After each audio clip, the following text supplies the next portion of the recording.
what could it mean? Do you have what it takes to crack the code? Well, we'll teach you what it takes. Welcome to the Security Plus certification course. CompTIA Security Plus is the globally recognized, highly regarded certification for those looking to work in the IT security industry. What sets this apart from other certifications is that it's vendor neutral. Well, it means it's not tied to any particular product or technology. It provides a strong foundation for a career in cybersecurity as it covers the fundamental principles that are applicable across various cybersecurity domains. That means it's going to last you a long time because no matter the technology, the knowledge in here is going to be useful because we focus on the fundamentals. Now, obtaining this certificate demonstrates your expertise to potential employers and will advance your career in IT security. Who says mastering security principles can be spine-chilling? This course is designed to be engaging, practical, and challenging, ensuring that you're ready to confront the world of cybersecurity head-on. Most importantly, you'll learn what to expect from the Security Plus certification exam and exactly what you need to ace it, including how to identify and uncover various threats, attacks, and vulnerabilities faced by organizations. You'll explore key technologies and tools used to secure IT systems, such as firewalls, intrusion detection and prevention system, antivirus software, and encryption tools for comprehensive protection. It's a lot of words, but you're going to learn them all. You'll dive into secure architecture and design principles, secure network and system design, application design, and cutting-edge cloud and virtualization security. You'll delve into the identity and access management, including user and group management, authentication, and effective access control models. Plus, you'll master risk management principles and practices, including risk assessment, mitigation, response strategies, while emphasizing the significance of compliance and security governance. Yes, a lot of buzzwords, but you're going to learn them all so that you can ace that certification exam. Now, that's just the tip of the iceberg. For now, it's time to crack the code and reveal our zodiac, Alexa. Alexa has dedicated his career to mastering the art of cybersecurity. With years of experience working in IT security, Alexa is committed to helping you learn and ace your Security Plus certification exam. All right, now let's go solve this mystery. Hello and welcome to the Zero to Mastery's brand new course on security. Now, I think it's important that right at the start we mention what will be the main focus for this course. So let's say it straight away. In this course, we will be specifically focusing on the Security Plus curriculum and the scope of the exam. Now, Security Plus exam is a certification exam that focuses on best security practices, risk management, mitigation, and many other things besides that. As many of you probably already know, this is an entry-level exam for security, which, once successfully passed, offers a certificate widely accepted and respected. Here at ZTM, we will provide you with videos regarding the steps needed in order to prepare for this exam. Now, it's important that we mention at the start that for the absolute beginners, this will not be an easy task, but with enough dedication and will to learn new things, and with the help of this course, you will be prepared to take the exam and dive deep into the world of security and technology. We will make this easier by separating the course into several different subjects that are covered by the Security Plus exam. Each of these subjects is focused on specific topics, and at the end of every subject, we will have a small test of knowledge with few questions provided that you can use to practice what you learned. So let's not make this introduction any longer, and let's start our path of absolute beginners on our journey to become Security Plus certified. See you in the next lecture, where we will discuss what exactly does the Security Plus exam cover, and we will also be discussing why it is an important certificate to have and what positions require this certificate. Okay, so we made our introduction and you have decided that you want to get your hands on this certificate. What's next? Well, we need to first discuss what are the goals of learning the topics needed for this certificate. After finishing this course, you should be familiar with basics of security, as well as being able to assess the security posture of an enterprise environment and recommend and implement appropriate security solutions. You will also be able to provide solutions for monitoring and securing hybrid environments, including cloud, mobile, and Internet of Things devices. You will be able to operate with an awareness of applicable laws and policies, including principle of governance, risk, and compliance. And once you cover all the topics, you should be able to identify, analyze, and respond to security events and incidents. Now, these would be the ultimate goals. Of course, it will take lots of practice, but we can do it. Now, besides this, you're probably also wondering, well, why would I take this exam at all? What positions can I apply for, or what positions even require this certificate? This being an entry-level security exam, it is required by many entry-level security positions, such as Systems Administrator, Security Specialist, Security Engineer, Network Administrator, and many more. So, as you can see, there are quite a few positions requiring this exam, and matter of fact, you won't mistake taking Security Plus for whichever security position or career path you decide to go for. It will even be useful in case you do not go into security at all. Okay, but what else is important? Well, let's also mention which topics exactly are being covered with Security Plus. Truth is, there are many, and here is a list of some of the topics that we will talk about. These topics include access control, authentication, secure network design, secure and unsecure protocols, implementing wireless and mobile security, as well as cloud security, risk management, cryptography and public key infrastructure, and many more things besides this. So what you see here listed are definitely not all the topics that we will talk about. However, these are considered among the more important topics. Now, another important thing to note is that all of these topics are not equally seen at the exam. Matter of fact, CompTIA created a list of 5 subjects that occur on the exam. They combined all of these topics that we mentioned into 5 major subjects, and they also provided us with percentage of questions that you can expect from each and every topic. But before we mention those, let me tell you about some other basic details of the exam that you should know of. So the exam itself consists of maximum 90 questions.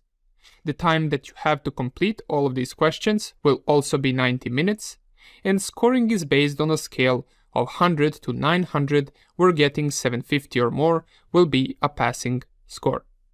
Now, CompTIA also recommends 2 years of work experience in IT administration with focus on security, but this is not really necessary as you can pass the exam without any experience whatsoever. It will be a plus though if you had an IT job before and if that job had a focus or had at least some aspects of security involved in it. But if you didn't, don't worry, we will cover everything in the course. Now that we mentioned that, let's see how CompTIA organized the topics and what percentage of occurrence does each topic have. As I mentioned before, all the topics that were listed previously, CompTIA combined into 5 major sections that are attacks, threats, and vulnerabilities, with 24% of question occurrence on the exam. We got architecture and design with 21% question occurrence. We got implementation with 25%. We have operations and incident response with 16%. And we have governance, risk, and compliance with 14%. Okay, awesome. This would be all the important information that you should know for now. We mentioned what are the goals of the Security Plus exam. We also mentioned which roles can require a Security Plus certificate. We listed some of the topics that will be covered inside this course, and we talked about the basic information of the Security Plus exam, such as the amount of questions, its length, and which topics will be seen in the exam, as well as their percentages. Now that we got that out of the way, let's go straight into security basics and the concept of CIA triangle. See you in the next lecture. Okay, before we continue, let me quickly first talk about how you should approach this course. Now, while this course will cover all the topics that are on the Security Plus exam, you do not want to limit yourself just to the information that you get from this course. Usually, combining this with a little bit of Googling on different definitions and concepts that we cover will give you the best understanding of what to expect on the exam. Now, besides this, when it comes to learning, there is one thing that might be boring but necessary, especially for this certificate. And those are acronyms. There are lots of Security Plus acronyms that you should be familiar with. You should know what they mean, and you should know their simple descriptions. And while we will cover almost all of them inside the course, it is good to have a list of all the acronyms besides you so you can learn them step by step. I will show you a good source of acronyms in just a second, but let me first also mention the structure of the course. The structure of the course is not really that important. If you feel like learning a certain topic before the other one, you can do that. If you know a certain topic and you're confident you do not need to watch it, feel free to skip that topic and go to the next one. Most of the topics are tied together, so they do interfere with one another, but learning all of them is the crucial part and crucial step to successfully passing the exam. We know that there are 5 official topics when it comes to Security Plus, but in this course we divided them into several more topics just for the easier understanding. Now that we got that out of the way, let me show you where you can take a look at that acronyms list for Security Plus, which you might find useful. Okay, this is the acronyms list that I was talking about, and you can find this list at this link right here, getcertified.ecpi.edu. Now, the full link will be in the resource file of this course, so no worries, you do not need to paste it letter by letter from this lecture. You can just go to the resource list that we provided with this course, and you will find this link right there.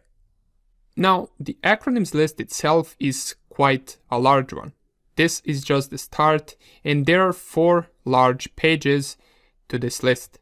You should be familiar with all of these acronyms, or at least with vast majority of them. There are some that will most likely not appear on the course, however, you do want to know all of them to be sure that you can pass the exam, since on the exam, the occurrence of acronyms is quite large. For example, let's take this AAA acronym, which means authentication, authorization, and accounting. Now, on the question itself, or in the answers provided for the question, you might not see the full definition, which is authentication, authorization, and accounting. The answer to the question might be specified just as AAA. So, unless you know what AAA means, you will not be able to fully understand the question or give an answer to that question. That's why knowing acronyms is quite important. Now, the easiest way that you can approach this is have this list by your side every time that you're learning, and every day, for example, make sure that you learn at least 10 to 20 new acronyms, which you can repeat throughout the day in order to remember them. Okay, so that would be about it regarding the acronyms. Once again, this link will be in the resource file of the lecture and of the course itself, and make sure that you do read these acronyms and that you do learn them before taking the exam. Nonetheless, thank you for watching, and I will see you in the next lecture. Hello and welcome back.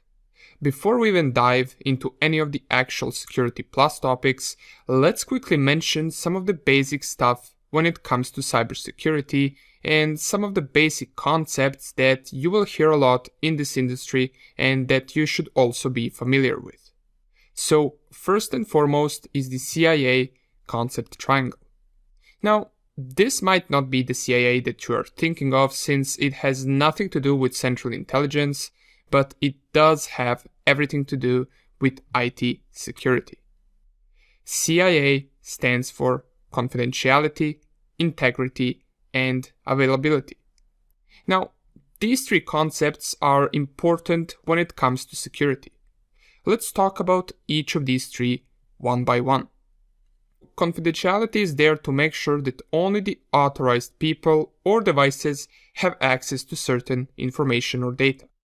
Access to this data should be granted only to those who are supposed to know the content of the data or the information. For example, your bank account information, transactions, and access is only available to you and your bank over your bank's application. If someone else was to get the same access to your bank account, it would be a breach of confidentiality. Okay, next one, we have integrity, and the goal of integrity is to make sure that data or information that's being sent is not being changed or manipulated. Let's say you and I want to exchange data over network. Now, if we do not take proper measures of encrypting the communication, an attacker could intercept that data, switch or change it, and then forward it back to you. That would be breach of integrity. Now, one of the things that we use to make sure that integrity was not breached is called hashing. Now, hashing is a process of taking the data and converting it to something completely different. So even if someone was to alter the data, just by checking the original data and the hash value that arrived to the destination, we can conclude if that data was manipulated. Now, some of the more known hashing algorithms are SHA-1 and MD5, but we will talk more about them later throughout the course. And last but not least, we have availability. Now, availability makes sure that data and information that we need to access are always available. Imagine if your bank account was not available over application every 2 hours because the application was, let's say, under maintenance or it was down for whatever reason. You would change your bank in no time, right? Well, that is why availability is important.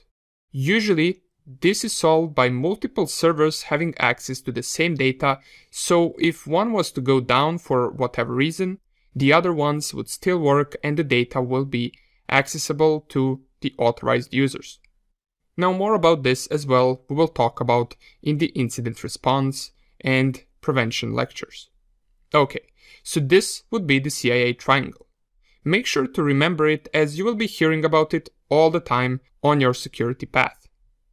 Besides this, we also have some other basic important terms that we should be familiar with, such as the least privilege concept or principle of least privilege. The meaning behind it is that we should always give the least or smallest possible amount of access to someone, just enough so that they could do their job. For example, there is no need for a regular employee in a company to have access to administrator privileges on their account if they do not need them for their job. Giving employees more privilege than they will need will always be a security problem, and that's why giving them just enough privilege to do their task is the proper way to go. Different companies will write their own least privilege rulebook or policy so that the administrators will know how to operate with other accounts and their access. Another important term that you might come across is detailed defense mechanism. Now, the purpose of detailed defense mechanism is to protect a company or facility or pretty much anything with layered defense system. This means that if one layer of defense is breached, there will be several others to still protect. Let's take a look at an example of a company that has several layers of protection. Now, first we have the company building, right? So the physical layers are the first layers of security that you usually encounter when, let's say, trying to enter a company building. The reason is because in the company building, there will be all the employees, servers, devices, and the important data. So the obvious layer that any company will have is the physical security layer. And to this physical security layer, we also have sublayers such as having fence around the company, then having CCTV cameras recording both outside and inside of the company, while also being guarded by guards at each entrance. The important servers and data should be stored in secure rooms with additional guards, sensors, and cameras being available there. But besides physical security, we also need to secure our devices, our data, by adding encryption and by having multiple defense mechanisms in our networks, such as having intrusion detection system or IDS, intrusion prevention system, firewalls, and we also want to secure our endpoint devices with EDRs, anti-malware, and antivirus softwares, and similar softwares that will enhance our security. Now, as you can see, there are many things that we must pay attention to when it comes to security, and here we just mentioned some of them. We will talk about all of these things in details throughout the next sections, but before we get into that, I just want to mention one more quick thing right here at the start, which are different standards and laws when it comes to security. Now, it is important that we are aware of these standards due to them being widely applied and respected all over the world. As with everything else in this lecture, we will cover these as well in details when we come to risk management and incident response sections, but here are some of the known standards or more important standards, or safe to say laws, when it comes to security. We have GDPR, which stands for General Data Protection Regulation, and it is there to protect the personal information or personal data of a user, such as their name, surname, date of birth, their email address, photographies, and phone number. Typically most of the basic information that almost every website requires when creating an account. Now, we also have HIPAA, or Health Insurance Portability and Accountability Act, which is for medical records. We have PCI DSS, which stands for Payment Card Industry Data Security Standard, and its name is self-explanatory. It is focused on handling and storing data regarding card payments. And we also have something that some of you may have heard of, which is FISMA, or Federal Information Security Management Act. Now, here I also wrote out each of these in case you want to write it down somewhere, since these will be important, but no worries, we will be mentioning them throughout the course again, so you will have plenty of time to remember them. Okay, this would be some of the basic stuff and basic terms that you want to know when it comes to security. Of course, there are more. This is just an introductory lesson, so let's not make it any longer, and let's dive deep into our first topic, which will be authentication and access control. See you in the next lecture. Welcome back. So, in the last section, we introduced ourselves with Security Plus exam information, topics that it covers, and we also touched on some basic terms and concepts in security, where we explained the CIA triangle, and we gave an example of how a layered concept of defense could look like. But now let's dive into our first topic, which is authentication and access control. Once again, feel free to organize the way that you follow each topic based on how you prefer. If you don't have any special preference which topic you want to learn first, then you can simply follow along the course as we go. Okay, back to the authentication and access control. We will start with the concept of control first. So before we get to access control and account or file access controls and permissions, which are most common to hear about, let's first talk about what different types of control even are there. So we have several.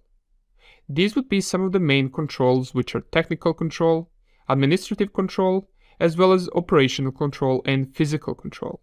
Now, sometimes you might hear about only 3 of these being the main ones without physical control or without operational control, but in general, all 4 are equally important and they play a big part in security itself. Now, let's explain all of them one by one. So, technical control is control implemented by the IT team in order to lower the risk of being compromised or exploited. These would include things like having IPS or IDS, where IDS or intrusion detection system would look at the network and try to discover or identify any changes or threats, while IPS or intrusion prevention system would be there to stop attacks taking place. And we would also have things such as firewall and firewall rules, which could block unwanted traffic, both coming to the network and going out of the network. We would also have antivirus programs, which are security measures used to protect our endpoint devices and desktops. Next up, we have administrative control, which is done by the management team or the administrators, and its goal is to write the policies which will lower risk of compromise or pretty much lower any unwanted risk inside the company. There are many of these procedures that can lower the risk inside the company, and one of them is doing penetration tests regularly, which we will talk about later in the course. Next one, we have operational controls, which is done by company employees on daily basis. These include things like employee training or education every year regarding security. These trainings help employees know exactly what they should and shouldn't do. For example, inside the training, you might tell an employee that they should wear their ID cards with them, and that rule should be respected every single day, so all the employees should wear their ID badges or ID cards every time they come to work. It could also be some type of a cybersecurity training where employees are educated not to open spam emails, and they're educated to recognize phishing links and attacks. Employees are also taught about business plan of continuity, or also known as BCP, which is a policy on how each employee will act in case of incident or if some type of unwanted situation occurs. This could help companies' business continue even in a case of catastrophe. Next up, we have physical control, which is self-explanatory. Now, physical security control is there to prevent unauthorized access to the company facility and its data. These types of controls could include things like wearing security badges, having gates and fences around the company building, having a visitors list. So, for example, if there is a certain group of visitors coming inside your company building, you want to have someone identify them and write their names down in case anything happens, so we have a list of who entered and left the building. You want to have CCTV cameras, you want to have good lighting around the building so everything can be seen well, and for both outside and inside buildings you want to have guards that are there to protect. Now, ideally you want to have multiple guards in case one of them gets distracted. You also want to have alarms inside the building, electronic locks, biometric locks, tokens, contactless cards, and you want to have things such as fire extinguishers in case fire breaks out. Now, these would be some of the most important things when it comes to physical control. And also in case your company has big server rooms, for example, you want to make sure that the temperature of the room is good. So, for example, we could think about implementing heating, ventilation, and air conditioning, and we also want to have fire protection implemented close to the important server rooms, so if there is some type of fire outbreak, we can put it out relatively quickly. Now, these are some of the physical security controls that are the most important, but of course there are other ones that you can include, such as, for example, having cable locks on your devices so that they can't get stolen. You could have safe or a security room where all the laptops and other devices are stored when they are not used. Now, this is not primarily to prevent the theft of the laptops themselves, but rather the data on those laptops, which could be far more important and valuable. Now, of course, besides all of this, there are some other advanced methods, such as, for example, implementing Faraday cage, which is a metal construction which can prevent wireless devices to work inside the company. Okay, so that would be physical control or physical security control. And besides these 4 types of control, it is also important that we know the term of access control. Now, concept of access control and the term itself is important for us. Its name is self-explanatory. We know what access control means. It is either preventing or granting access to someone based on certain types of rules or certain policy. Now, there are 3 main components of access control that we should be familiar with. And those are identification, authentication, and authorization. Now, identification can be considered as an individual having a smart card or having their own account, for example. Authentication is an individual authenticating their identity. This can be done by entering a password for an account or entering PIN code. And authorization is the last part, which is level of access which will be granted to an individual once he gets authenticated. This can differ from person to person depending on their position in company and their spec of work. For example, someone working in sales department will only be authorized to have access to sales group and its data.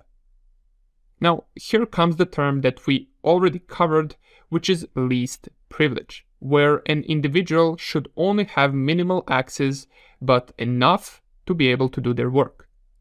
Okay, so these 3 are important. Make sure to remember what identification is, what authentication is, and what authorization is, and what they are used for. Now, besides this, we also have different types of access control, and these would include MAC or mandatory access control, which is based on classification of data and can be divided into top secret, secret, confidential, and restricted. The next one that we have is discretionary access control or DAC, which is similar to least privilege concept, but in this case it refers to one user where a user is given enough access to finish or do their work. Now, to fully understand this, we will take a look at an example in one of the next lectures where we cover file permissions, which is a part of DAC. So we will look at both Windows and Linux file access control or file permissions, and we will explain them in detail. Okay, besides this, we also have rule-based access control, which are different set of rules aimed towards employees. This can be different for individuals working in separate departments. For example, the sales team will have access in the morning hours while financial team will have access in the afternoon. These rules can be based on other things as well and don't have to just be based on time. Now, another type of access control that I just want to mention is role-based access control, which are set of rules that are based for an individual role, and sometimes you can find it confusing since both rule-based access control and role-based access control have same short identification of RBAC. Just make sure that you remember both of them, so there is rule-based and role-based access control. Now, besides these two, we also have attribute-based access control. And attribute-based access control is an authorization model that evaluates attributes or characteristics rather than roles, which are then used to determine the access of an individual. And last but not least, we have group-based access control, where you group individuals from, let's say, IT department and give them access to the IT data that they need. You would first make a list of all the people from IT department, form a group with all of them, and then grant access to that group to certain data that the group works with. Here is an example of how a group-based access control would look like. So we have two different people that both need access to same type of data. We can create group, we can add everyone that needs access to this type of data to that group and then grant that data to the group itself rather to each person or each employee individually. Now, besides the current controls that we already mentioned, let's also mention a few more which you should be familiar with, and those are preventive controls, corrective controls, and compensating controls. One thing to note is that these are all types of controls, and if certain rule applies to one type of control, it doesn't mean it can't be a part of a different type of control as well. A certain policy, rule, or control can be a part of many of the current types of control that we discussed in this lecture. So let's define each of these one by one. Preventive controls attempt to prevent security incidents. Now, for example, system hardening or user training can be an example of this. On the other hand, corrective controls attempt to reverse the impact of an incident or a problem after it has occurred. And compensating controls are controls which are alternative, and they are used when it is not possible to use the primary controls.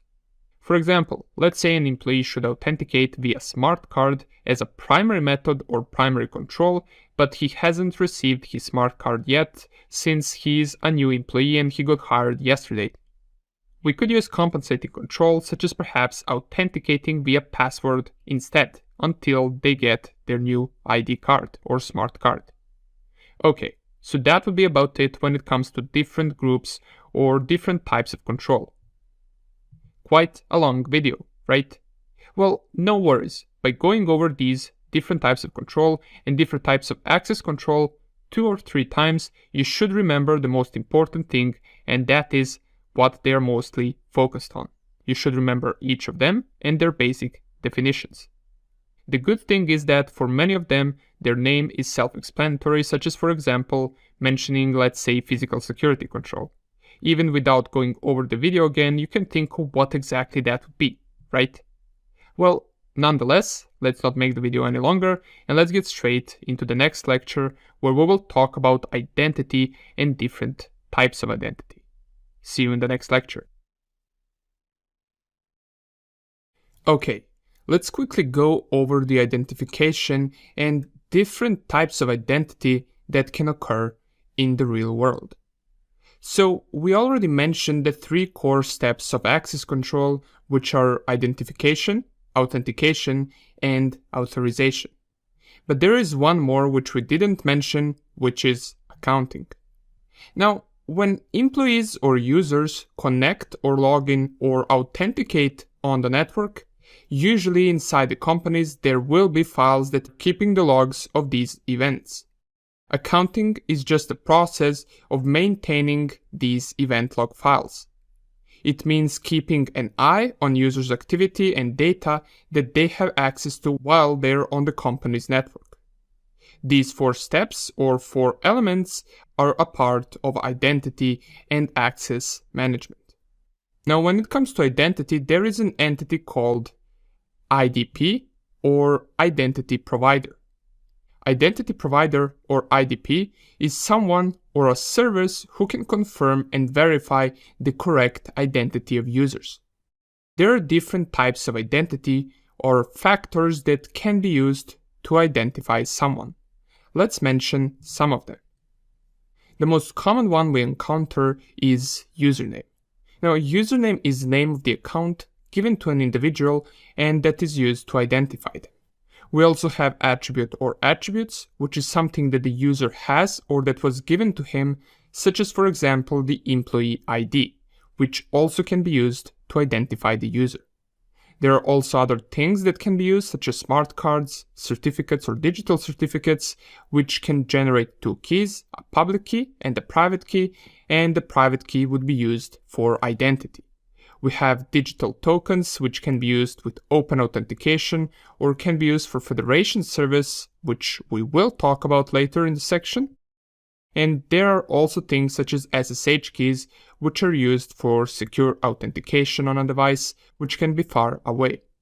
It works as well with the public and private key, where public key is on the server while private key is stored in the endpoint device, which is used by the administrator to connect to that server.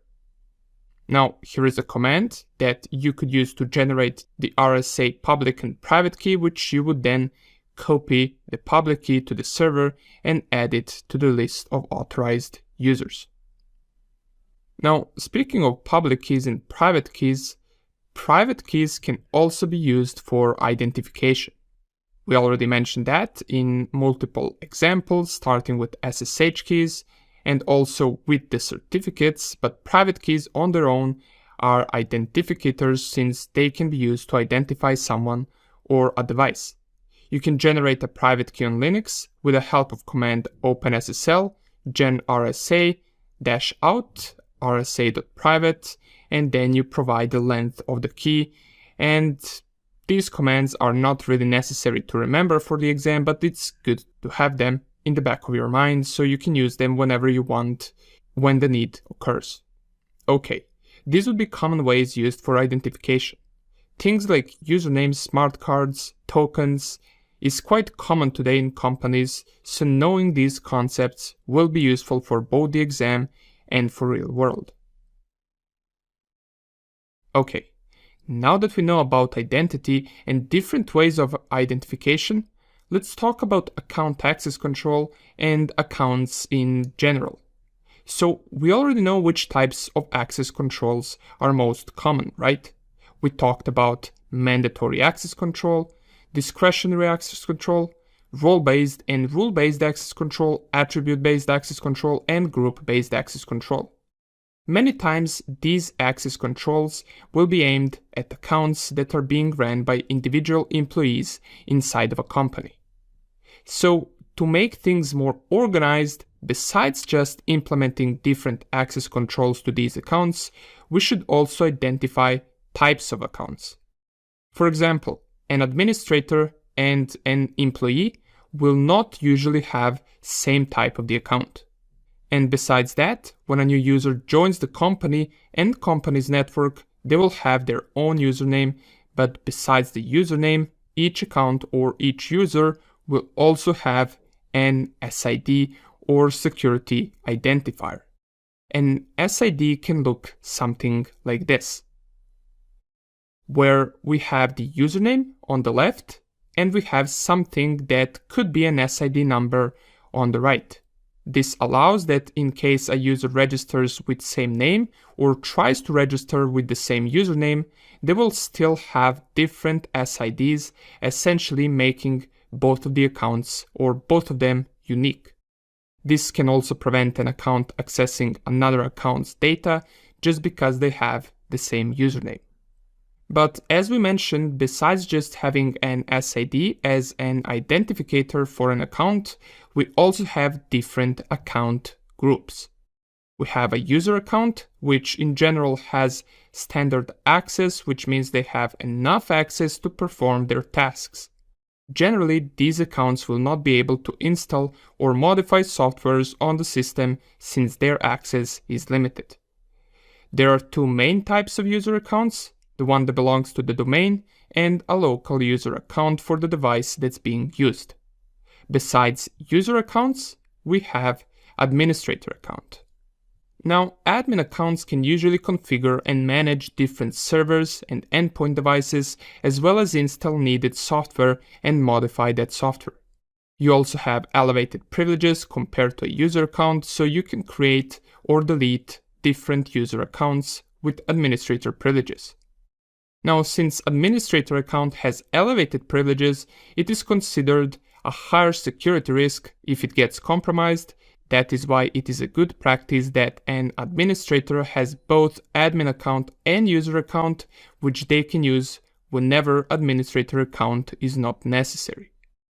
Now, administrator accounts are also a group of so-called privileged accounts, since privileged accounts by definition have more access than a standard user account. We also have a service account, which is a type of administrator account which is generally used for running applications or software, since running softwares is typically a privileged task, therefore requiring elevated privileges. Service account is used for that. We also have something called guest account.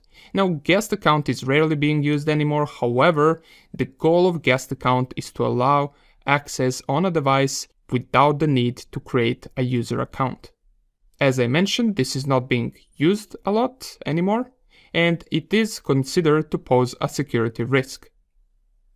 Now, a sponsored guest account is a different thing, since it is used when someone who perhaps is not a part of a company is required to perform some tasks inside the network, or is perhaps giving a speech or holding a presentation which requires network access. For this type of individuals, usually a sponsored guest account is created by the IT team, which after the job is done, the account is deactivated or disabled. Next up, we got shared account. Now, shared account is usually not a good practice if it is not necessary. Shared account allows multiple users who need to perform same task to use a shared account which is used for that specific task. However, this limits the possibility to track each user and their activity. For example, if multiple users use the same account and someone makes an error, you won't be able to identify who caused this error without additional parameters, since more than one person can get access to that account. And last but not least, we have generic accounts. Now, generic accounts are usually found in a wide range of devices, from Internet of Things devices to network components, where the manufacturer sets up an administrator account or so-called generic account for that device with its credentials in order to modify settings or add functionality to that device. Now, security risk that is typically found with these type of accounts is that in many cases they are left with default username and default password, which if you do not change can be an easy target for an attacker to gain access. Now that we covered different account types, let me also introduce you to a term that you might or might not encounter on the Security Plus exam, which is Privileged Access Management, or PAM. Now, Privileged Access Management consists of the cybersecurity strategies and technologies for exerting control over the elevated access and permissions for users, accounts, processes, and systems across entire IT environment. It is a solution that can prevent certain attacks such as privilege escalation and past hash attacks. It works by separating unprivileged accounts and administrator accounts, where in between there will be high level of security, also referred to as PAN trust. The administrator's account are set to just enough administration, which is pretty much the least privileged concept, just for privileged accounts, where administrators will be given just enough privilege to finish a certain task. Alright, by now we have covered different types of control, different types of access control, different types of accounts, and their possible security risks, and we mentioned the concept of privileged access management.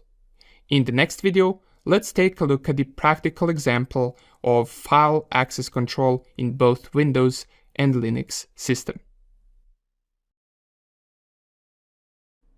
Alright, file access control. This is something that you should know even if it doesn't come on the exam, because it might be important for something else that you encounter in the future.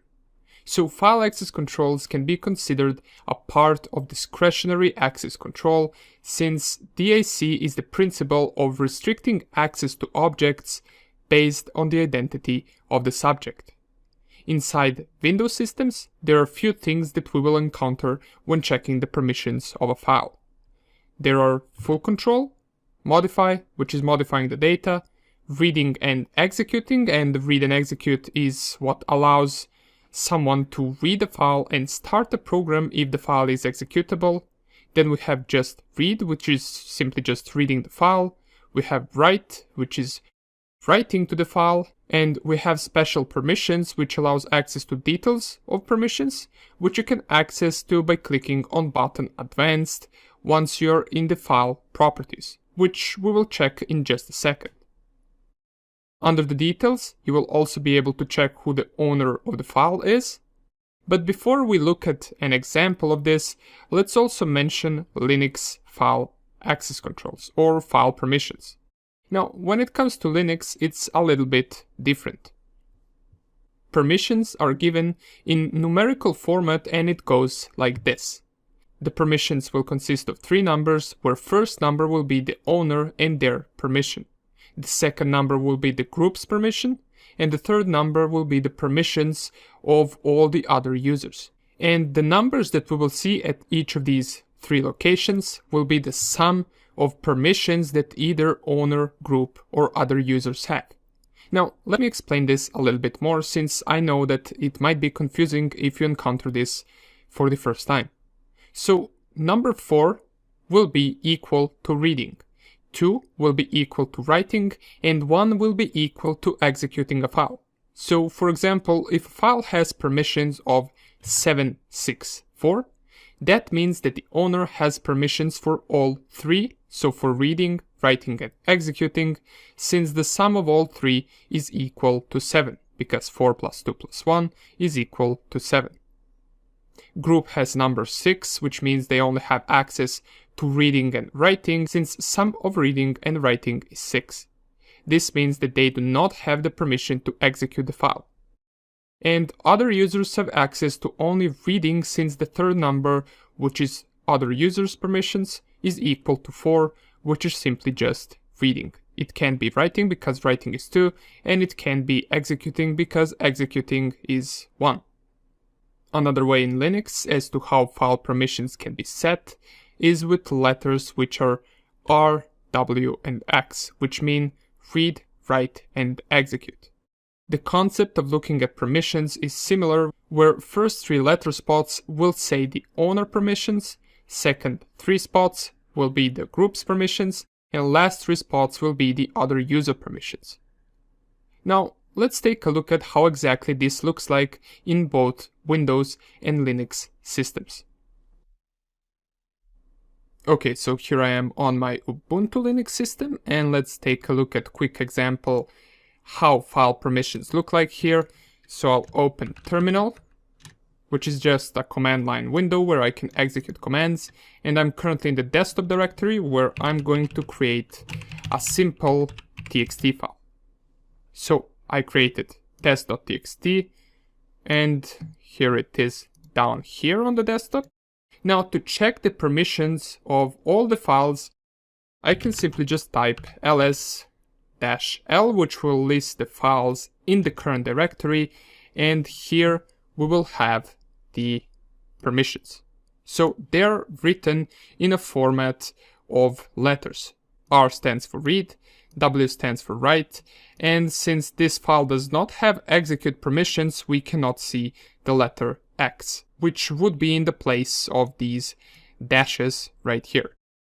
So for example, if I wanted to make it an executable, I can use this command, so chmod +x, and then the file name. Wait, I need space. So test.txt. Now the file has execute permissions, which we can check by typing ls-l.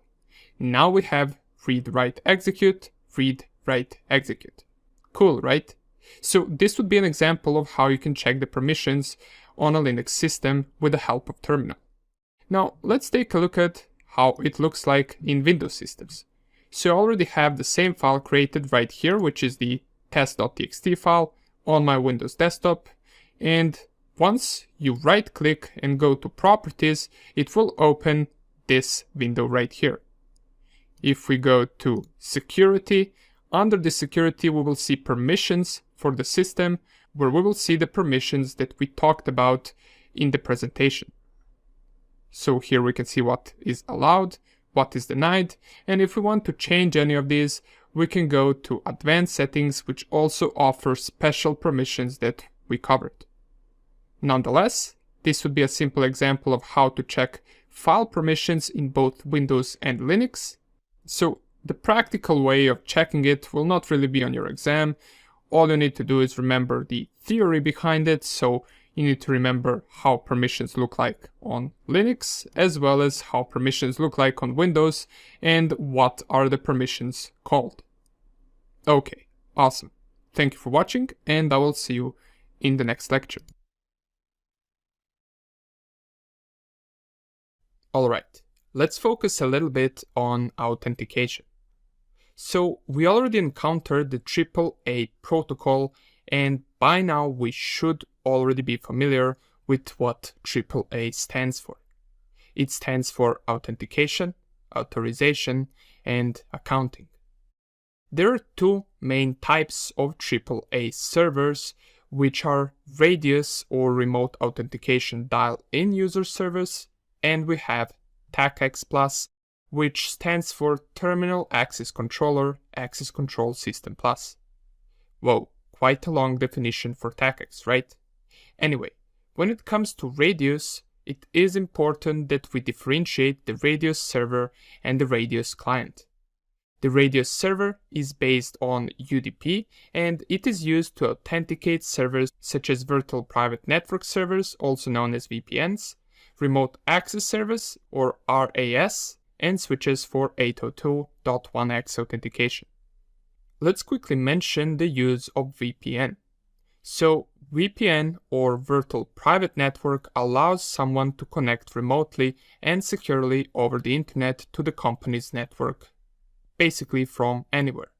Now VPN compared to remote access service is a much better option, and remote access service or RAS was used before VPN. Some of the authentication methods used by remote access service and virtual private networks are PAP or Password Authentication Protocol, CHAP or Challenge Handshake Authentication Protocol, and we got Microsoft CHAP, which is Microsoft Handshake Authentication Protocol, which also now has a version 2. Okay, now when it comes to remote access servers, VPN servers, 802.1x switches for authentication, each of these are also known and considered to be radius clients, right? Now, it might be confusing a little bit since each of these are also servers on their own, but they are considered radius clients when radius is used.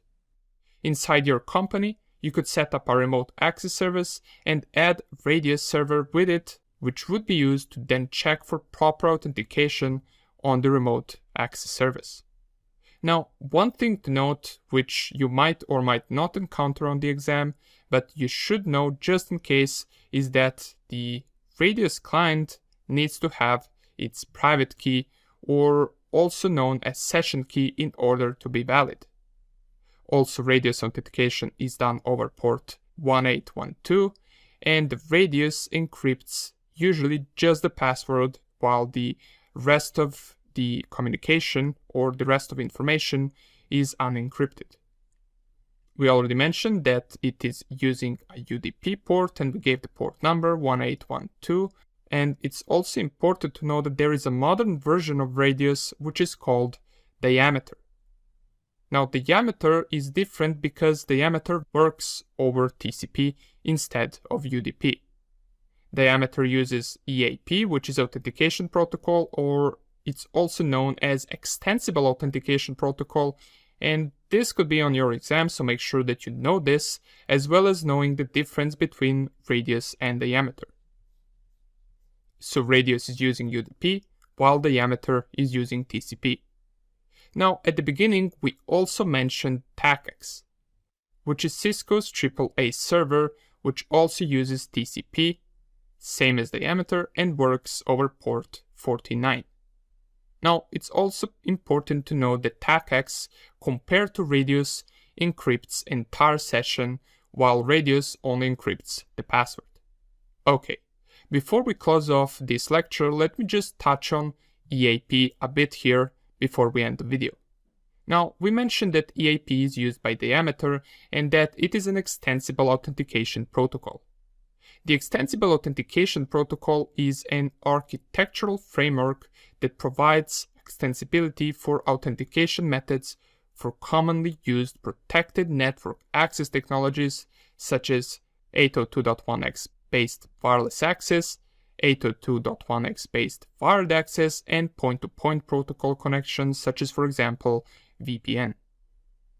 Now, Extensible Authentication Protocol is not an authentication method like MS-CHAP version 2, which we talked about, but it is rather a framework on the access client and authentication server that allows networking vendors to develop and easily install new authentication methods known as EAP methods. Now, there are different types of EAP which we listed right here. So we have PEAP. Now, this protected extensible authentication protocol only needs a certificate that is installed on the server, and it puts EAP data inside of TLS tunnel. Next up, we got EAP Fast, or also known as flexible authentication via secure tunneling. It is used in wireless networks and it doesn't use certificate for access, but rather protected identifiers. Now, EAP TLS is using X509 certificates, which are on the endpoint devices and are used for authentication. And we have EAP TTLS, which is similar to EAP TLS, but the main difference is that EAP TLS requires both client and server to identify themselves with a certificate, while EAP TTLS only requires server to have the certificate. Okay, now I know many of the things that we talked about right here are probably new to you, so this is, for example, one of the lectures where you might want to research a little bit on the side to fully grasp on this project. So you can just research a little bit about radius, you can search up TACX, diameter, and you can see what are the different capabilities and functionalities of all of these three servers that we covered. And you also could, if you want, research a little bit more about EAP or Extensible Authentication Protocol. Nonetheless, we're not going to make this any longer. You can also take a look at the more detailed definitions of each of these in our resource file. As we mentioned before, you want to follow that resource file because it does contain useful information there, which you can use to follow along with the lectures. Okay, that would be about it, and let's move on to the next lecture. Welcome back. So, in the previous lecture, we talked about the AAA protocol and main AAA servers, their differences, and what they are used for, and we also talked a little bit about EAP and different types of EAP. Now let's talk about different types of authentication and authentication management. So, when it comes to different types of authentication, we have several of them. We will be mentioning the ones that are important for the course and for the exam. So first up, we have token-based authentication. So there are several types of token-based authentication, but commonly used one is time-based one-time password, or also known as TOTP. This one-time password is usually used in a short period which lasts about 30 to 60 seconds, and the typical usage of TOTP is with your bank when, for example, the transaction is larger. So besides the 3-digit number that you enter from your card when buying something online, you might also be required to provide a one-time password which can be generated usually from your bank's application. Another type of token authentication is based on HMAC, or also known as HOTP. These two are quite similar, except in HOTP, the token does not have time limit, however it can only be used once, so once you use it, you cannot use the same token again afterwards. Next up, we have certificate-based authentication. Now, different types of certificate-based authentication could include things like smart cards, which we already mentioned before. These smart cards have certificates embedded in the chip part of the card. And besides the smart cards, we also have a similar version such as Common Access Card or CAC. These cards are typically used in military environments where on the card there will be a picture of the person whose card it is and some other information that will closely identify that person. Now, another type of authentication that we should know is port-based authentication. For this, usually 802.1x protocol is used for authentication when the device is connected to switch or when the device wants to connect to the wireless access point. Next one that we have is location-based authentication, and location is often used as a part of authentication. You probably encountered it multiple times when logging into one of your accounts from a different country when, for example, you're traveling. You might have received an email notifying you that your account was accessed from a new or from a different location, and it probably even required additional identification or additional authentication factor to let you fully log in. In location-based authentication, we have things such as context-aware location, which can be used to block access or login attempts from any location that is not mentioned as allowed location. Usually your location will be determined by your IP address. We also have smartphone location services, which is used to find the location of your mobile device with the help of GPS, which is Global Positioning System. Now, turning on location service settings on your device allows this to happen. Okay. Now, also when it comes to location-based authentication, there are certain security functions such as impossible travel time, which is typically used by cloud providers to block login attempts that are simply impossible to perform. For example, let's say you logged in from France 30 minutes ago, and now 30 minutes later, you're trying to log in from Canada. Now, since this is not physically possible, your attempt to log in will be blocked. Another security feature is called risky login, which is also used by cloud providers. It works by having a database of all the devices that you're using to log in. Once a login from a new device is detected, you will be notified about that attempt, and you will most likely need to confirm that device somewhere, usually over your email that's connected to the account, in order to proceed with the login.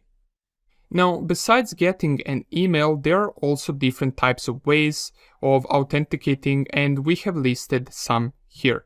So some typical authentication ways include SMS authentication, tokens, push notifications, which is typically emails being sent when there are some irregularities with your logins, whether that being different location or different device. We also have phone calls, which are another way to authenticate someone. We got static codes, and we have more advanced ways through mechanisms such as Kerberos and JavaScript Object Notation Web Token, or JWT. We will explain more advanced existing authentications or authentication mechanisms in the next lecture. Now, another important term that you have probably heard of before is multi-factor authentication. This is using multiple ways of authentication, which increases security. The more ways of authentication that are being used will most likely result in better security. These factors of authentication are typically grouped in different types, which are something that you know, which can be your username and password or things like date of birth. Then we have something that you have. So for example, it could be a smart card or a credit card. It could also be things like a hardware token. Then we have something that you are, which is typically biometric authentication, which we will also talk about later in the next lecture. For example, your fingerprint is an example of something that you are and is an example of biometric authentication. Besides this, we have also something that you do, which can be an action such as, for example, swiping your card or signing with your signature. It can also be things like how you walk or how you move, or pretty much any action that can be used to authenticate or identify you. And last that we have is somewhere where you're at. This would be your location. Now that we know these 5 things, it is important that we know the difference between one-factor authentication, two-factor authentication, or multiple-factor authentication. So to define all 3 of these, we need to refer to the previous slide. So if you have multiple things from one group that we previously mentioned, that would be a one-factor authentication. Let's say you have username, password, and static pin that doesn't change. That is all part of something that you know, making it one-factor authentication. Now, if you, for example, have a password and a token or a smart card, and you use both of them to authenticate, well, then that is two-factor authentication, since here we use something that we know and something that we have. And typically when smart card is involved, We also need to perform some type of an action with it, which can be swiping that card, which would make it a multi-factor authentication if used with, let's say, username and password. This is because username and password is something that we know, smart card is something that we have, and swiping the card is something that we do. Okay, so that would be the concept of multi-factor authentication, and make sure to know this because they might occur on the exam. Now, before we close off this lecture, I want to briefly talk about authentication management. Now, authentication management is also something that can occur on the exam, including all the previous things mentioned in this lecture. So it is important that we are familiar with all of the concepts, right? So let's explain it here. There are different types of managing authentication, and here is a list of all of them. We have password keys. Now, password keys is a device that works with a combination of your password in order to create multi-factor authentication. We have password vaults. Now, password vault is usually stored on your local device and is used to protect all of your passwords. It is protected by the master password that you know, so as long as the master password is strong, the password vault is strong as well. These vaults typically use AES 256 encryption. We also have things like TPM or Trusted Platform Module. These are chips that are located on your motherboard usually and use cryptography to help securely store essential and critical information on PCs to enable platform authentication. They store a variety of sensitive information such as user credentials, passwords, fingerprints, certificates, encryption keys, or other important consumer documentation. Now, typically, it is the encryption keys that they store, and these encryption keys are usually used for full disk encryption. The next one that we have is HSM, or Hardware Security Module. It can also be used for storing encryption keys, but the difference is that this device can also be portable and transmitted. It can be connected to your device via USB. Next up, we have things such as static KBA or knowledge-based authentication and dynamic knowledge-based authentication. Now, static knowledge-based authentication is what you probably encountered, and it is when a website asks you what is the name of your first pet, for example. Usually you encounter this when you try to change your password, so it asks for additional security measures such as these types of questions that you provided once you created an account.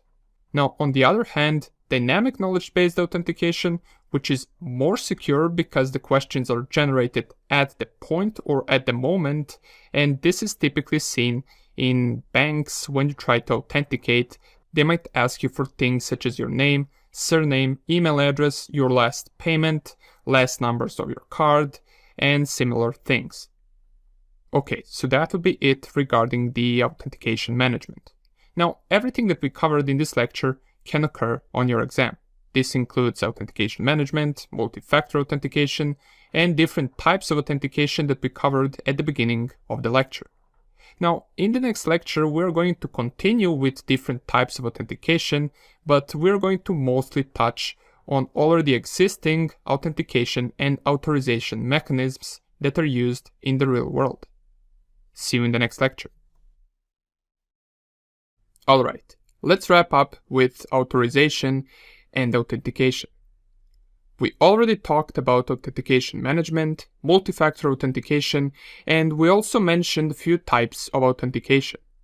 Now let's continue by talking about types of authentication typically seen in the real world, especially in corporative surroundings. So let's start off with the concept of Active Directory first. Most companies nowadays have Active Directories, and it is useful because it has a users or employees database, and it has certain protocols and measures taking place which allow us to more easily authenticate everyone. Now, when we talk about Active Directory, we should mention the Microsoft's Active Directory, which has implemented a protocol called LDAP, or Lightweight Directory Access Protocol. Now, I usually like to simplify things, so the definition of LDAP, which is the Lightweight Directory Access Protocol, is an open, vendor-neutral, industry-standard application protocol for accessing and maintaining distributed directory information services over a network. I think we can, in this context, say that LDAP is simply used to manage users or employees in certain groups on the network. So, how does it all work exactly? Well, the directory itself is used to store and protect objects such as, for example, users or employees, their machines and devices, while the devices can be interpreted as X500 objects. Okay, follow me for a moment here, as it will all make sense at the end. So these objects are being organized and kept by LDAP, and they typically have three different values. These values are domain, organizational unit, and common name, which is everything else that could define an object. So an example could be something like this. The CN would, let's say, be user1, the organizational unit would be, let's say, finances, and domain would be two separate values, which are, let's say, domain A and com or .com. We already mentioned that to filter or search for these objects, we use LDAP. But it is also important to mention that there is a secure version of LDAP, which is LDAP Secure. But in general, you want to remember that LDAP is used for searching objects in Active Directory and that there is a secure version, which is Lightweight Directory Access Protocol Secure. And you also want to know what we mentioned, and that is which object values are there and what is assigned to organizational unit, what is assigned to domain, and what is assigned to common name. Now, an important authentication mechanism or protocol used that we should know is Kerberos. Kerberos uses updated sequence number tickets, and the process of getting the service ticket is called the TGT session, or Ticket Granting Ticket Session. Now, for Kerberos authentication to be successful, the time on each device has to be synchronized. If it is not synchronized, the authentication might fail. A common use to make all devices synchronized with time is the implementation and usage of NTP, or Network Time Protocol.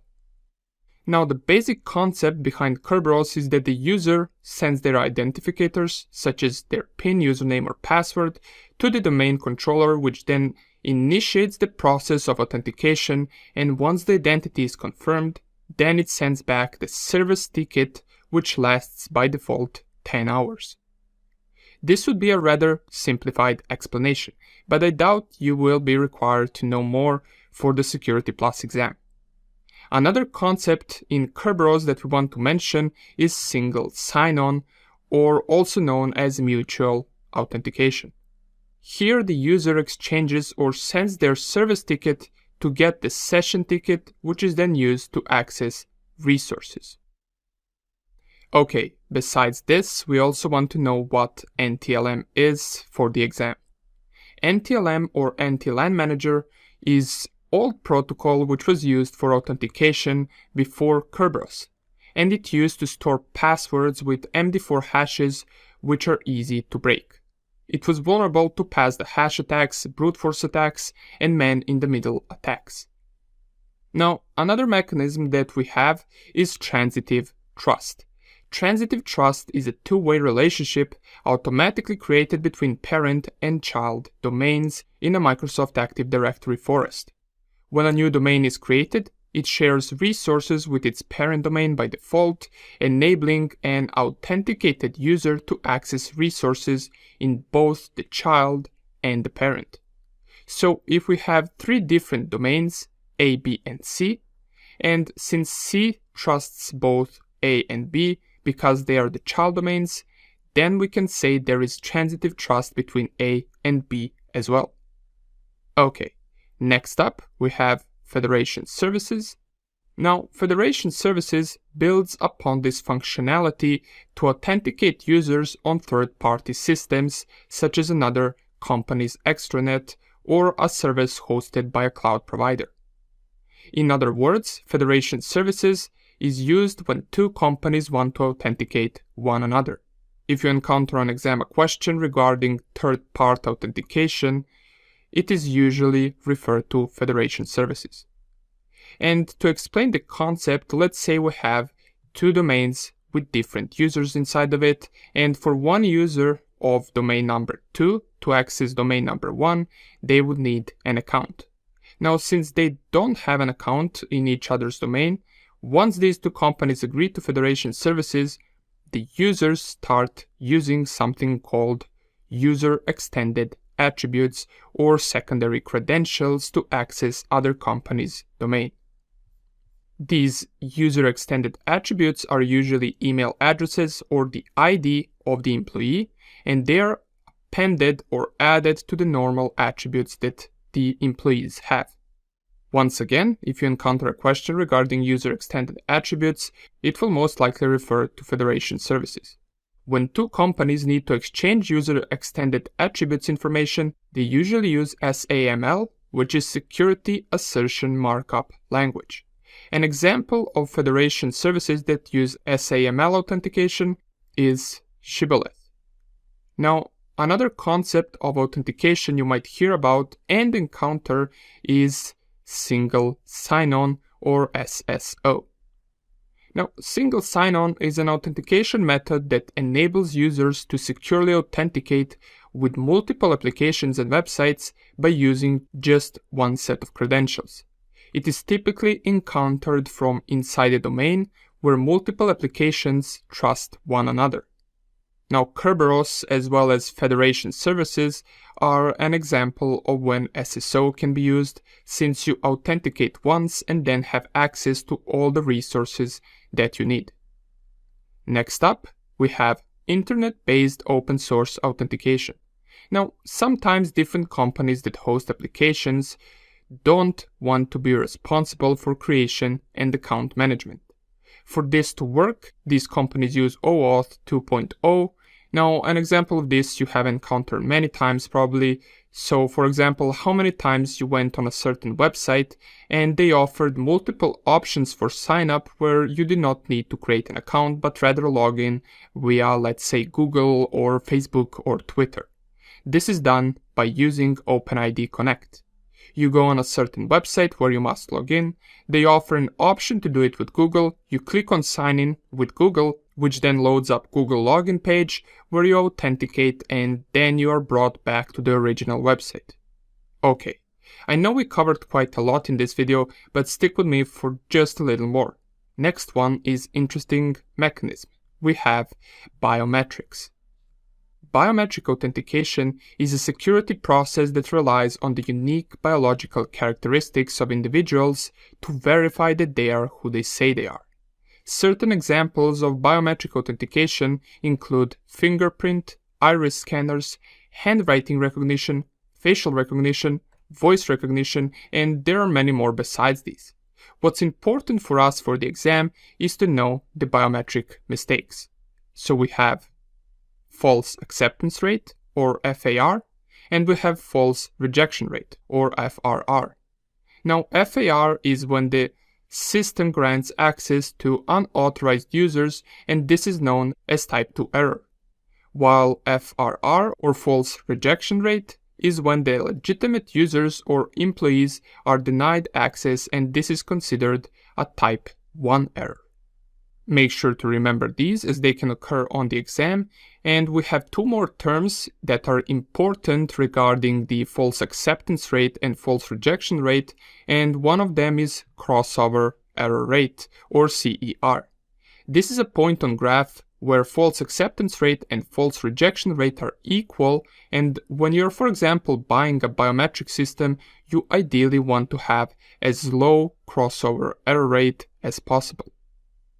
This can also be referred to as efficacy rate, so when you're looking at a certain biometric system, you want this to be low, since if the crossover error rate is lower, that means that there are less possible errors. And last but not least, let's talk about mechanisms in cloud.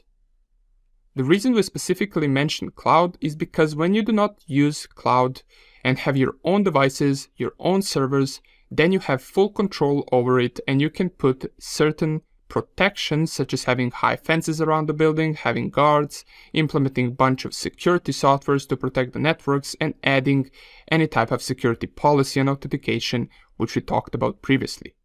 But when it comes to cloud, you no longer have that control. And not only that, but the field of threats increases. This is why in cloud, we should have something called zero trust model. Here, we do not trust any signal or any connection coming to the cloud, and we consider all of them as possible threats. We then put certain conditions on who we allow and who we do not allow.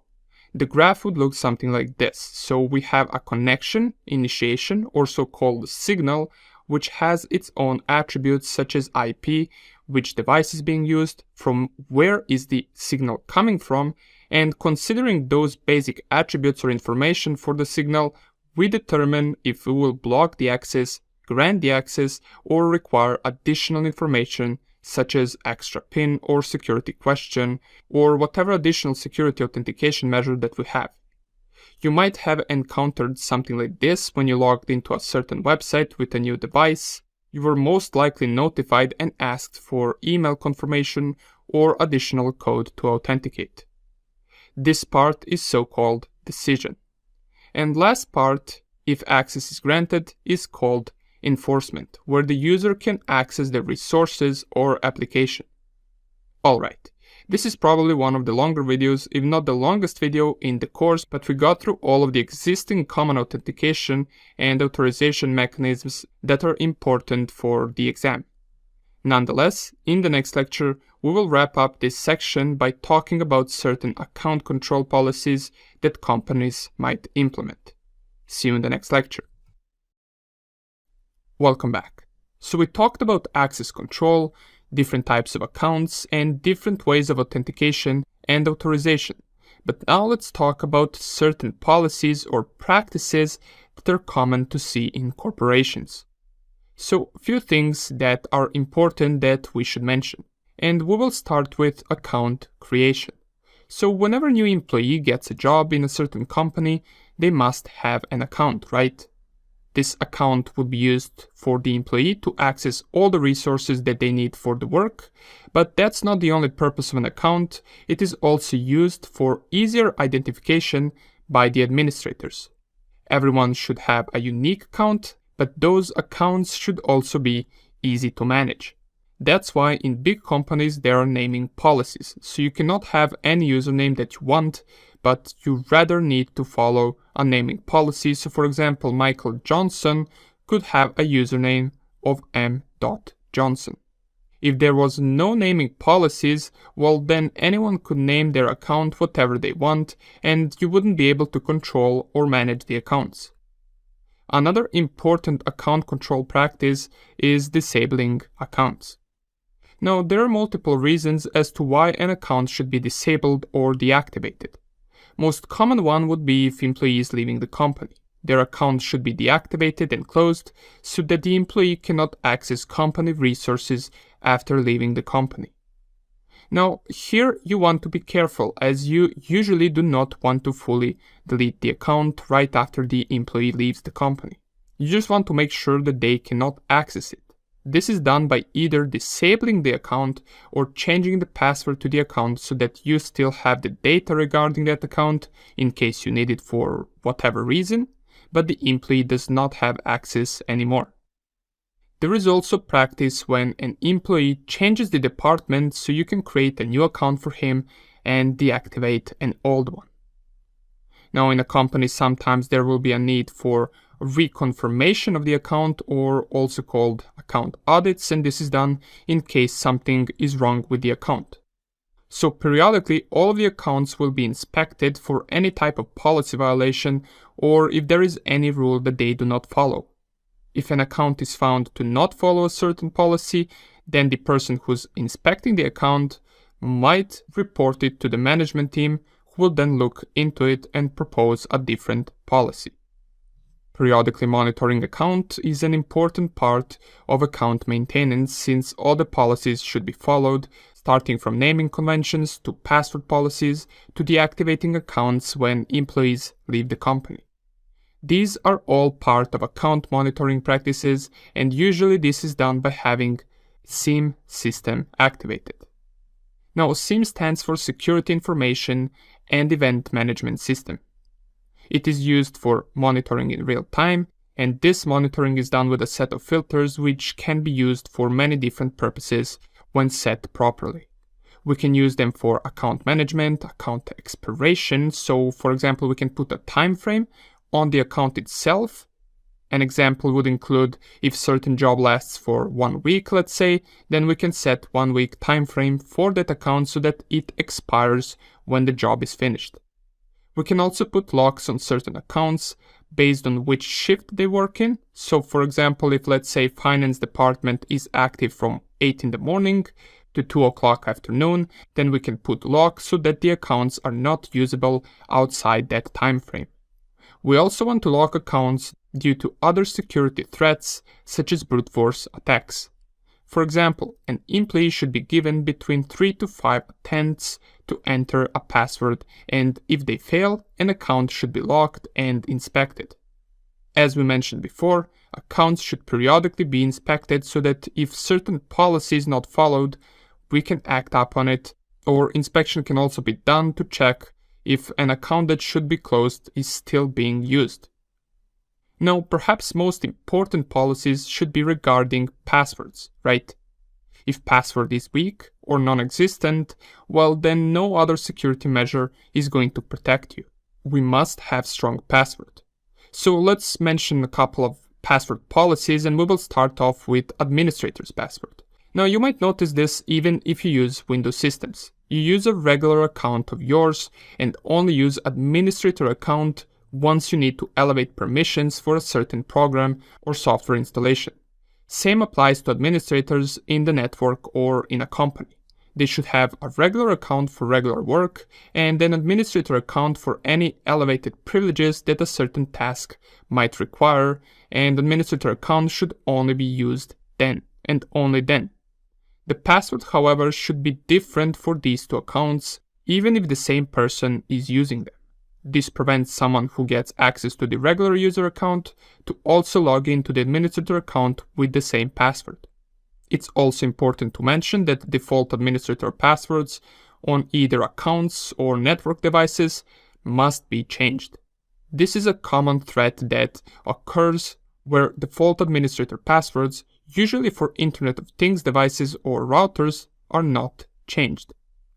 Okay, now when it comes to group password policy, here are some important rules or procedures that we must be familiar with and that we should follow. Why is it important to follow this?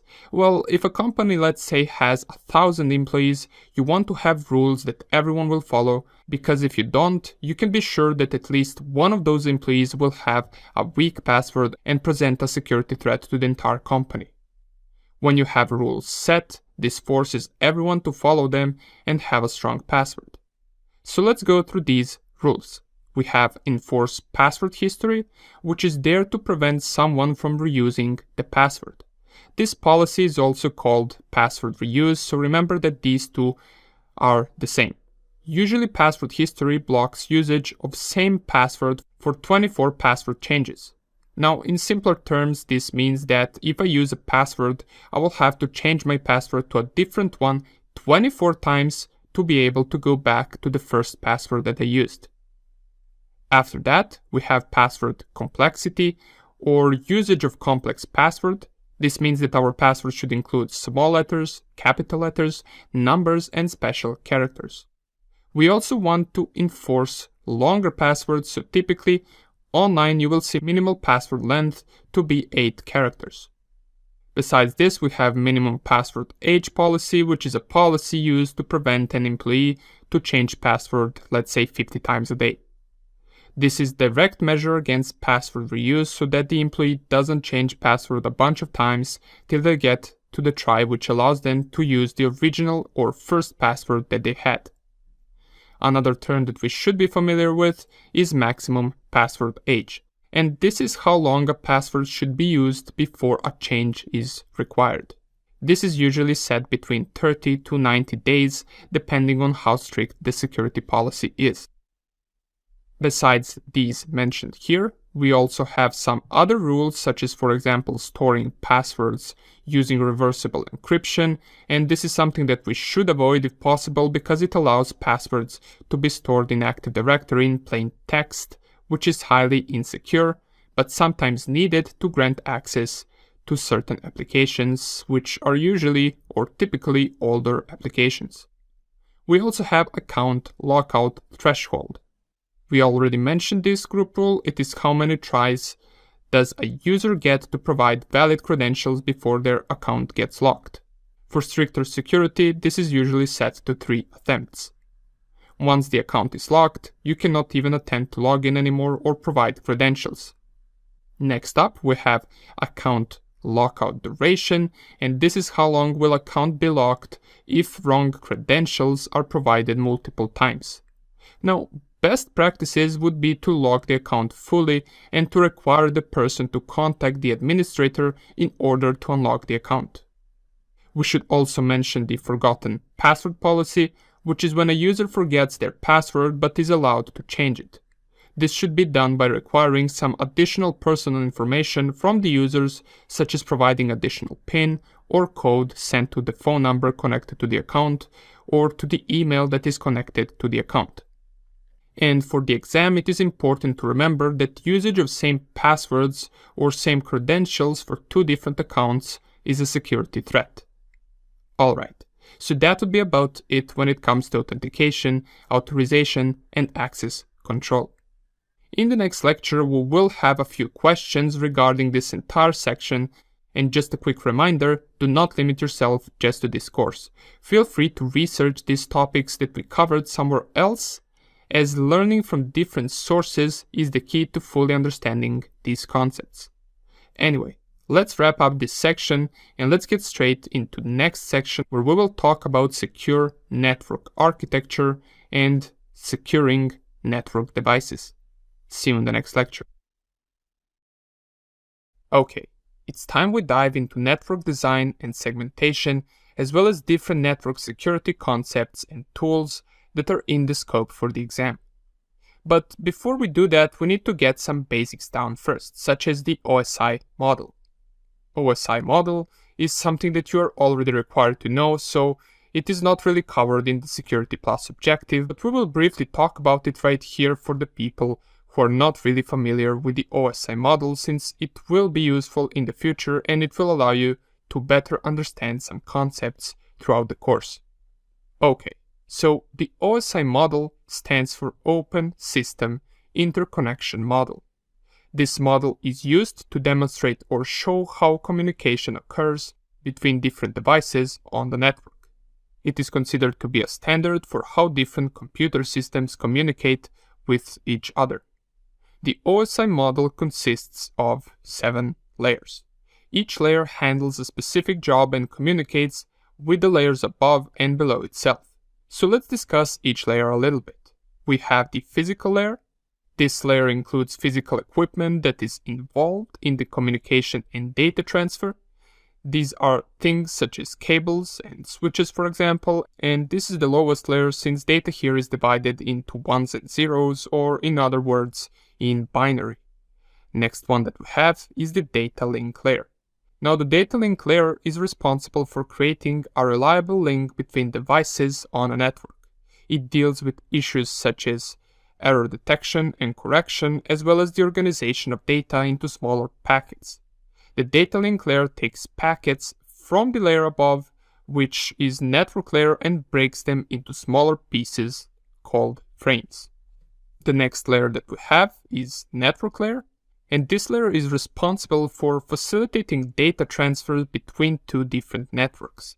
It deals with issues such as addressing and routing, and is responsible for finding the best path for data to travel. When we talk about packets, we typically refer to the network layer. Now, above the network layer, we have the transport layer.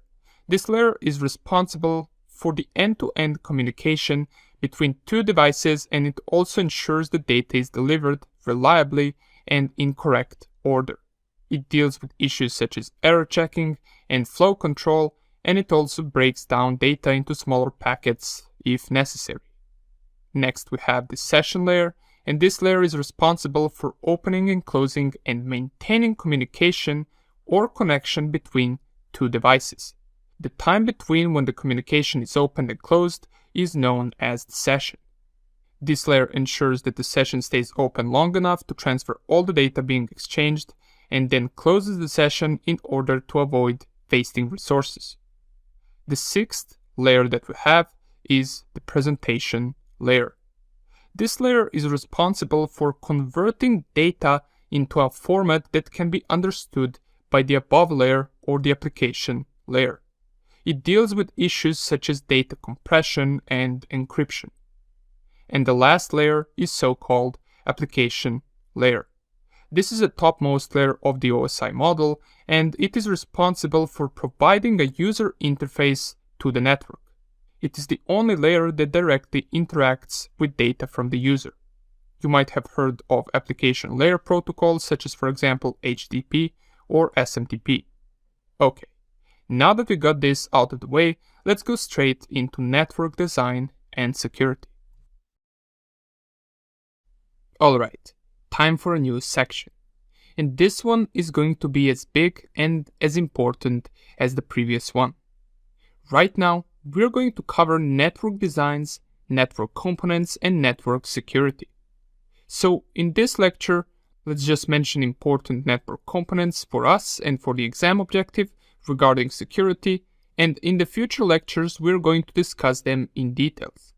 So what would be the important network components that we should be familiar with? Well, here let's mention some of them. We got firewalls, and there are different types of firewalls. Most common firewall division that you will hear is having host-based and network-based firewalls. Host-based firewall is firewall implemented on the endpoint devices, usually via an application, while network-based firewalls is typically a hardware device which is implemented in the network to filter the traffic. Next important component that we have is router. Now, we all know what router is. It's a device that allows us to communicate with the internet since it routes our traffic to the appropriate location. Next up, we have switches. So switches are internal network devices which connects all users or devices on local area network. And we also got things like honeypots or honeyfiles. But these are not that common in normal network. So we are going to split the lecture, and in this one we're going to focus on few things. We will talk about honeypots, honeyfiles, and different network component configurations like proxy servers, fake telemetry, jump servers, and we will also mention and talk about load balancers. And in the next few lectures we will dissect each of the previous components that we mentioned, such as routers, switches, firewalls, DNS, and many other things besides that. But let's not overwhelm ourselves right now.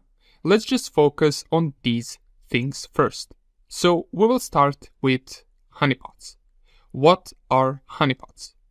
Honeypot can be a legitimate website or a server that is put inside a network with the purpose of attracting attackers. It is purposely made weak so that it can be spotted by an attacker, and as soon as the attacker tries to gain access or hack the honeypot, the IT team will be notified. This is used to further prevent the attack going unnoticed. Since the honeypot will be the weakest point in the network, it is highly likely that a black hat hacker would attack it first. We would then get notified of this attack, and we could prevent the black hat hacker trying to attack other important systems. You can think of honeypots as something like a bait. We also have honeyfiles, and this is also a type of a bait, but this time it's just a file, it's not a server. Usually you can put a bait file called something like passwords.txt or privatekeys.txt, which would fall in the eye of an attacker if he compromises the system. Once again, once someone interacts with the file, the IT team would get notified instantly. Alright, so we know what honeypots and honeyfiles is, and the next thing that you want to be familiar with is the concept of fake telemetry. It is also a security measure that prevents important information getting obtained by an attacker. Let's say an attacker is scanning our systems. If we notice the scans, the fake telemetry would then be used to forward the fake scan results to the attacker, giving him false information. Besides fake telemetry, another important network component that is common to see in corporate networks are the use of proxy servers. A proxy server acts as a gateway between you and the internet. It is an intermediary server separating end users from the websites that they browse. It is beneficial so that the endpoint device that we are trying to communicate with does not really know any information about our actual host initiating the communication, since the request was received by the proxy server and not the host device. Now, proxy server has its own log file, so it can keep the track of internet use by various network devices. Now, considering the flow of the data is from internal network to external network, this is called a forward proxy. Now, proxy servers have several important functions that we should know, and here we listed some of them. We have content or URL filtering. This can be blocking certain requests based on what type of filters were set. So for example, if we set a filter not allowing social media websites, then those requests will be blocked. This can also be called, as I mentioned, URL filtering. And here, besides of just blocking the social media websites, your request will also be written in a log file. Now, social media is just an example of what a company might block. In reality, it would depend on the filter that's being set. Next up, we have web page caching. Now, this is used in environments where lots of people could be using their devices to visit certain types of websites. Now, these websites could, for example, be related to their jobs. And every time these websites are visited, a session is created. This is known to waste resources, so what they do instead is have proxy server cache the web pages. This has its pros and cons. Pros are that the websites will be loaded faster since they are being loaded from your local area network, and also not as many resources will be wasted by initializing lots of connections. But cons are that certain websites that have fast refresh rate won't be as accurate from the proxy server's cache because it won't update the website in real time. There are different types of caching, and here we have listed what's important for the exam. We have active caching, passive caching, transparent and non-transparent cache. And since there are many types of proxy servers out there which I don't think will be on exam, it is however good to know the most common ones besides forward proxy, which could be application proxy servers and reverse proxy. Application proxy server receives requests intended for another server and acts as the proxy of the client to obtain the requested service, while reverse proxy is traffic coming from the internet into our corporate network. So it's pretty much just the reverse of forward proxy. Okay, we got two more things to talk about in this lecture, and one of them are jump servers. Now, jump servers are usually devices that are placed for administrative communication with other servers. Usually the servers that are being managed are in a different zone or network, and you might also hear jump servers being called jump box or jump host. And last thing to mention for this lecture are load balancers. Now, a network load balancer distributes network traffic across multiple links, virtual machines, or servers to avoid overloading any single host, and it does so without using any complex routing protocols. It is typically used in environments where there is lots of traffic coming into the network. When it comes to different configurations of load balancers or different load balancer methods, here are a few of them that are important for us. Now, least utilized host in load balancer means that the load balancer knows the status of all the servers and their capabilities, so it will automatically forward the traffic to the least used server to effectively split the resources. When affinity is used, it means that the load balancer is contacting the same server when it comes from the IP address of the user. In other words, the load balancer ties the user to that one server so that each request from that IP will be sent to the same server. This can also be referred to as persistence. And round-robin load balancing is a simple way to distribute client requests across a group of servers which are put in a list. So a client request is forwarded to each server in that list or in so-called turn. The algorithm instructs the load balancer to go back to the top of the list and repeat the process again. And one more thing that you want to know regarding load balancers is the important load balancer configurations. We have active-active and active-passive. An active-active high availability cluster distributes workloads evenly across a set of nodes to provide load balancing. In an active-passive configuration, the server load balancer recognizes a failed node and redirects traffic to the next available node. Okay, that would be it for this lecture. This was the hardest part probably when it comes to network components and secure network design, since in this lecture we covered most of the stuff that is not found in a common or in a typical network, so you might have not heard about most of the stuff that we talked about in this lecture. Let's just recap real quick. We talked about honeypots, honeyfiles, fake telemetry, proxy servers, jump servers, and load balancers. Now it's time that we talk about more common devices that we mentioned at the start of the lecture, such as routers, switches, firewalls, and many more. Let's start off with routers and switches in the next lecture. Okay, let's talk about routers and switches. So router, we already mentioned that it is a device which connects different networks, and typically you see it being used to have access to the internet. Routers have routing tables created, which helps route the packets and traffic to the desired destination. You can think of routers as a delivery guy delivering your packets and your data to where you want them to go. Besides router, we should also be familiar with the concept of NAT. Now, NAT stands for Network Address Translation. It's a way to map multiple local private addresses to a public IP address before transferring the information. NAT can be configured on the firewall or NAT server, and you will also see an example of using NAT inside a virtual environment with virtual machines. But for the purposes of the exam, make sure to remember that NAT is used to hide internal network. Next thing that we want to talk about, which can be directly linked to routers, is Access Control List, or ACL. Now, access control lists for network devices are typically being used by either routers or firewalls. Access control list can be used to prevent access to certain ports, applications, or IP addresses. If access control list rules are not set, then the last rule is the one that's being used, and that is to reject all packets.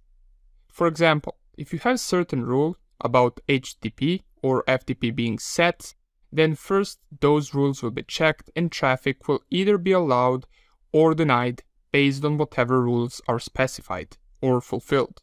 If there are no rules for these types of traffic, the requests will be denied. Next thing that we want to talk about are switches. We already mentioned in the last section that switches are internal devices that connect users inside of LAN or inside of local area network.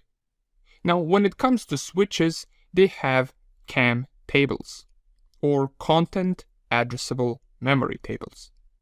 This is also called MAC address table, and it shows which host is connected to which port on the switch, by tying the port to the host's MAC address. One port should be registered to just one MAC address. Now, when it comes to security of routers and switches, we can think of few types of security measures to implement. First, we have port security, and whenever someone plugs in their Ethernet cable to the switch, they will be connected. However, if you use port security, ports will be turned off by default. We also have 802.1x security, since when 802.1x is being used, the user will be authenticated via certificate before establishing a connection. This would allow only the authorized user to connect. This is of course more favorable option compared to port security since it allows switch to be fully functionable and does not disable any of the ports but still successfully authorizes the users. Next up, we have loop protection, and this is a feature that prevents any type of loops happening when multiple switches are connected. We use SDP or spanning tree protocol to prevent this. There is also something called switch aggregation. This prevents loops and allows us to connect multiple switches to function like one logical unit. Besides these, we have BPDU or Bridge Protocol Data Units. These are frames that contain information about SDP or spanning tree protocol. BPDU guard is a feature that defends the layer 2 spanning tree protocol against bridge protocol data units related threats, and it is designed to protect the switching network. And one more important security configuration that we should be familiar with is MAC filtering. Since we know that all devices have their unique MAC addresses, we can use MAC filtering to create either a whitelist or a blacklist. Whitelist being a list of allowed MAC addresses, while blacklist being a list of MAC addresses that we do not want to grant access to. Alright, that would be about it when it comes to routers, switches, and their security configurations. We covered important things that might appear on your exam, and now let's dive into different types of firewalls in the next lecture. Hello and welcome back. Let's talk about firewalls in this lecture. So, firewall is used to prevent unauthorized access to corporate network devices, ports, and applications. That is its main purpose. Now, for the exam, you might also want to be familiar with the back-to-back firewall configuration. A back-to-back firewall configuration refers to the placement of two firewalls, one facing the internal network and the other facing the external network. It is just implementation of layered security where in case the right firewall or the firewall that is on the external network does not stop certain unwanted packets or requests, we hope that the firewall on the left will. The place in between these firewalls is sometimes referred to as DMZ or demilitarized zone. Now, a demilitarized zone is a network segment that is used to provide an additional layer of security to a network by isolating it from the internal network. A DMZ typically contains servers that need to be accessible to external clients, such as, for example, web servers or email servers. Firewalls work based on a set of rules provided for them, and for example, there could be a rule that prevents HTTP traffic on port 80. This is not so common since this would then block all browsing attempts and you would not be able to browse web pages. Now, when it comes to different firewall types, there are many and we already mentioned two of them in one of the previous lectures, so now let's list all types of firewalls that are important for us and for the exam. We have host-based firewalls, which is firewall application usually built in the operating system and can be used to set rules for certain types of traffic on the host machine. This firewall is less secure since if the host machine is compromised, the firewall can be disabled or rules can be changed. Then we have network-based firewall, and the back-to-back configuration that we talked about is an example of a network-based firewall usage. It is typically a hardware device on the network that is used to filter the traffic. We also have something called stateful firewall, and a stateful firewall is a kind of firewall that keeps track and monitors the state of active network connections while analyzing incoming traffic and looking for potential unwanted traffic and data risks.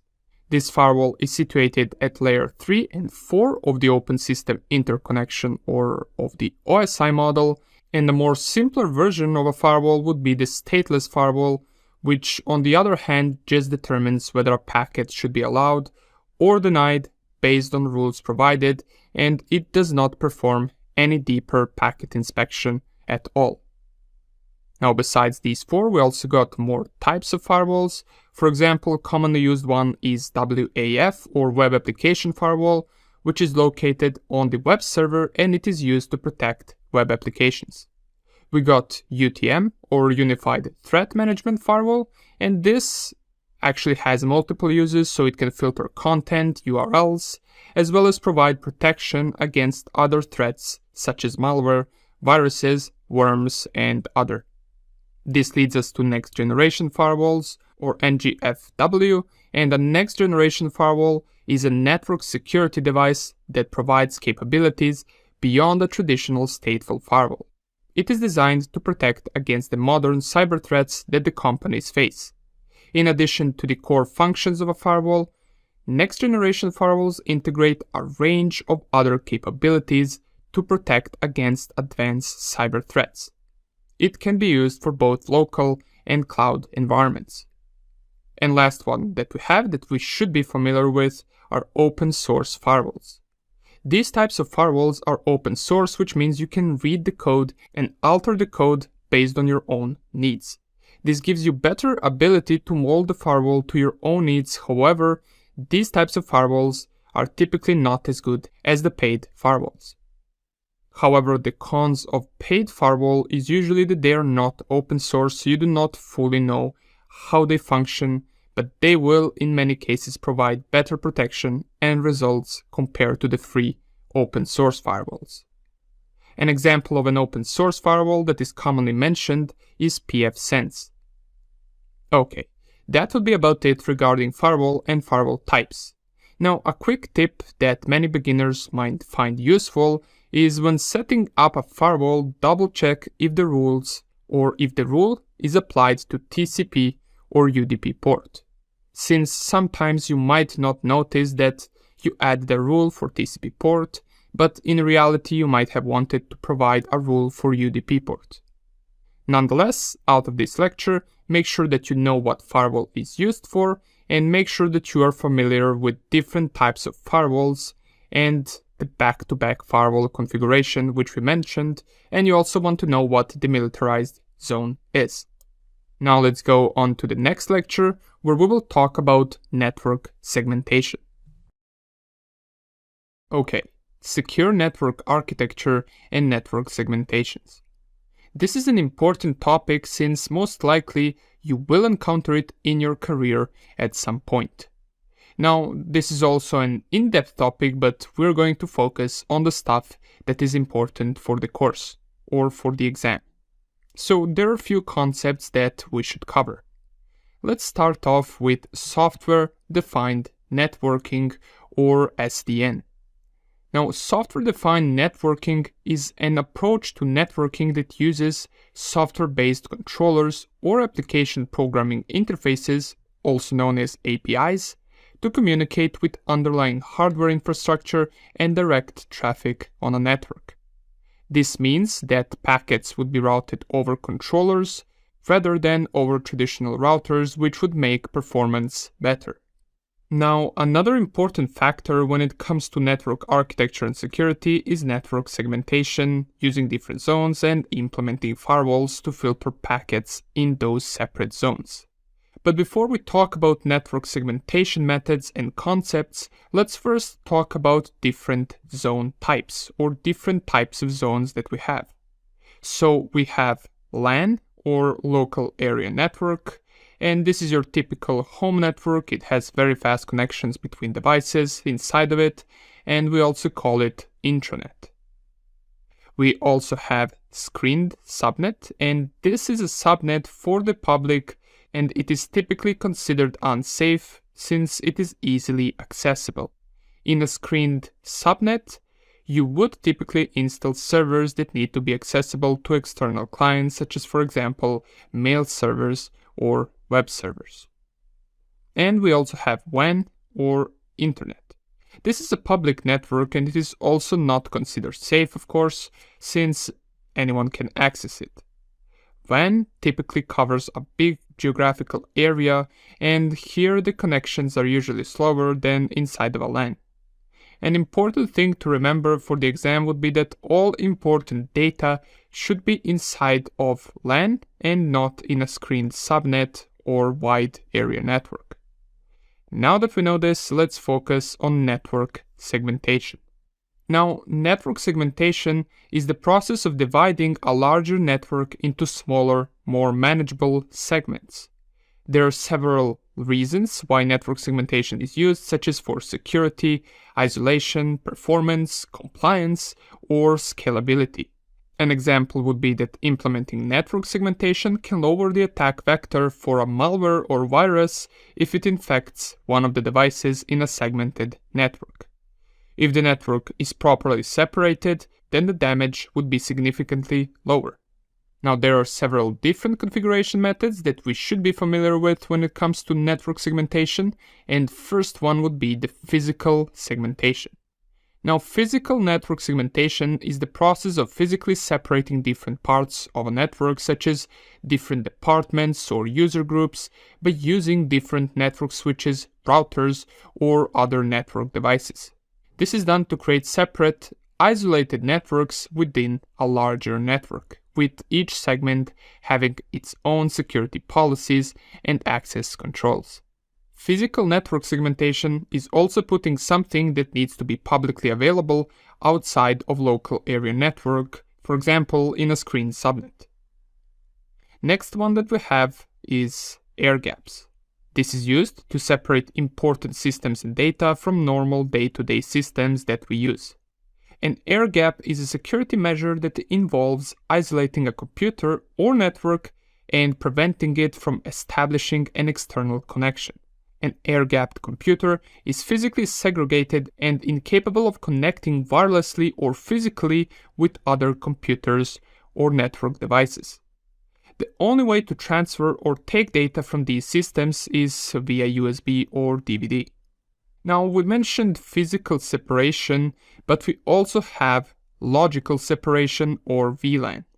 This is used to separate local area network in case there needs to be segmentation in the internal network itself.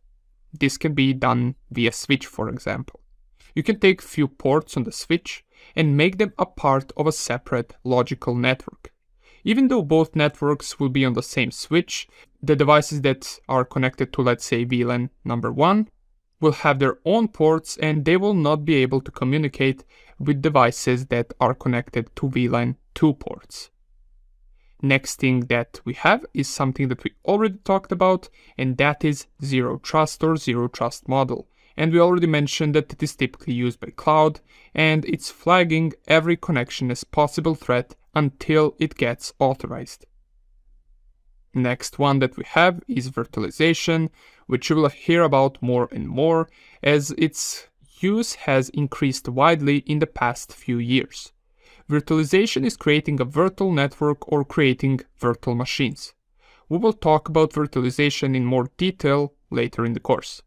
And one more concept that you want to know for the exam is two different ways of traffic flow, and that is east-west traffic and north-south traffic. In computer networking, east-west traffic is network traffic among devices within a specific data center. The other direction of traffic flow is north-south traffic, and that is data flowing from or to a system physically residing outside the data center. Okay, that would be it regarding network segmentation, and in the next lecture we will focus on additional network security systems and threat prevention systems. Okay, so you can say we covered quite a bit when it comes to network security and network components. But there are a few more things or few more security features and network devices that we want to talk about and be familiar with for the exam. So in this lecture we're going to talk about IDS and IPS. Let's start with IPS first. So IPS stands for Intrusion Prevention System, and its name is pretty much self-explanatory. We implement it to protect our network from any threats or unauthorized intrusions. IPS usually detects and prevents a threat once discovered. It is an internal network device, and usually it's put right behind the firewall. There are two types of IPS that we should be familiar with. The NIPS, which is Network Intrusion Prevention System, which works on the network, and HIPS, or Host Intrusion Prevention System, which works on the host machine. The other one which we have is IDS, and it is similar but just a little bit different. First of all, it stands for Intrusion Detection System, and it can also exist for both network and host. Therefore, we have NIDS and HIDS. IDS purpose in general is to detect a threat or unusual traffic. It can work with IPS in combination, so once IDS detects unusual traffic or threat, it notifies IPS, which then prevents that threat. Now, when it comes to detecting, there are a few ways of how IPS and IDS detect threats. Here are two main methods used for detection that you should be familiar with for the exam.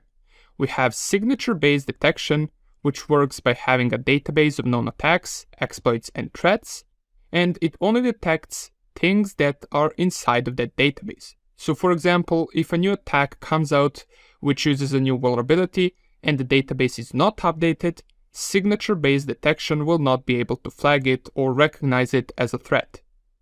We then have anomaly-based detection. Now, anomaly-based detection can discover new vulnerabilities based on how they act and based on previous experience. It can use machine learning to perform these things since it will flag traffic based on the machine learning model provided for the anomaly-based detection. Now, anomaly-based IDS is much more efficient compared to the signature-based IDS, but it is also, of course, more costly. Now, sometimes when it comes to IDS and IPS, there is a use of sensors. These sensors can be put inside the network or even sometimes outside the network depending on which traffic you want to scan and monitor. If it's put outside of your network, then the sensors will scan all the traffic from the internet.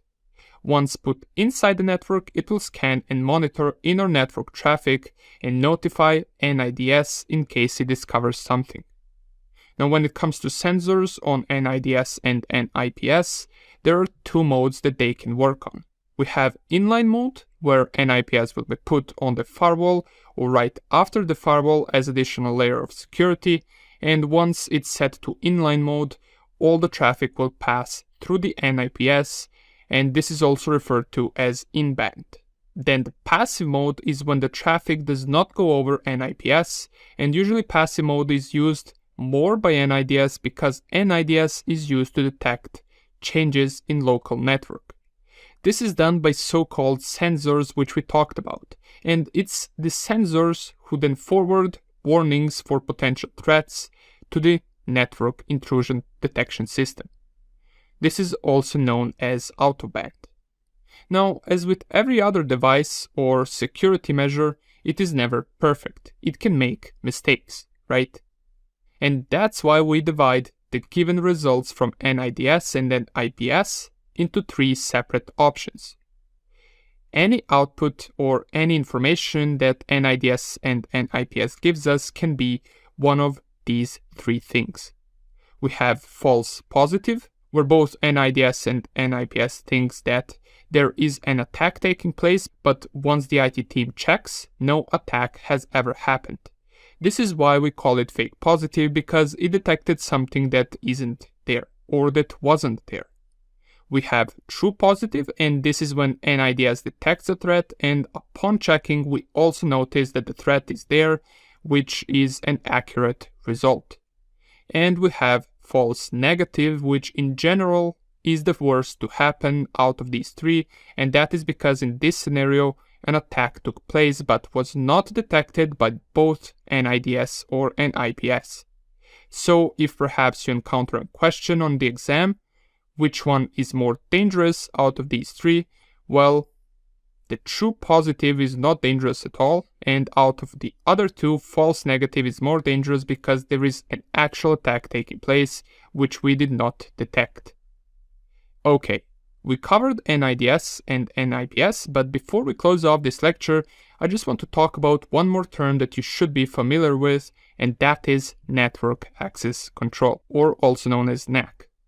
Now, Network Access Control is a security solution that enforces policy on devices that access networks to increase network visibility and to reduce risk.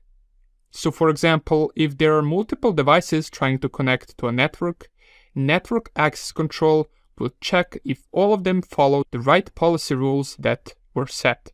Typical example would be that it checks whether the device is fully patched before allowing it to access the network. These so-called health checks are performed by Health Authority, or also known as HAuth. Now, for the devices that are not fully patched, they might get redirected into something called quarantine network, where they will be provided with all the needed patches that will allow them to join the actual network. Now, these so-called host health checks can be performed by agents, and agent is a software that is installed on the endpoint devices that are connecting to that network. It is installed so that the HAuth can perform its checks on these devices. There are two types of agents, permanent one and temporary agent. Permanent agent is already installed on the host, while the temporary agent is installed for one-time use or for one-time check. In larger company networks, they might also implement a service for the devices that do not fully pass all the checks by NAC or by Network Access Control, and this service will then provide needed updates or needed steps that devices need to take in order to be able to join. And in the meanwhile, they will be put in the quarantine network. Okay, so we talked about IDS, IPS, and NAC. And now in the next lecture, we will be covering a well-known network component which makes it easier for us to browse the internet, and that is DNS. See you in the next lecture.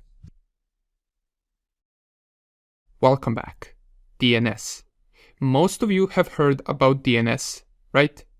It stands for Domain Name System, and it is a crucial component in your day-to-day website browsing.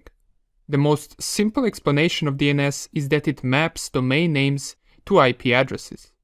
So, for example, without DNS, you would have to manually type IP address of each website that you visit instead of the actual domains. So instead of typing facebook.com in your browser, you would have to type 31.13.84.36, for example. Okay, you get the point. Now, DNS has several records, and we should be familiar with all of them. We have A records, which are IPv4 addresses or IPv4 hosts. We have the AAAA or Quad A records, which are IPv6 hosts. A CNAME or a canonical name is a type of DNS record that is used to create an alias for another domain or subdomain. We have MX records, and a DNS mail exchange MX record directs email to a mail server.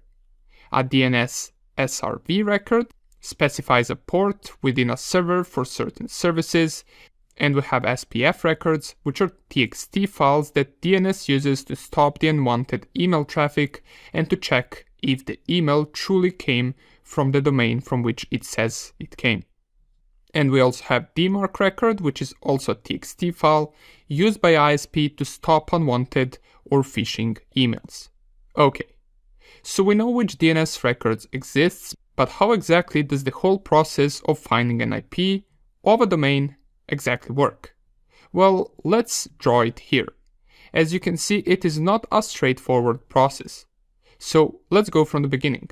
Let's say device A wants to search for a domain. First thing that's being checked are something called DNS cache. Now, DNS cache will typically store recently searched domains and their results. It does so for faster response next time that you search for that exact domain. If DNS cache is empty, it will check inside the hosts file. Now, hosts file is a file where you can write entries for certain domains, and this can be to either have quicker response time, or in case you do not want someone else to know about that entry, you can write it inside a host file because that file is stored on a host machine.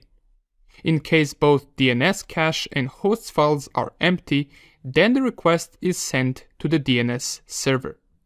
When a DNS server is unable to resolve a hostname using its own cache and zone files, it will typically forward the request to other DNS servers that are higher in the hierarchy of the domain name system.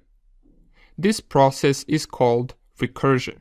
If the result is found, it will typically get stored inside DNS cache for the next use, and if it's not found, the request will fail and you will not load the web page. Okay, so that is how searching for a domain and getting the web page back exactly works. But this is a security course, right? So let's also focus on DNS security. Let's start off by mentioning most common attack on DNS, and that is DNS poisoning. DNS poisoning is an attack where for certain domain, incorrect IP address is given, which can lead to a fake website. Now, poisoning can be done by injecting the record for that domain into any of the steps that we talked about on the previous slide. You can have DNS cache poisoning when the malicious record is injected in the DNS cache, which is first thing device checks once searching for a domain. So when that happens, even if you type the correct domain in the browser search bar, you will be led to the fake web page because that's what your DNS cache entry has. You could also poison the host file. However, in this case, if DNS cache has entry, then you won't even get to checking the host file, so you will still load the correct web page. If DNS cache does not have that entry, then the host file poisoning will work and you will once again go to the fake website. Now, besides DNS poisoning, DNS can be a target of several other attacks, which are DNS hijacking, DDoS attacks, or DNS amplification. Now that we know which attacks exist, we can conclude that DNS is not that secure on its own, right? Well, to increase our security, we can use DNSSEC. And DNSSEC strengthens authentication in DNS using digital signatures based on public key cryptography. Each DNS record is digitally signed, which creates something called RR signature record that can prevent certain attacks, since it provides some type of integrity for the records and the results that you get. Now, DNS creates the RR signature record for each host. And another DNS security feature that you can have is something called DNS sinkhole. Now, DNS sinkhole can provide false information to the attacker, or it can forward the malicious requests to the honeypot, which will notify the IT team and keep the network safe. DNS sinkhole can also be used if you want to block certain types of content within the network, which can be done by leading the request for a certain domain to a non-existent IP address, resulting in request fail. So generally, DNS sinkhole is used to block both unwanted traffic and malicious traffic. Alright, that would be about it regarding DNS. Make sure to remember how DNS works, as well as what DNS records are and types of DNS attacks. And be familiar with the security solutions that we talked about when it comes to DNS. Now, in the next lecture, let's talk a little bit about IP addresses. Alright, IP addresses. We already know by now that each device connected to the internet has its own IP address. Now, remember when we talked about MAC addresses and how they are unique? Well, we can't really say the same for the IP addresses. This is because we can divide IP addresses into local or private and global or public IP address. Now, local or private IP addresses are something that you see inside of your network. They will only work within the network itself, and they're not used to route traffic outside your network. Typically, your router will have both private and public IP, where private IP will be for inside the network, while public IP will be used to route traffic through the internet. The private IP addresses are given to you by DHCP, which is Dynamic Host Configuration Protocol, and they are not unique since they are the same in lots of networks or in lots of local area networks. There are three main types or three main ranges of private IPs that we should be familiar with, and that is Class A, Class B, and Class C, and you can take a look at their ranges right here on the presentation. Now you will most commonly encounter Class C in home networks, and this is the one with the range 192.168.something.something. You can check for yourself right now to see which range does your device belong to inside of your network. If you are on Windows, open your command prompt and type ipconfig, and if you're on Mac or Linux, open up your terminal and type ifconfig. Now, we should also be familiar with subnet masks. A subnet mask is a 32-bit value that is used to divide an IP address into two parts: the network address and the host address. It is used to determine which portion of the IP address represents the network and which portion represents the host. We have these three classes of subnet masks: Class A, Class B, and Class C, and you might notice that, same as IPs, subnet masks are split into 4 octets, and each octet has 8 bits. The left part of the subnet mask is for the network, while the right part is for the hosts. So for example, if we have 255.255.255, the left 24 bits are for the network, while the right 8 bits will be for the host itself, or for the hosts. Now, it's also important that we are aware of different types of IP addresses besides just private and public IPs. You might have also heard about IPv4 and IPv6 addresses. The ones that we just talked about are IPv4 addresses. An IPv6 address, on the other hand, are in hexadecimal format, and they are 128-bit addresses. You can already figure that there are many more IPv6 addresses than there are IPv4 addresses, and that is exactly the reason as to why they were created. We were running out of IPv4 addresses, so we needed a different way of IP mapping devices.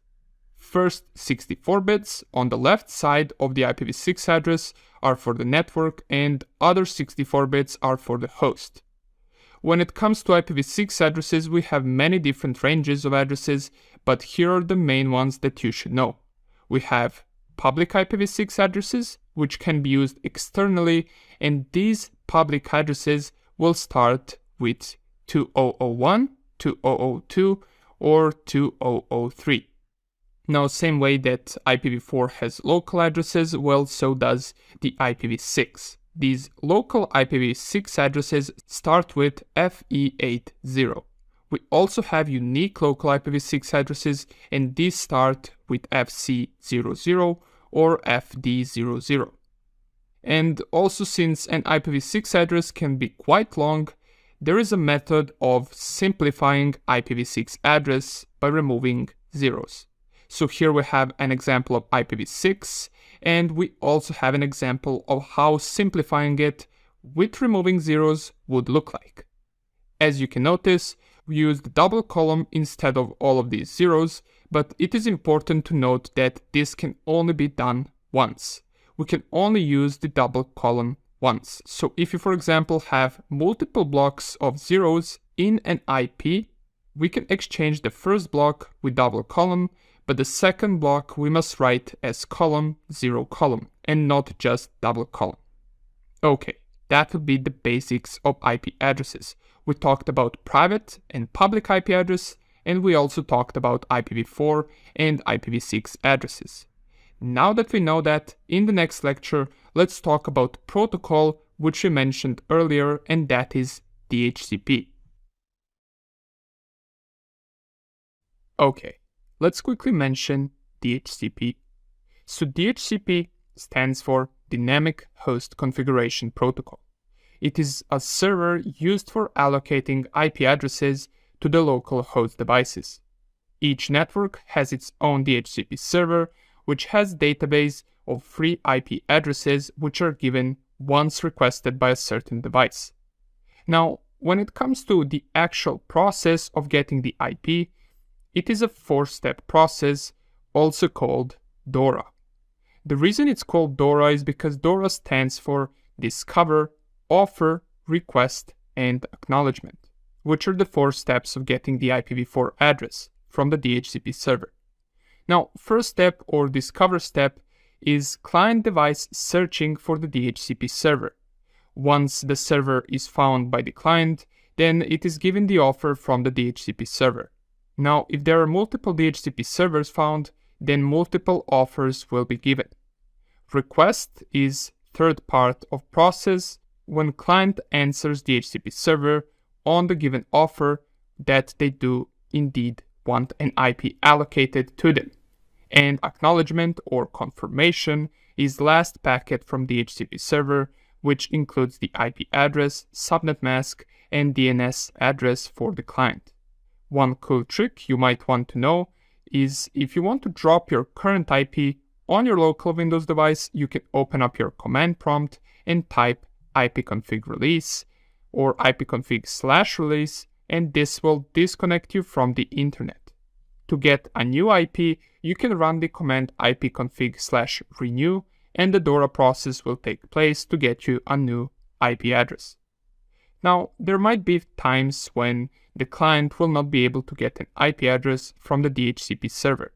In these cases, the client device will be given an IP of 169.254.something.something. This is a private IP which can notify the network administrator that something is wrong. So make sure to remember that this IP address means there are some issues in getting the private IP from the DHCP server. Now, there are a few reasons as to why this can happen, but for the exam you can remember that most common reasons are because of incorrect network segmentation or connectivity, or because of simply exhausted resources or no resources at all. Sometimes it could happen that all IP addresses are taken, in which case you will not be getting an IP address from the DHCP. And sometimes your network might be configured in a wrong way, and these type of errors can usually happen when client tries to communicate with the DHCP server that is in another subnet. Nonetheless, keep in mind that it is important you know what DHCP is used for, and you also want to be familiar with the 4-step process that DHCP uses to assign an IP address to a local device. Nonetheless, this was quite a short and easy lecture, so we got a little bit of a break, and now let's move on to the next lecture. Let's talk about distance connections and access using VPNs, remote access servers, and SSH. Now, we already briefly discussed all of those things before, but now let's dive a little bit more into the concept of remote access. So there are 2 main types of remote access. We have remote access server or RAS, and we have more modern VPN solution or virtual private network. Now, we're more interested in VPNs since they are being more widely used nowadays and they are more modern. However, let's say a thing or two about remote access server. So RAS or remote access server is where the server is inside of a company network while the client has a software installed on their device which allows them to communicate with the server. The older versions have usage of modems on each side, which is used to convert digital communication into analog communication. The communication itself, however, is still rather slow, and that's why it's rarely used nowadays. Now, VPN, on the other hand, is completely different. It is widely being used, and it has similar concept where server is inside the company's network, and the client has software that allows communication, but it does so over the internet. The good side of this is that it is rather cheap, as it does not require additional hardware devices in order to forward the information or the data. However, the downsides are that it goes through the internet, so we must make sure that it is completely secure before sending the information. That's why with the VPNs you will almost always hear about the concept of tunneling or secure tunnel. There are a few main protocols for tunneling that you will most likely encounter and that you should be familiar with for the exam. These protocols are Layer 2 tunneling protocol, and IPsec, which is most secure protocol for tunneling, which can use certificates, shared key, or Kerberos authentication. Now, Layer 2 tunneling protocol / IPsec ensures both secure tunnel and authentication. Layer 2 tunneling protocol is also shortened and can be written as L2TP, and we also have the SSL socket layer VPN, which was used or is used by older systems, and it uses SSL certificates for authentication.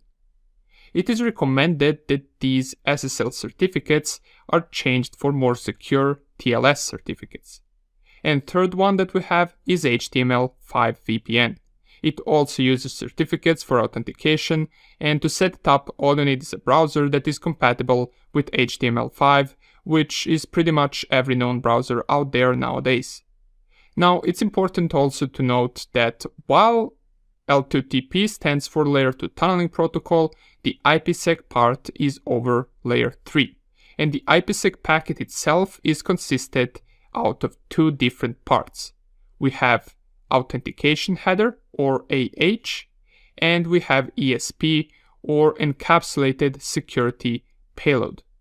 The AH is consisted of SHA-1 or MD5 hashing protocols, which secure the packet header, while ESP uses DES, 3DES, or AES, which are symmetrical and they transfer the data much faster.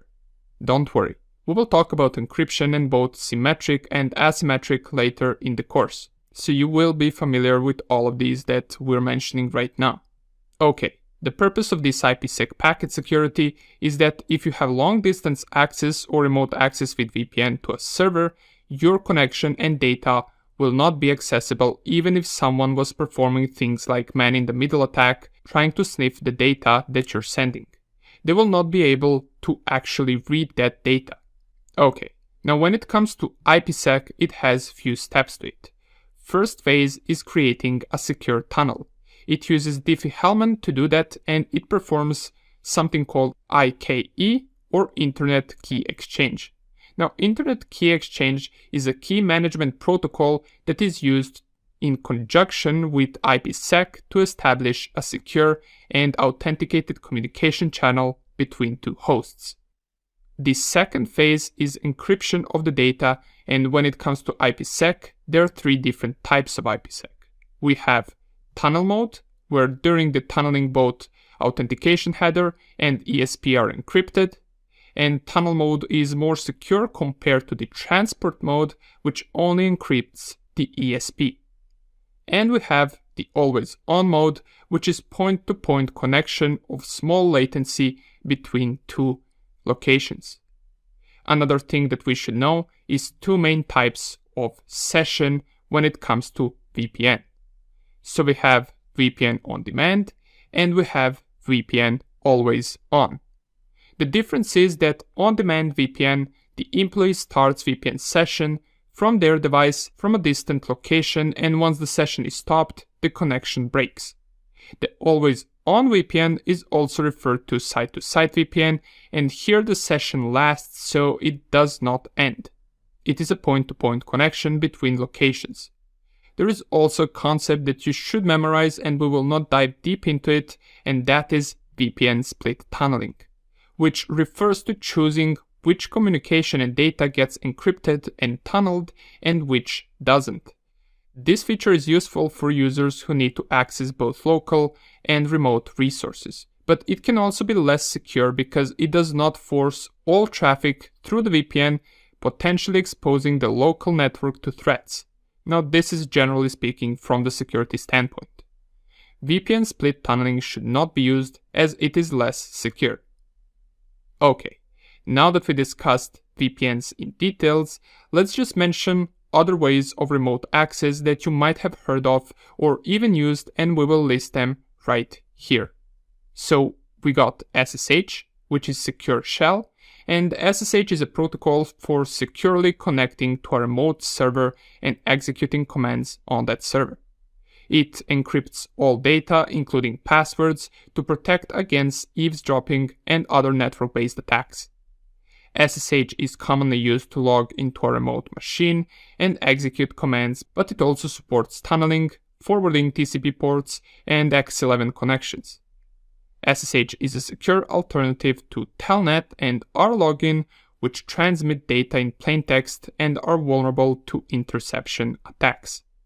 And you probably already know that SSH is widely used in Unix-based operating systems, and also it is available for Windows. And it is based on public and private key concept.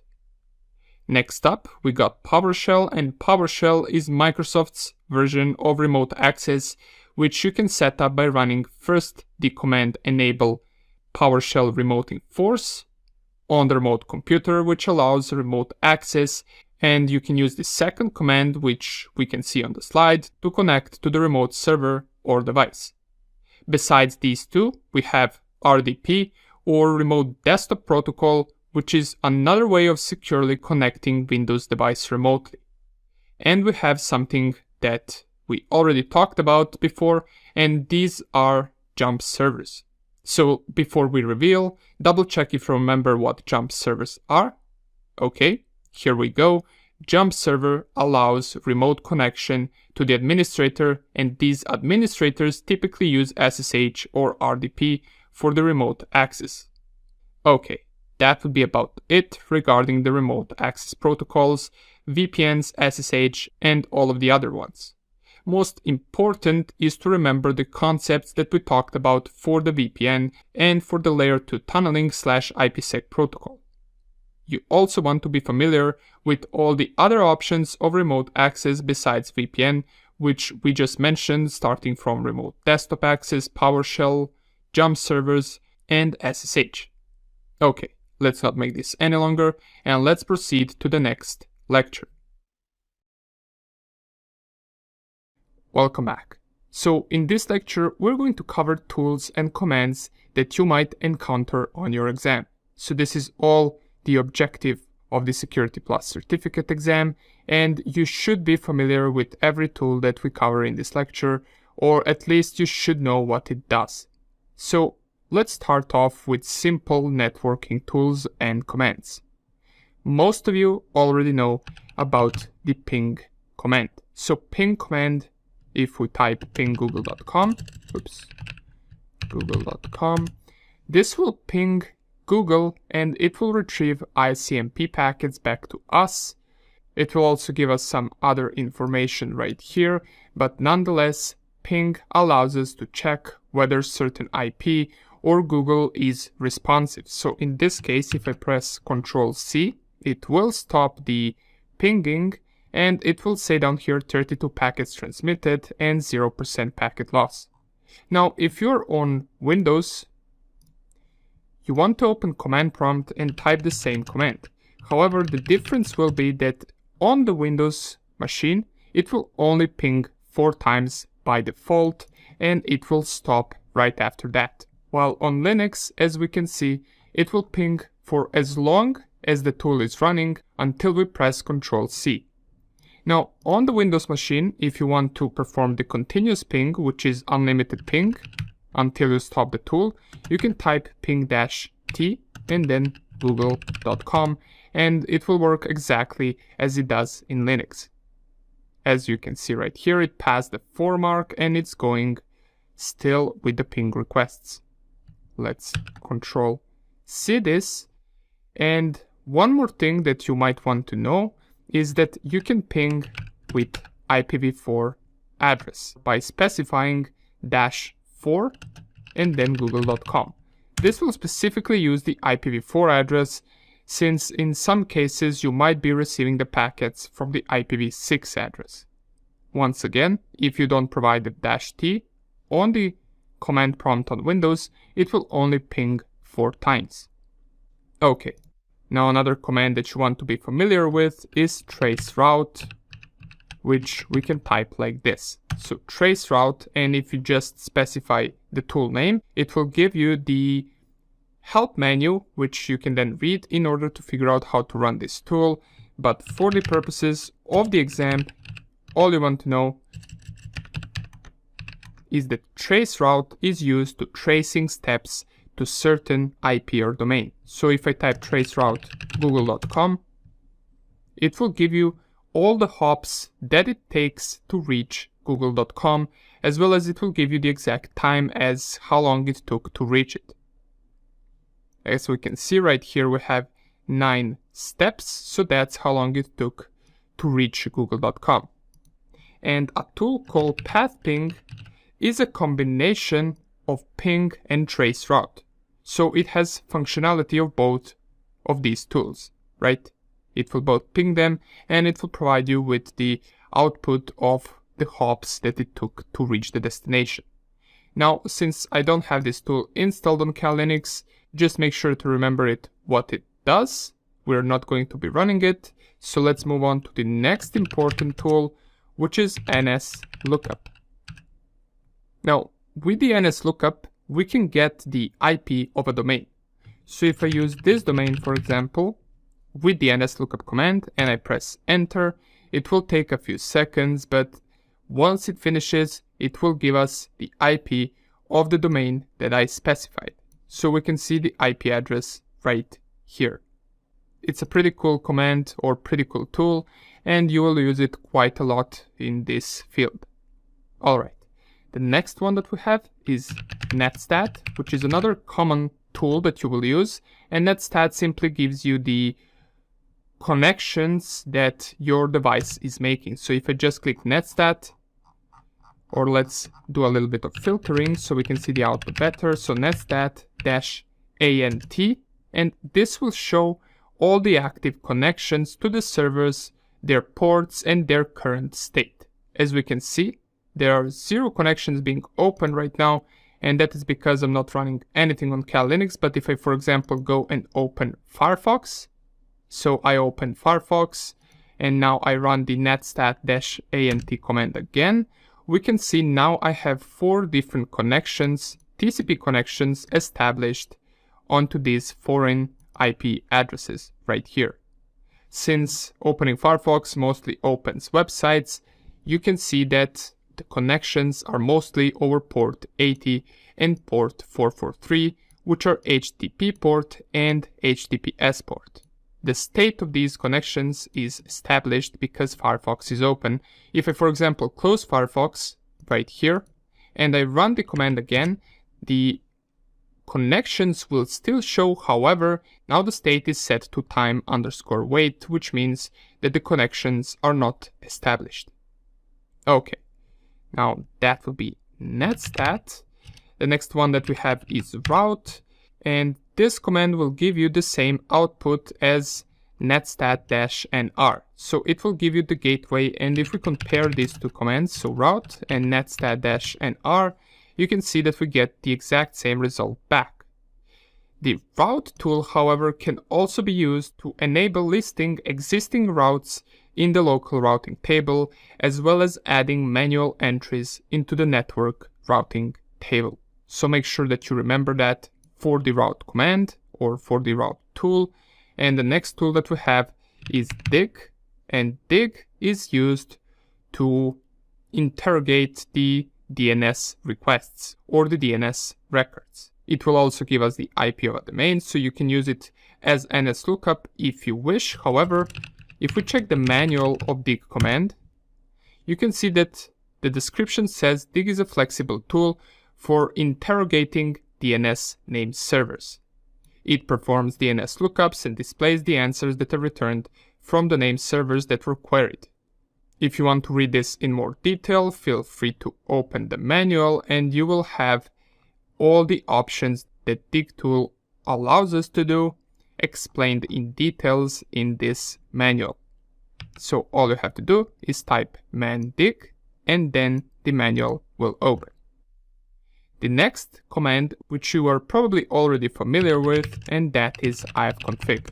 Now, ifconfig will give us our active interfaces and their IP addresses in case they are connected to the internet. So for example, if I run ifconfig on my Cal Linux, I will get ETH0 interface, which has the IPv4 address 192.168.1.11. On Windows hosts, however, it is a different command, but just slightly. So instead of ifconfig, it is ipconfig. And it will give you the same results back. It will give you your active interfaces as well as the IPv4 address that is on that interface. So we can see on my Windows machine it is 192.168.1.5. The next command that we have is arp command, and arp command will give you the arp tables, and you can also use dash or arp -a to show them, and currently we only have my router in the arp tables. It will give you the IP address of the router as well as its MAC address. Now, if you want to, for example, fill in this routing table, I can try and ping my Windows machine, even though it will not work, but let's see whether something changed at the ARP tables, and something did indeed change. We got another entry to the ARP tables displayed for this IP address. But mostly, if you are not performing any connection to other devices in the network, you will at most of the time have just router displayed under the ARP tables. Then we have netcat, and netcat is perhaps best if we check with manual command, and netcat can simply be used to create a connection to a given port on a given host, and it can be used to create multiple different types of connections. So let's read the first paragraph here. Netcat is a simple Unix utility which reads and writes data across network connections using TCP or UDP protocol. It is designed to be a reliable backend tool that can be used directly or easily driven by other programs and scripts.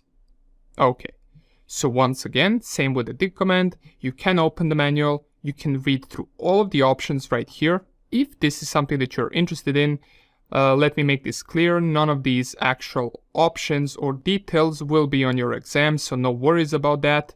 However, if you do decide to go this path of security, all of the tools that we mentioned will be in your repertoire and you will most likely use them at some point in the future. So if you want, you can just learn them early so you don't have to bother learning them later on. But once again, the details of the actual tools will not be on your exam. You will most likely only be required to know certain commands or some basic commands such as ping, ipconfig, traceroute and all of that, but you will need to be familiar with definition of all of these tools, so what they're used for. You can remember as netcat being used to establish connections on a given port to a given host. It is used with both TCP and UDP protocol, and if you want more details, feel free to read through the manual. Okay, now let's cover a little bit more advanced tools which you will also encounter on the exam. Now, most of these tools are actually scanning tools or packet sniffer tools, but nonetheless you should be familiar with what they do. So first of all, we have Nmap.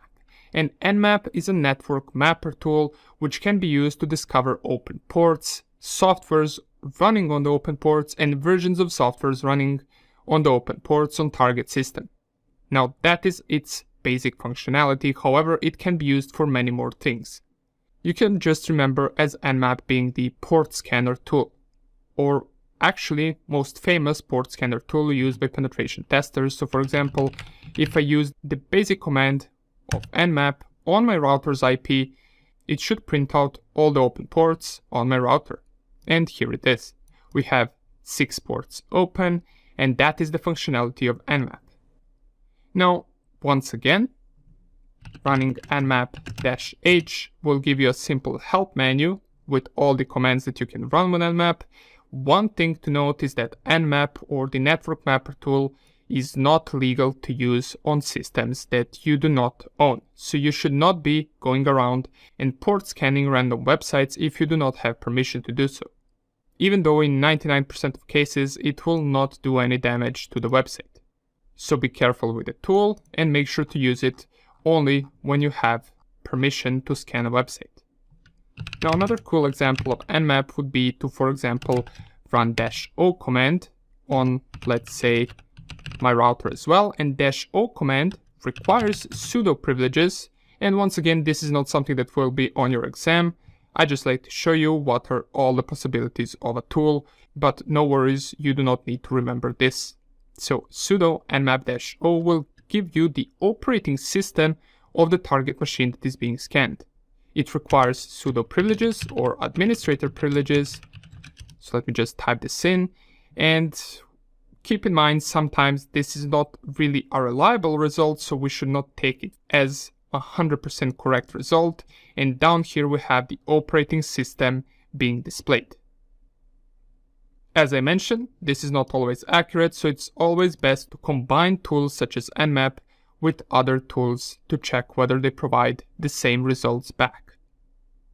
Okay, enough of nmap.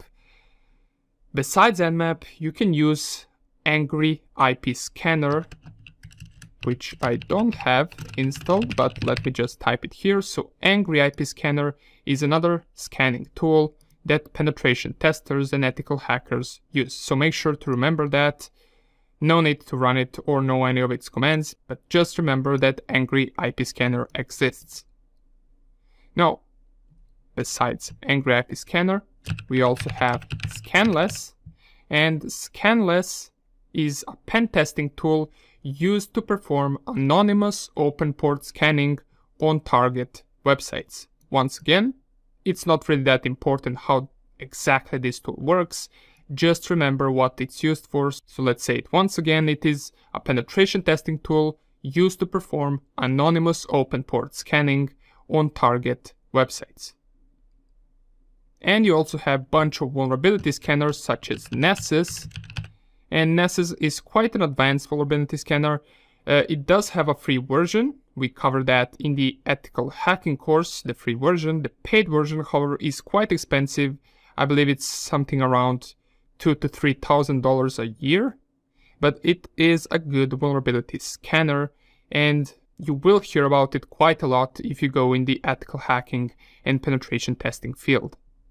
Besides using Nessus as a vulnerability scanner, nmap, which we covered, can also be used as a vulnerability scanner with the combination of scripts. So keep that in mind as well.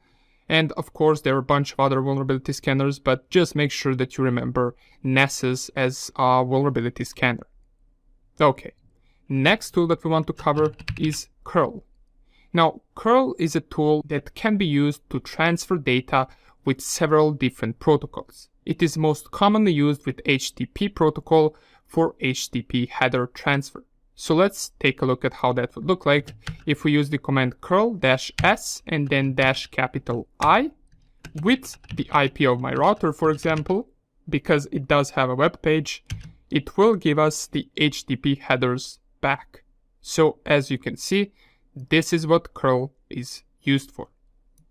The next tool is the harvester. The harvester can be on your exam, so make sure to remember this is a tool used for gathering or harvesting emails from a domain or website. So if I use the harvester command -b and then all and then -d, and I provide some domain which I want to scan, in this case it will be this one, this command will extract all the emails at this web page that it can find. -b is simply which sources it will use. It can be Twitter, it can be Google, it can pretty much be any type of source, while -d stands for domain, and here we simply provide our target. So let's press enter. This will take a minute or two to finish, so I'll just leave it running and I'll come back in a minute so we can check the results.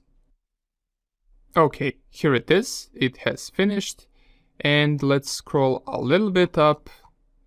It seems to have only found one email, so at least it found something. I have been using this tool a lot before, so let me just tell you, sometimes it can give a bunch of results back, while other times it might not even give any response back. It might throw errors, so it's not really that stable tool. However, it can be useful sometimes. In this case, it found 16 IPs correlated to the domain that we specified. It found one email address and it found 222 hosts. So it does not only scan for emails, but also for IPs and hosts. If you want to use some different options of the harvester, you can run -h command to open the harvester menu, and you will have all the options explained right here. Next tool that we have is Sniper. Now, this tool I do not have installed, but just remember that it is a penetration testing tool that can be used to automate penetration tests. It is a reconnaissance tool, and it is used by both bug bounty hunters and penetration testers, as well as security research teams. So that's all you need to know about this tool, and let's move on to the DNS enum. And this is a command line tool that is used for identifying DNS records. This tool can also be used in penetration testing, it can be used in identifying the targets, and it can be used to try zone transfers and brute force attacks. If you want to read more about it, which you do not need to for the exam, but if you want to read on your own, you can once again open the manual and it will give you the full detailed explanation of the tool. Okay, now the next tool that we have, and don't worry, we are close to finishing this lecture, we just got a few more to cover. We got Cuckoo, so this is how you spell it, and this tool is used for analyzing malware. It works by creating sandbox environment, so just remember that. Other than that, it's not important to us, just remember what I said, and that will be enough for the exam. And the last thing that we want to cover are the packet capturing tools, and we have the three main ones, which are Wireshark, and Wireshark is user interface packet capturing tool. We run it just by typing Wireshark in the terminal, pressing enter, and here is the user interface of Wireshark, which allows us to select any interface of ours. Currently, if I, for example, select ETH0, since that is the only active interface, it should capture all the data on that interface. So if I open, for example, Firefox, as you can see, traffic is coming through. And we can analyze each and every packet as much as we want in great details inside Wireshark. And another famous tool for packet capturing besides Wireshark, so let me just close this, stop and quit without saving. Another famous tool for packet capturing is TCP dump. Now, TCP dump and TCP replay, so those are two different tools, but TCP dump is more known.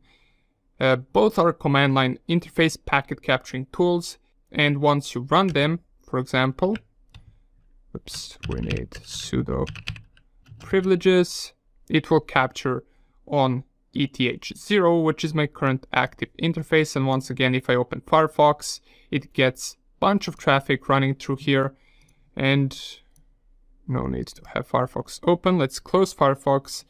It's not as pretty as Wireshark because it's a command line tool, however it can give you as much information and in some cases even more. So it does capture quite a bit of information, so it can be used in analyzing packets. However, I do personally prefer Wireshark since it's much easier to navigate and to read and inspect the packets. Okay, nonetheless, that would be it when it comes to packet capturing tools, and when it comes to networking and scanning tools. Make sure that you know the basics of every tool that we covered here. And by basics, I mean make sure to know what it is used for. And for the tools that we covered with commands, make sure to know what those commands do. For the tools that we only get definition for, you do not need to know any commands for them, you just need to know what they do. Nonetheless, let's not make this lecture any longer, it's quite long enough already, and let's move on to the next lecture. Welcome back. So in this lecture, we're going to cover file manipulation, commands, and tools. Now, don't worry, it's not going to be as long as the previous lecture, since in this one you only got a couple to show. Once again, make sure to know what these tools do, and if we cover any of the commands in this lecture, make sure to also know what those commands will do. So let's start off with first one, which is called head. This tool will output the top few lines of a program, of a file, or of a log. Typically this is used to output the log files, and it will output the top 10 lines if we use these commands. For example, var/log/boot.log -n, and then we provide the number of lines that we want to output, and in this case that will be 10. So this command will pretty much find this file or find this log, use the -n option to output the top 10 lines of this log. So if I press enter, it will give us permission denied, which means it requires sudo privileges, and it does not output anything, and that is probably because this file is empty. So let's go with a different file. For this particular case, I'll just use the client.py file on my desktop, and I'll output it like this. So home, we need to specify the full path to it, and here it is. If I press enter, here are the top 10 lines of the client.py program. Now if you use, for example, -n15, it will output even more lines because you increase the amount of lines that you want to input. Oops, it seems that it copied something, so let me just clear the screen. And similar tool to the head tool is called the tail command. Now tail command is opposite of head command. While head tool will output the top of the program, the tail tool will output the bottom few lines of the program. So if I use it on the same client.py that we use the head on, we can type -n, provide it with same amount of lines, which is 10, and if I press enter, it will copy, or it will output the last 10 lines of this program. It's pretty useful, especially when you, for example, need to analyze a larger log files which you do not want to scroll through, and you just want to output either the top or the bottom of the program. Alright, the next command that we want to use is cat command. Now, cat command will echo the file content. It can be used for file creation, it can be used for concatenating files, and for looking into the files. So for example, if I type pwd, I'm in my desktop directory with all of these files, and if I wanted to, let's say, copy or output the content of file1.txt, which is right here, I can just type cat file1.txt, and it will show me what this file has inside. So it has a string hello world. Same goes with file2.txt. If I just type cat file2.txt, file2.txt has test123 as a string inside this file. Now if I wanted to, for example, use the cat command to sort these two files into a third file, I can combine it with this command, so cat file1.txt and then space file2.txt, and then I pipe this to the sort command, and I sort it all into file3.txt, which if you notice right here, that file does not exist yet. So if I just press enter, it will be created right here on my desktop. And if I cat the content of file3.txt, it will give me the output of both file1 and file2. So it just sorted both of these strings into a new file called file3.txt. Alright, so just remember, cat can be used for file creation, for concatenating files, and for looking into file content. The next tool that we want to cover is grep. Grep can be used to find certain content or string or number inside a file. So, for example, let's first of all open file1.txt and let's write something right here. And let's write a string that we want to search for. So let's say it's test123, and then we continue typing gibberish. And if I save this, I can use the grep command with combination of cat, so cat file1.txt, and then I use the pipe sign, grep, and then test123. And as you can see, it will only output the line inside file1.txt, which contains the string test123. You can also search for just the numbers if you want, so you can just type 1, 2, 3, it will output the same thing. And if you have multiple outputs with the same string that you are grabbing for, it will give you all the results right here. It will even flag them in a color so you can see them better. So you can use grep with combination of cat to find a certain pattern inside the file. Now, it's not that useful when the file is this small, but in larger log files or in larger data files, it can be useful in order to extract the needed things. Now also, if you wanted to use grep to search through entire directory for a certain pattern, you can type grep r and then test123. And as you can see, test123 is found in all 3 files in the desktop directory because -r searched for this string inside all the files inside of the desktop directory. And it found it in file 1, in file 2, and in file 3. Alright, the next command that we have, and we only got 2 more, so no worries, is chmod. Now chmod we already talked about before. It can be used to change file permissions. So we should already be familiar with how Linux file permissions work, as we did talk about it before in the course. You can, for example, use chmod +x on, let's say, file1.txt, even though it's not useful, but now the file1.txt is executable since we provided +x to it. If I type ls-la and I find file1.txt, you will notice it's in different color and it got the x parameter, which stands for execute. That is because we used this command. You can also use chmod with numbers to alternate the file permissions. So if I type ls-la, here are the current file permissions after we ran this command, and here are the previous file permissions before we ran the command. Okay, so we're not going to dive deep into this. We already talked about file permissions in Linux and using chmod command, so no need to talk about it again. Let's move on to the last tool in this lecture, which is the logger tool. So the logger tool can be used to append certain logs or messages to the log files. Usually you would append errors or actions that you encountered inside of a log file using the logger tool.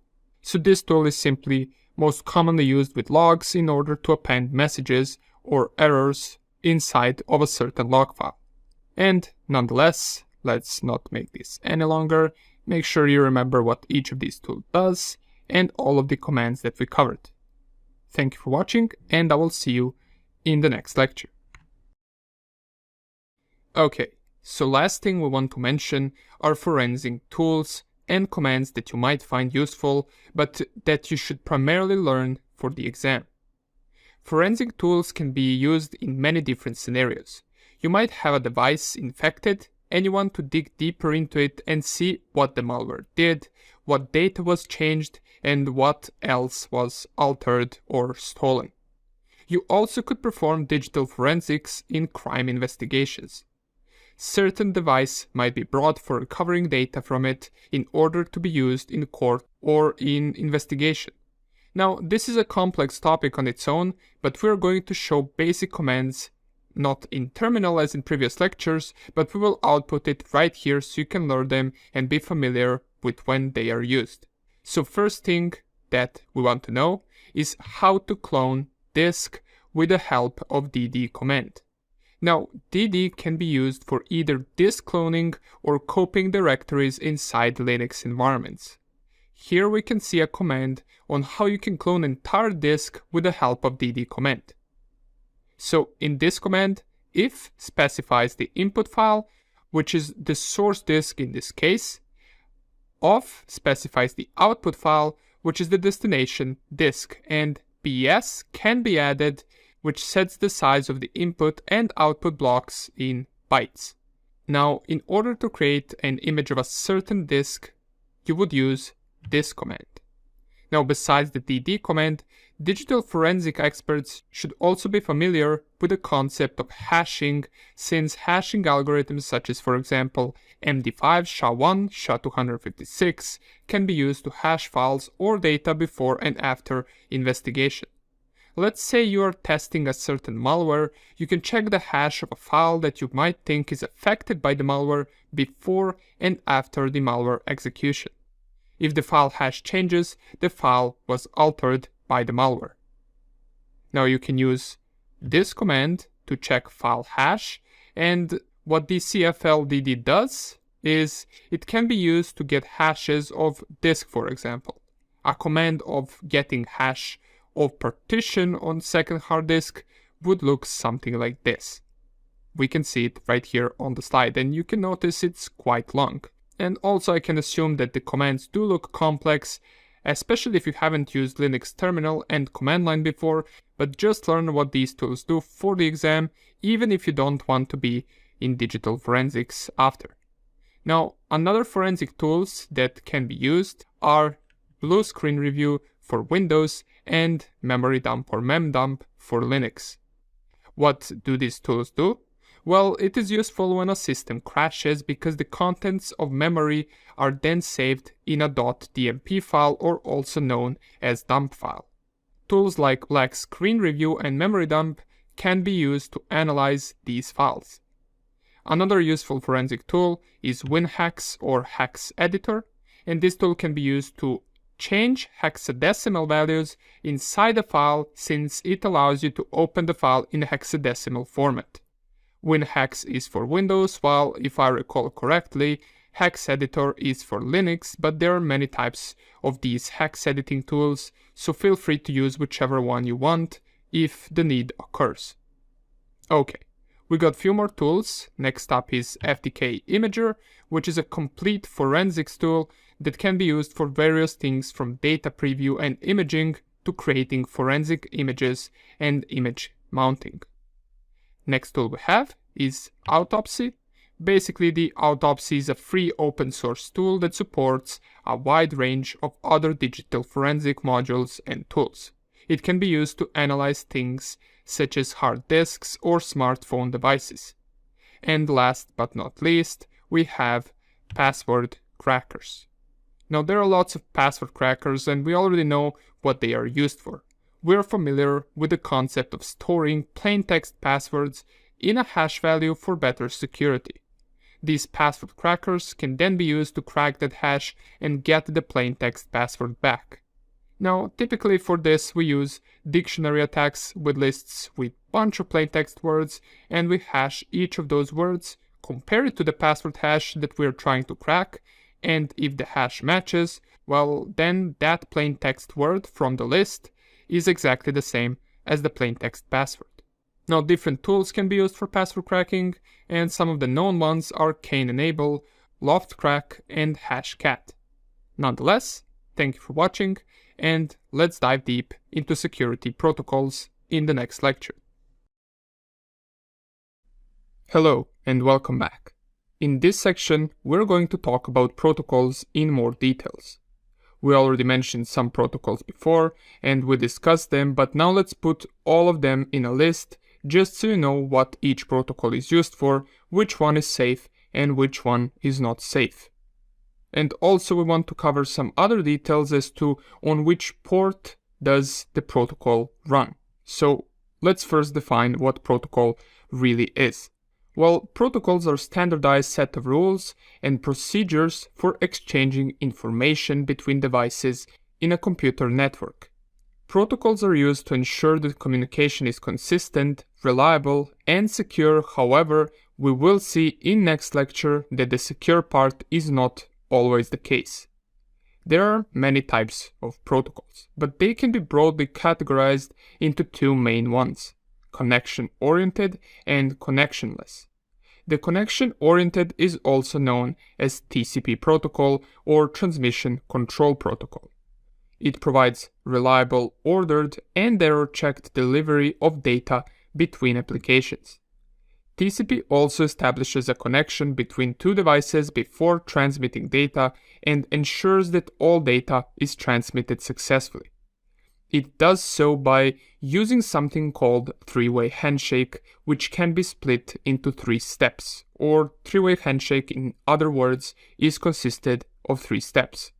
We got SYN as the first step, SYN-ACK as second step, and ACK as third or last step. Now, I don't think that the details of TCP protocol and three-way handshake will occur on the exam, but it is important that you are at least familiar with the concept of three-way handshake and the 3 steps that it has. Next up, we got UDP, or User Datagram Protocol. Now, unlike TCP, which is connection-oriented protocol, UDP is connectionless protocol. It provides fast and efficient transformation of data between applications, but it does not establish a connection and does not guarantee that all the data will be transmitted successfully like TCP does. We could put some main differences between TCP and UDP, which would be that TCP is slower but more reliable, UDP is faster but less reliable, and between these two applications would choose which protocol is best for their specific requirements. So for example, if for a certain app getting the data more reliably and in order is of importance, then the app would use TCP. However, if the app is something that requires faster response and it's not that important whether all the packets will be transmitted successfully, well, in that case, UDP can be used. UDP is usually used in apps that are for streaming services. Alright, so that would be TCP and UDP. You want to know what they are and their differences, as well as be familiar with TCP three-way handshake and its steps. Okay, now that we made that clear, and now that we covered this, let's move on into next lecture where we will talk about unsafe protocols. Okay, we're familiar with the TCP and UDP. We also know that there are 2 types of ports on a device, and those are either TCP ports or UDP ports. And these ports can run various different protocols. You are probably already familiar with some of them, such as for example HTTP running on port 80 or DNS running on port 53, but it is important to note that running an older version of protocol or unsafe protocol can be a threat, and it doesn't matter if it's TCP or UDP if it's unsafe. So let's put out a list of unsafe protocols, and we're going to divide it in 2 slides because not all can fit into one. So here is the first one. Okay, now before we discuss protocols, what you want to know out of all of this is what each protocol does, what port it's running on, and whether it's safe or unsafe version, because in the next video you will see most of these protocols exchanged for a more secure one. Okay, so you can see we listed these protocols in order by port number. So first one that we have is FTP, or File Transfer Protocol. Its name is self-explanatory. It is used for file transferring and it runs on TCP port 21. The main disadvantage or threat to this protocol is that information is being transferred in plain text. Therefore, anyone intercepting that information would be able to read it. The next one that we have is Telnet, which is running over TCP port 23, and Telnet is an old protocol which was used for running commands on a remote server. Same as in FTP, the session with Telnet is in clear text and therefore it is not secure. Another unsecure or unsafe protocol is SMTP, which runs over port 25. SMTP does not have any inbuilt security features such as encryption or authentication, which makes it vulnerable to eavesdropping, spoofing, and other types of cyber attacks. DNS we already talked about. We know it runs over port 53, and we did mention that DNS has set of attacks against it and that DNSSEC is the secure version. If you want more details about DNS, refer back to the DNS security lecture in the network security and segmentation section. We also talked about DHCP, which is not necessarily unsafe, but it does have problems with it, which we also discussed in previous section, And those problems could be something like resource exhausting, where a device can get an IP address. We also got TFTP, which is a UDP version of File Transfer Protocol. It is faster than FTP due to reasons we discussed in previous lectures, since UDP is more faster but less reliable. But same as with FTP, it transfers files in plain text, making it unsecure. It works over port 69. Okay, so we got a few more to talk about, and the next one that we have is HTTP. Now, HTTP is used by websites and it works over port 80. HTTP is less secure, that's why more and more websites are using HTTPS, which is the secure version of HTTP. Now, the HTTP isn't safe since it transmits data as plain text, which makes it vulnerable to interception and tampering by malicious third parties. This means that sensitive information such as passwords and credit card numbers can be easily obtained by hackers, and you might have noticed that many of the unsafe protocols are simply unsafe due to non-existent encryption and transferring data in plain text. That is why most of these were exchanged for the versions that we will talk about in the next lecture.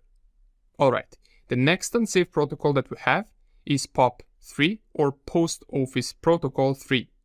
It is a protocol used to retrieve email messages from a mail server to a client computer. It uses port 110. Now, POP3 is considered unsafe because, as with others, it transmits data including usernames and passwords in plain text. Now we have NTP or Network Time Protocol. It uses TCP over port 123, and we mentioned it before since both Kerberos and SIEM servers use Network Time Protocol for time synchronization. NTP is one of the few unsecured internet protocols that is still common to use.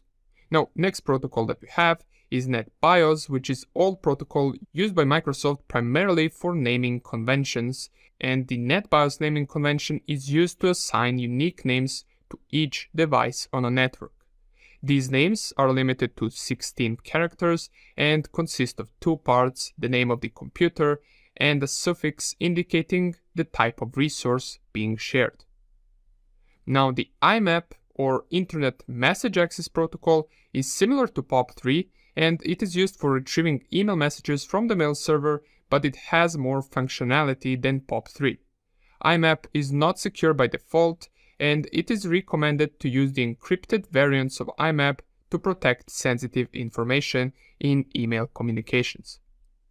And we got two more to discuss, which are SNMP or Simple Network Management Protocol. It is a protocol used for monitoring and managing network devices such as routers, switches, and servers, and SNMP by itself is not secure as the data transmitted is not encrypted and can be intercepted and read by unauthorized parties.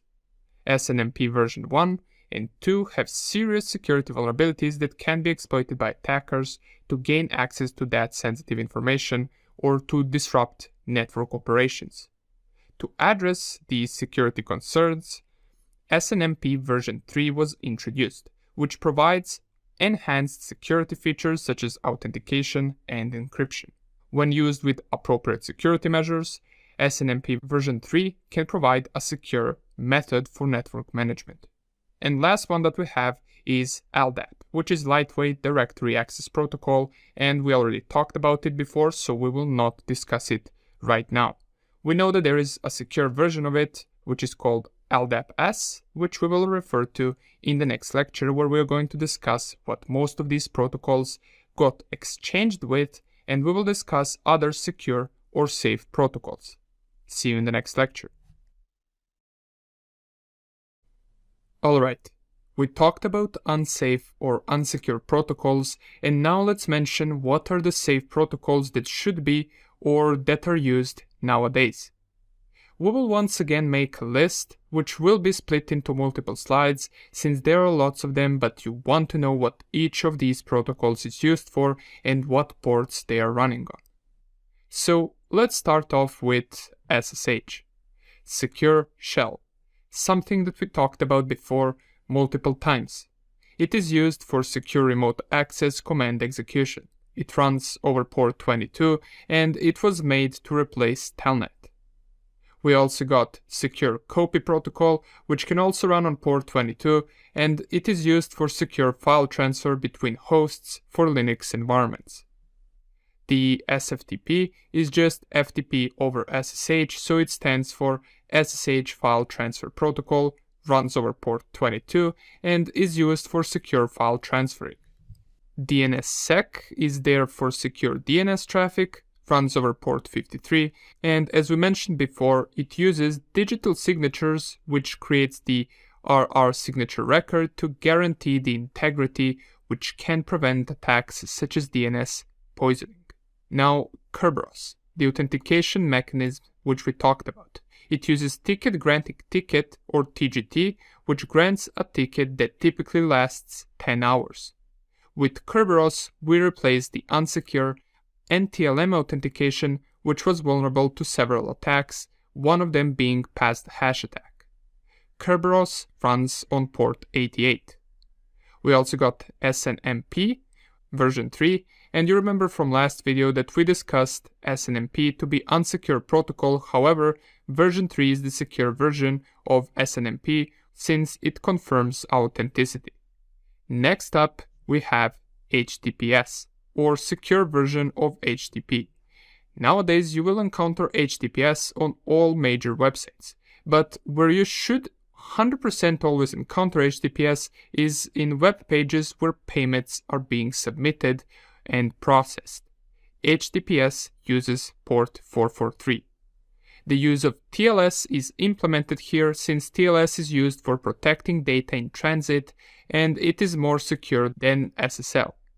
Next up, we got IPsec, which we already discussed in details. We mentioned IPsec can be used for VPN sessions. It typically runs over port 500 UDP, and you should be familiar with all the other things we already talked about regarding IPsec and VPN, since we will not talk about it again here. So just refer back to the VPN lecture if you missed something regarding IPsec. Next we have is SMTPS, which is secure SMTP since it uses TLS for encryption. We also got SPOP3, which is just the secure version of POP3, which is Post Office Protocol. FTPS, or File Transfer Protocol Secure, is used for securely transferring larger files. It uses TLS for setting up secure tunnel before transferring the files.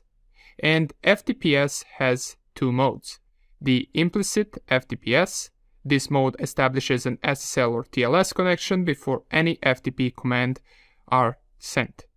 And the explicit FTPS is a mode that starts out as regular FTP, but the client and server negotiate an SSL TLS session after a successful login. Okay, another one that we talked about is RDP, or Remote Desktop Protocol, used by Microsoft that allows you to securely start a remote access session on Windows device or server. RDP works over port 3389. We also got SIP, or Session Initiated Protocol, which is protocol for initiating, maintaining, modifying, and terminating real-time sessions between endpoints on IP networks, such as voice and video calls or instant messaging. Now, Session Initiated Protocol is widely used for voice, or also known as VoIP communications. And last we have SRTP, which is used for securing video conference traffic, and it typically runs or uses port 5061. Alright, so that would be about it regarding safe and unsafe protocols. Once again, make sure that you know what each protocol is used for and on what port does it run. And be aware of which protocol is safe and which is unsafe. Nonetheless, thank you for watching, and let's get straight into the next lecture. Welcome back. Time we dive into concept of wireless and mobile devices, their management and their security. We will start with wireless devices first. We will explain different types of wireless devices. We will mention the types of encryption and security measures used by wireless devices, and we will revise the authentication protocols. Okay, let's start by mentioning different types of wireless devices and wireless networks. So first term that we should familiarize ourselves with is the VLAN or wireless local area network. It is a type of computer network that allows devices to connect to the internet or to each other without using cables. VLANs use radio waves or infrared signals to transmit data over short distances, typically within a building or home. Nowadays, you will typically find WPA2 enterprise inside corporate VLANs, however, more about WPA later in the section. We should also have a separate guest network, which would be a wireless network for guests so they can connect to the internet, and it should be a separate network as we don't want guest traffic inside our corporative VLAN. Wireless networks work by connecting to something called WAP, which stands for Wireless Access Point. Probably most of you have wireless access point inside your home if you have Wi-Fi, since AP or WAP is important part of wireless infrastructure. However, in some cases, you might encounter ad hoc. And ad hoc is a network where two devices can have wireless connection between them without the need of wireless access point. Now, for security and troubleshooting, you might encounter Wi-Fi analyzers. Wi-Fi analyzers are software tools or hardware devices that analyze the performance of Wi-Fi network. They provide information about the strength and quality of the wireless signal, the number of access points and clients, the channel usage and interference, the security settings, and other parameters that can affect the network performance. And another concept that we are familiar with and that also exists in wireless network is WIDS, or Wireless Intrusion Detection System. We already know what IDS is, so we are not going to go into that right now, but just for the information, IDS inside a wireless network is called WIDS. Now, inside a wireless network, there are also different types of wireless access point controllers. We have FAT controllers and thin controllers. Now, FAT controllers is standalone wireless access point that has its own storage of DHCP addresses, and all the configurations for wireless network is installed inside of that wireless access point. Typically, you will have this controller inside your home network. The thin access point allows remote configurations, and it does not require manual configuration. Typically, it is encountered in corporative networks where there are multiple wireless access points. You can remember that thin controllers is used for remotely accessing multiple wireless access points. Now, when it comes to actually accessing the wireless network over WAP, we should implement several security measures for more layered security. The one you mostly encounter is usage of username and password, or in some cases just password. Now, once you set up your wireless access point for the first time, the password and the username will be default. Best practice is that you change the default username and password as soon as you set the wireless access point in order to prevent anyone from accessing your network. Once you change the password, you should also set the strongest type of encryption available for it. Once again, you can see this in your wireless access point settings. Another layer of security you can implement is to disable SSID or Security Set Identifier. Now, SSID is the name of your wireless access point. By default, it is visible, and you can change that so that it is not visible. You might also hear about SSID being called eSSID regarding wireless networks, so to disable it, you want to search for an option that would be called something like Disable Broadcast SSID. Now, let's also mention usage of encryption. Since usage of encryption is a must in wireless networks to fully protect it from anyone sniffing the data or information that's going by. Now, most of the access points will have encryption enabled, but it is important that we mention it because you can turn it off if you wanted to, and that is not recommended from the security perspective.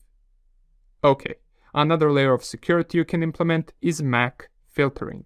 You can set which MAC addresses are allowed to connect to the wireless access point and which are not allowed. The allowed MAC addresses would be a whitelist, while the banned or blocked MAC addresses would be a blacklist. And another important thing are the types of wireless standards. So here is a table of 802.11 wireless standards, and you should be familiar with all of these for the exam, so make sure you know their frequencies and their limitations and speeds. So feel free to pause here and write this down, or just refer back to it later once you are studying the wireless infrastructure.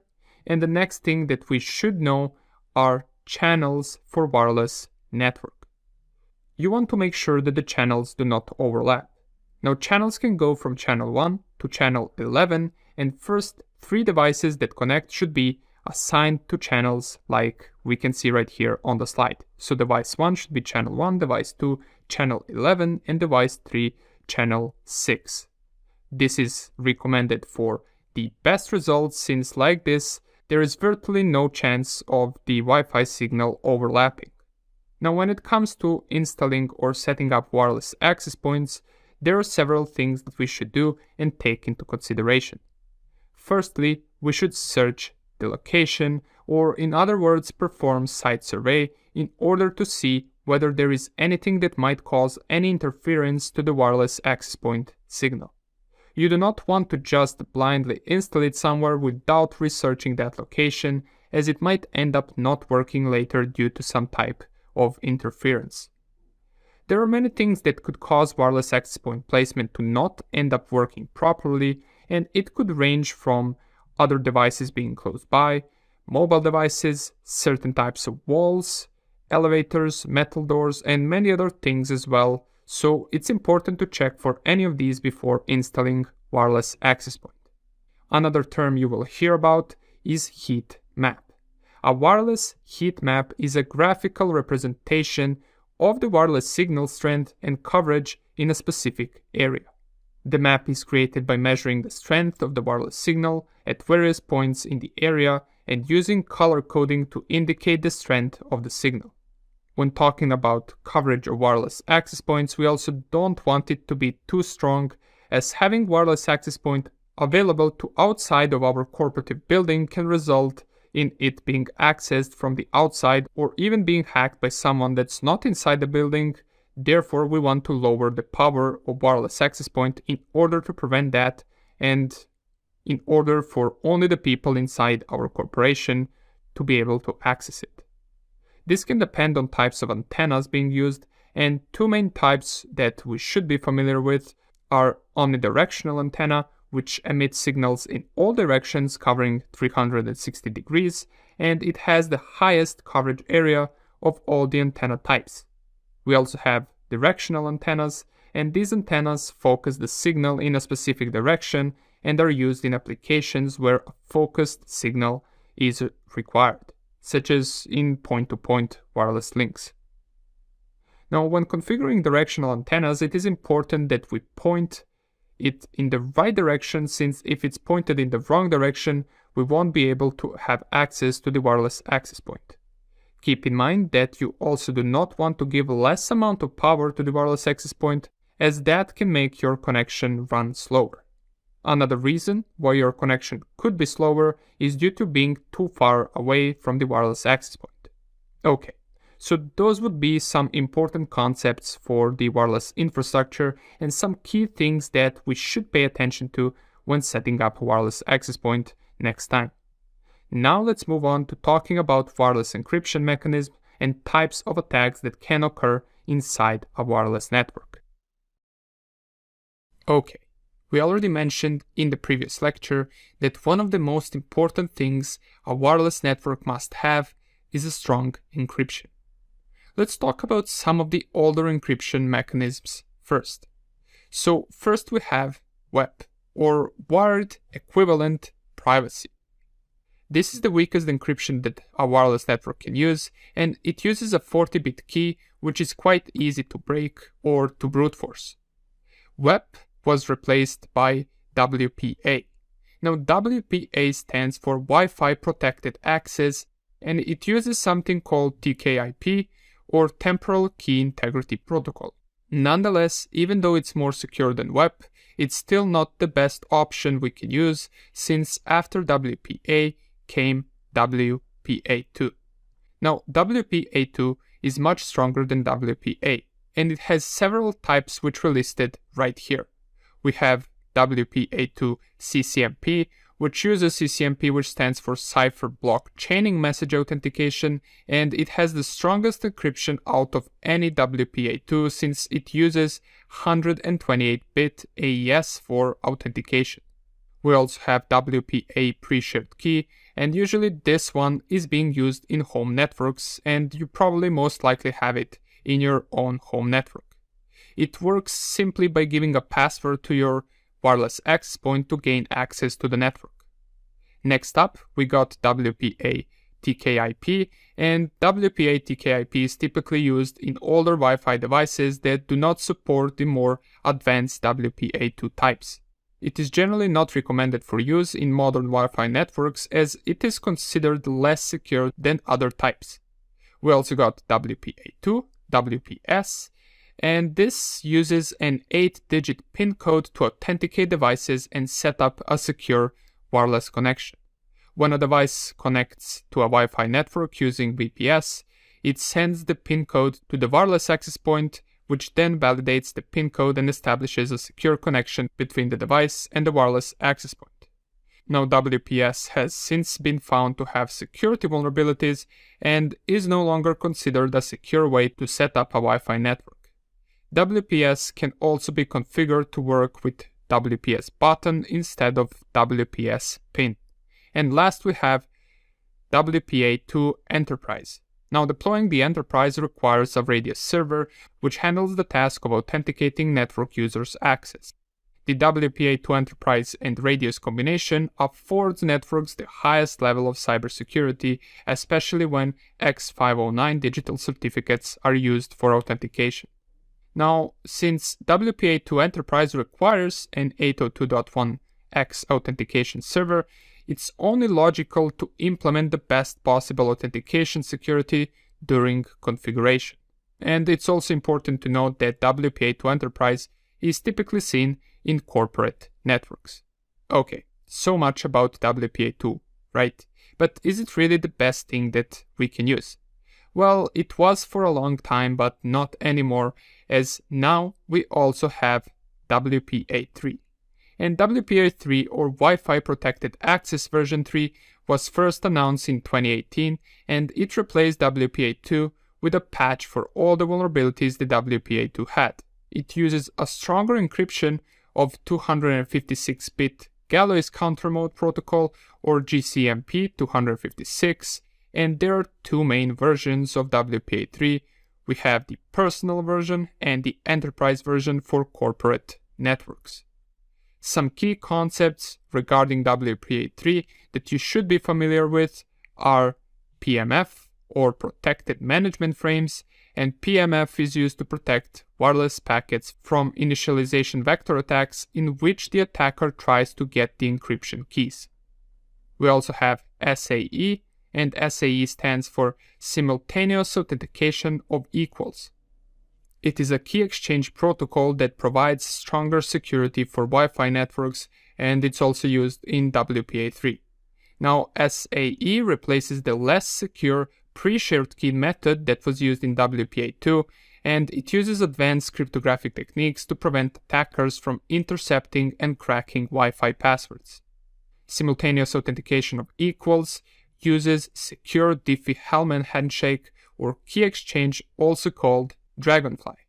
Now, as we mentioned, we have WPA3 Personal, which uses the SAE, and PFS, or Perfect Forward Secrecy, which makes sure that session keys cannot be compromised, and it also prevents the attack that WPA2 had, which was offline brute force attacks.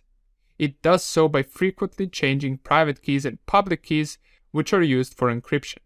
The enterprise version of WPA3, which is for corporate networks, once you compare it to WPA2 Enterprise that supported 128-bit AES, this one, or this newer WPA3 Enterprise version, now supports 256-bit AES.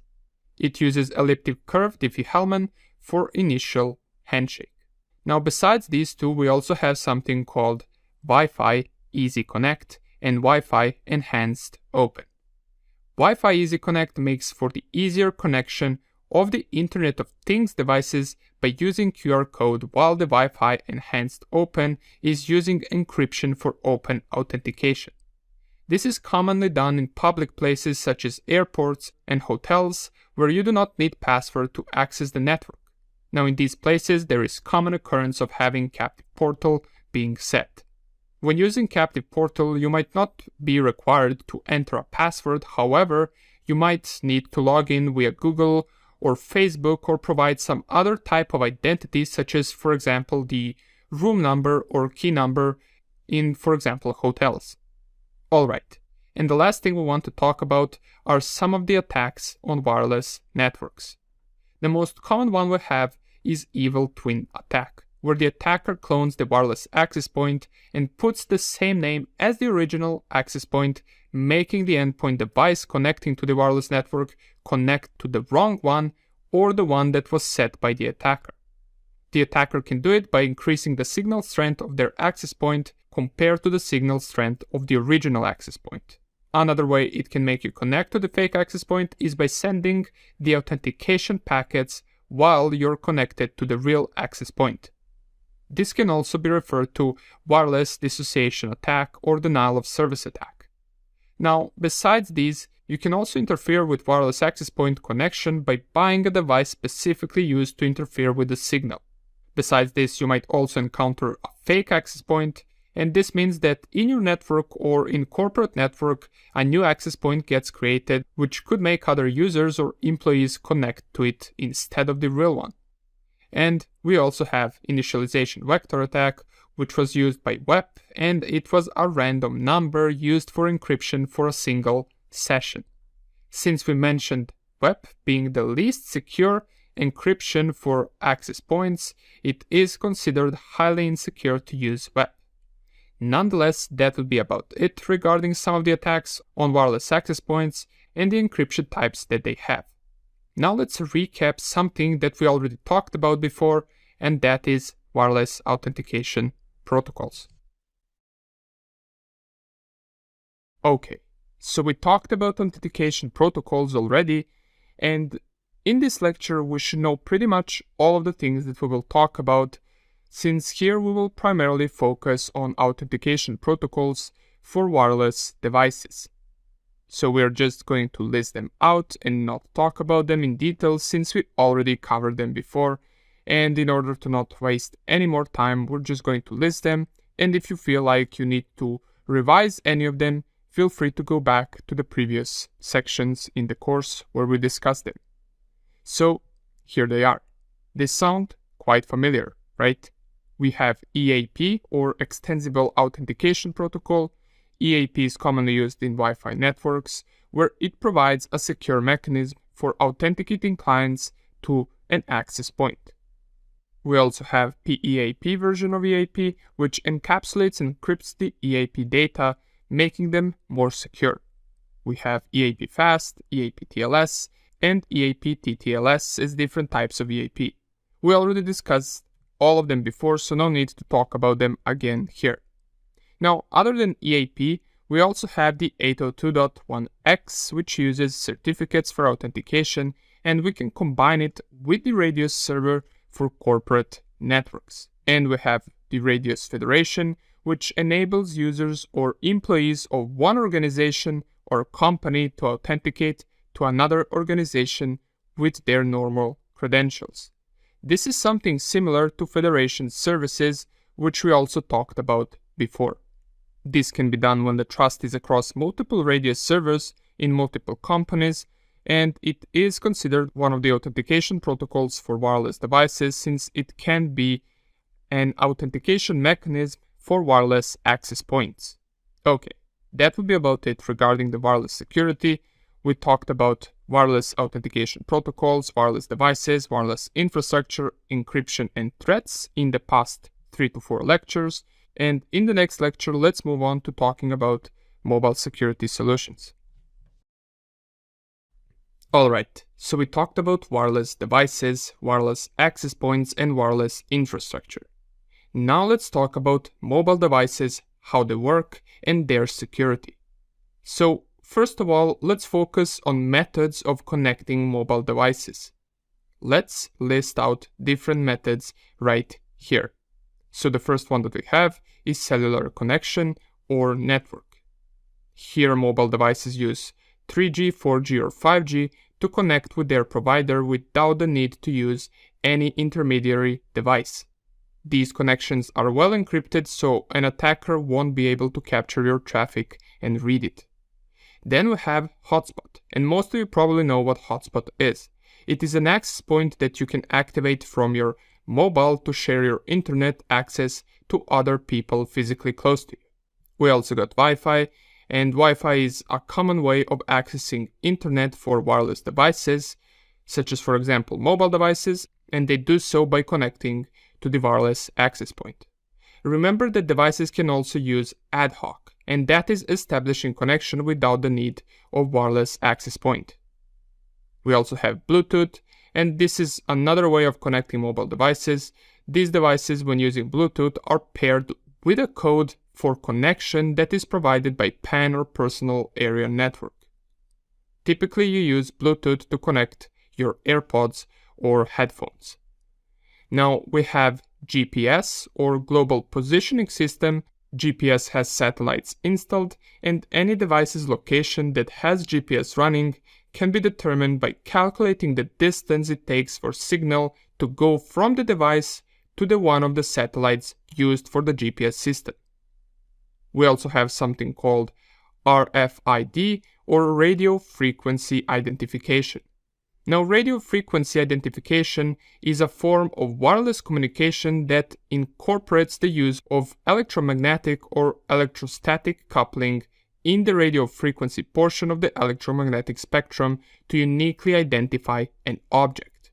Usually, this is used in stores where you have those small devices attached to clothes so that they do not get stolen.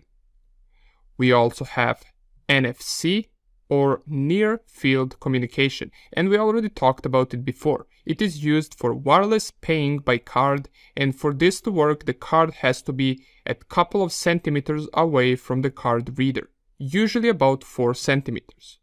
Now for the exam, remember that NFC is for contactless payment by card in 4 centimeter radius from the card reader. Now infrared is when device is in line of sight and has a range of maximum 1 meters. It is used by infrared printers.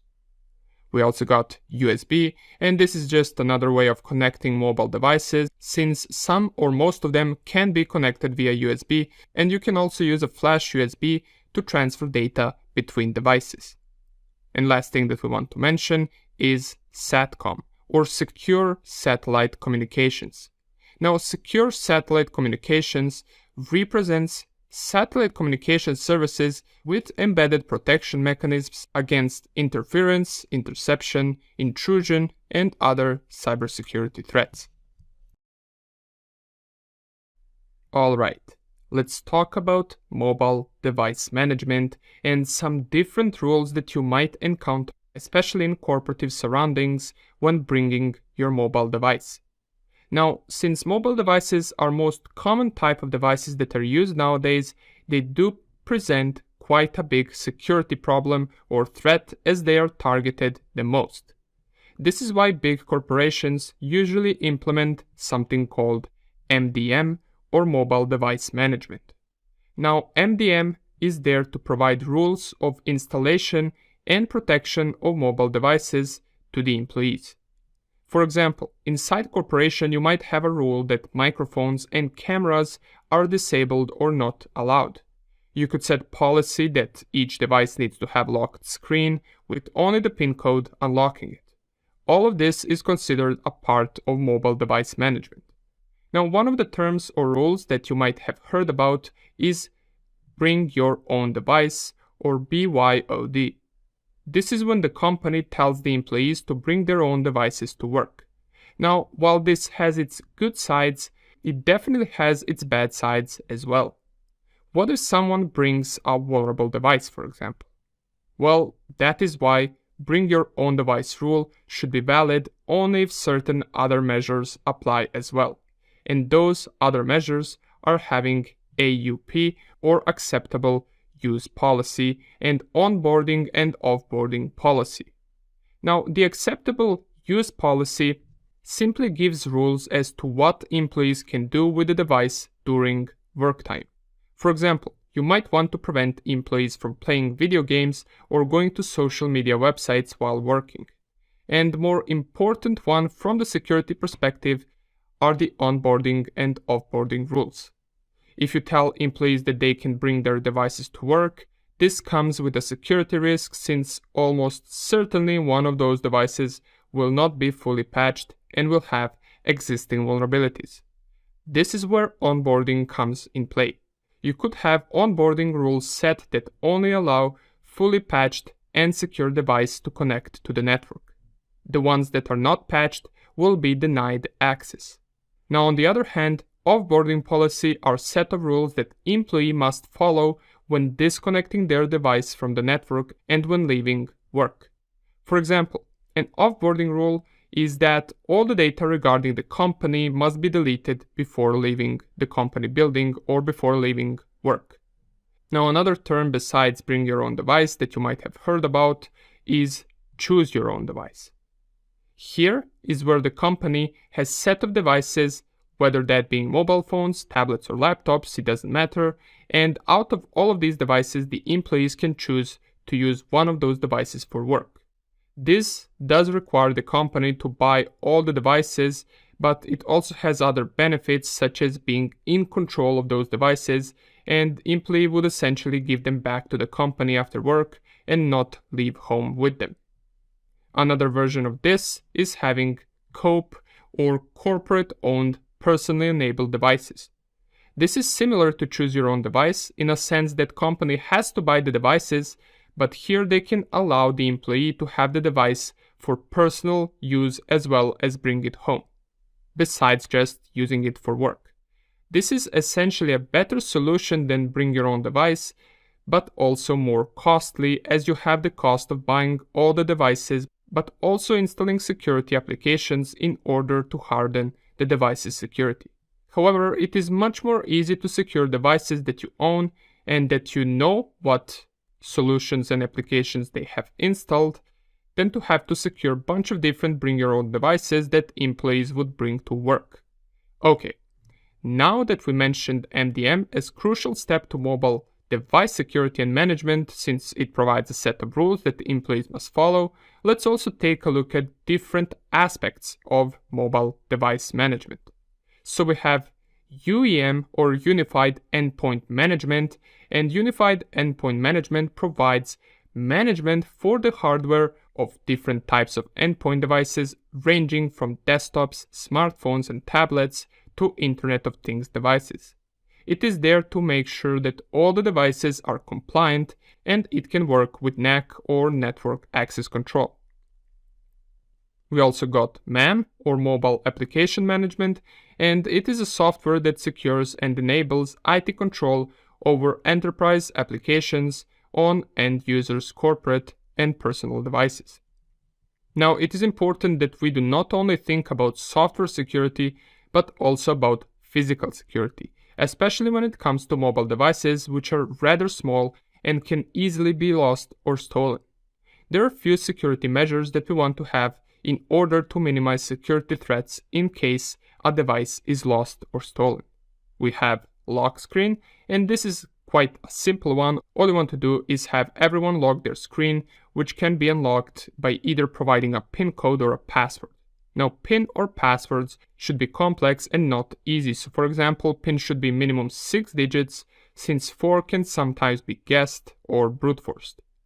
The device should block itself after 3 to 5 failed attempts for a certain amount of time. Perhaps even better option would be to have biometric unlocking system, which many mobile devices have nowadays.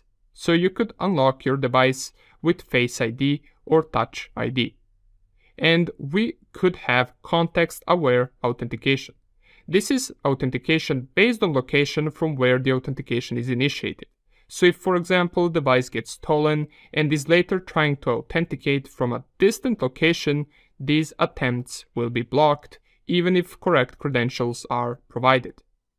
Now, even better would be to implement something called remote wipe.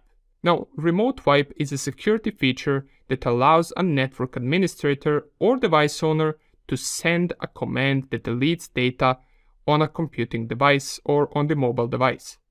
It is primarily used to erase data on device that has been lost or stolen, so that if the device falls into the wrong hands, the data won't be compromised since it will be wiped from the device. Okay, so these would be some of the key concepts and terms when it comes to mobile device and mobile device management. And in the next lecture, we will shift our focus more to a security of mobile devices, their monitoring, and what terms you need to know for Security Plus exam regarding the mobile device security. See you in the next lecture. Okay, let's talk about security and protection of the mobile devices. Now this, as everything else we cover, is quite a wide topic, right? But we're going to focus for the Security Plus objective only. So what I want you to know is a couple of terms and techniques used to locate or protect a stolen device or to protect it against being stolen in the first place. So here are the things that we want to know. We want to know what geofencing is. We want to know what geolocation is, and we want to have cable locks installed when possible. So geofencing uses GPS or RFID to define the geographical borders. If a certain device passes those borders, the IT and security team will get notified. This can help track down the device. Now, geolocation, on the other hand, uses GPS to determine true location of a device. This can also be useful in case a device gets lost or stolen. And another thing we want to know are using cable locks in order to prevent the device theft. You can use them in a company, but you also probably saw an example of using cable locks when you, let's say, go to Apple Store and they have devices for you to look at, but they're connected via cable and you can't take them away without pulling the cable as well. Alright, so these are the terms that we want to know regarding stolen or lost devices, but there are other advanced security measures we also want to implement. For example, we want to have FDE or full disk encryption on devices that support it. Now for this, if you remember, the device needs to have TPM or Trusted Platform Module, and we talked about that already before. And another thing to note is in case you're using bring your own device policy, then the personal data of the employee and the company data should not be stored together. For this to work, companies may use something called containerization, where they can securely implement corporate data and apps on the bring your own device. Some other measures that we can focus on to increase security is to have network access control or NAC. We already mentioned this a few times, we know what it does. It can be used to block devices that are not fully patched from connecting to our corporate network. You can also implement firmware over-the-air updates. And what exactly is this? Well, this is software that is installed on small read-only memory chip on a hardware device, and it is used to control hardware which is being ran on the device. You can also have custom firmware installed, which is typically installed in order to root your device, so you might have heard about term Android rooting before. It gives you higher privileges and also removes the previous security limits. Then we have jailbreaking, which is the same thing as rooting just for iOS devices. Keep in mind for the exam that jailbreaking and rooting remove the limits that are set by default on phones and allow you to install third-party software, or in other words, they give you more privilege and control over your phone. For example, on iPhone, jailbreaking will allow you to install and run unauthorized apps. Now, when it comes to installing apps, you want to make sure that apps that are installed on corporate devices or on the devices that employees use are secure and are not standalone apps or unauthorized apps. even though it might not be a problem, it does possess a higher security risk since those applications are not checked by anyone and could have some underlying functions such as, for example, running ads or tracking. Now, sometimes for corporate uses, you can use SE Android. This device has containers which allow you to segment personal data from corporate data. SE Android will prevent that applications outside of the container access the resources inside the container. Then we have USB on the go. And USB on the go allows USB devices that are connected to tablets and smartphones to act as host for other USB devices. Apple, on the other hand, does not allow USB on the go since connecting USB devices could present a security problem as it can be used to steal information. You also want to determine whether the use of cameras and microphones will be allowed inside of your company. Microphones can record conversations and cameras can film something that you might not want anyone else to see. This is, of course, something that depends on type of company that you are running. Now, SMS or short message service is also known as a text message, and two people can be sending SMS back and forth without the knowledge of other people around them. MMS is multimedia messaging service, and it is similar to sending SMS, just it's the images or pictures that we are sending and not the text. A better version of SMS is RCS or Rich Communication Service, and it is used on Facebook and WhatsApp where you can see when someone receives and reads your messages. You also want to know what GPS tagging is. Most of the modern smartphones do this, and this is embedding location on the picture or image that was taken by that phone. Now, besides this, you also want to be especially aware of the devices that hold companies' credit cards stored on them, as it can be used as a way of paying, so you want to make sure that those devices are secured and that someone doesn't leave the corporate building with the device that has the company card connected to it. Another thing that we want to pay attention to is tethering. Now, tethering is sharing your internet connection with other devices. Inside a corporate network, this can, however, be an issue. Remember when we talked about VPNs before and we mentioned split tunneling? You don't want that to happen, so mobile device management should only allow one session to be created at a time. You also want to keep an eye on enabling push notifications. Now, push notifications is when you get notified about, let's say, an email or an SMS that you received on your phone. And push notifications can show even if your phone is locked. It is up to you to determine whether disabling or enabling push notifications is the way to go for your company. Now that we covered this, remember that all the terms that we mentioned in this lecture are important for the Security Plus exam, so you want to make sure that you know what each of these terms mean, their definitions, and what do they refer to. Thank you for watching, and I will see you in the next lecture. Okay, we will mainly focus on cloud concepts and security in this section. But I want to also talk about virtualization, so we will do that right now at the start of this section. And as we mentioned before, virtualization is getting more and more popular, and you should definitely be familiar with it, even if the questions on the exam might not occur regarding virtualization. That is why in the next lecture we will see a simple example of VM creation using virtualization software called VirtualBox. Now, don't worry, that is not something that you need to know for the course or for the exam. In this lecture, however, we will cover the Security Plus objective regarding virtualization. Now, to even be able to run VMs or virtual machines, we need to have what I already mentioned, which is virtualization software, right? Well, that virtualization software is also called hypervisor.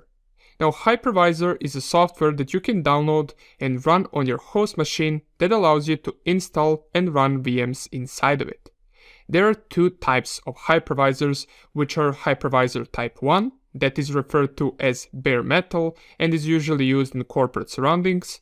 Hyper-V and VMware ESX are an example of Type 1 hypervisors. The concept here is that the Type 1 hypervisors can run directly on hardware without the need of operating systems. It is not the same thing with Hypervisor 2, since Hypervisor Type 2 needs an operating system to run.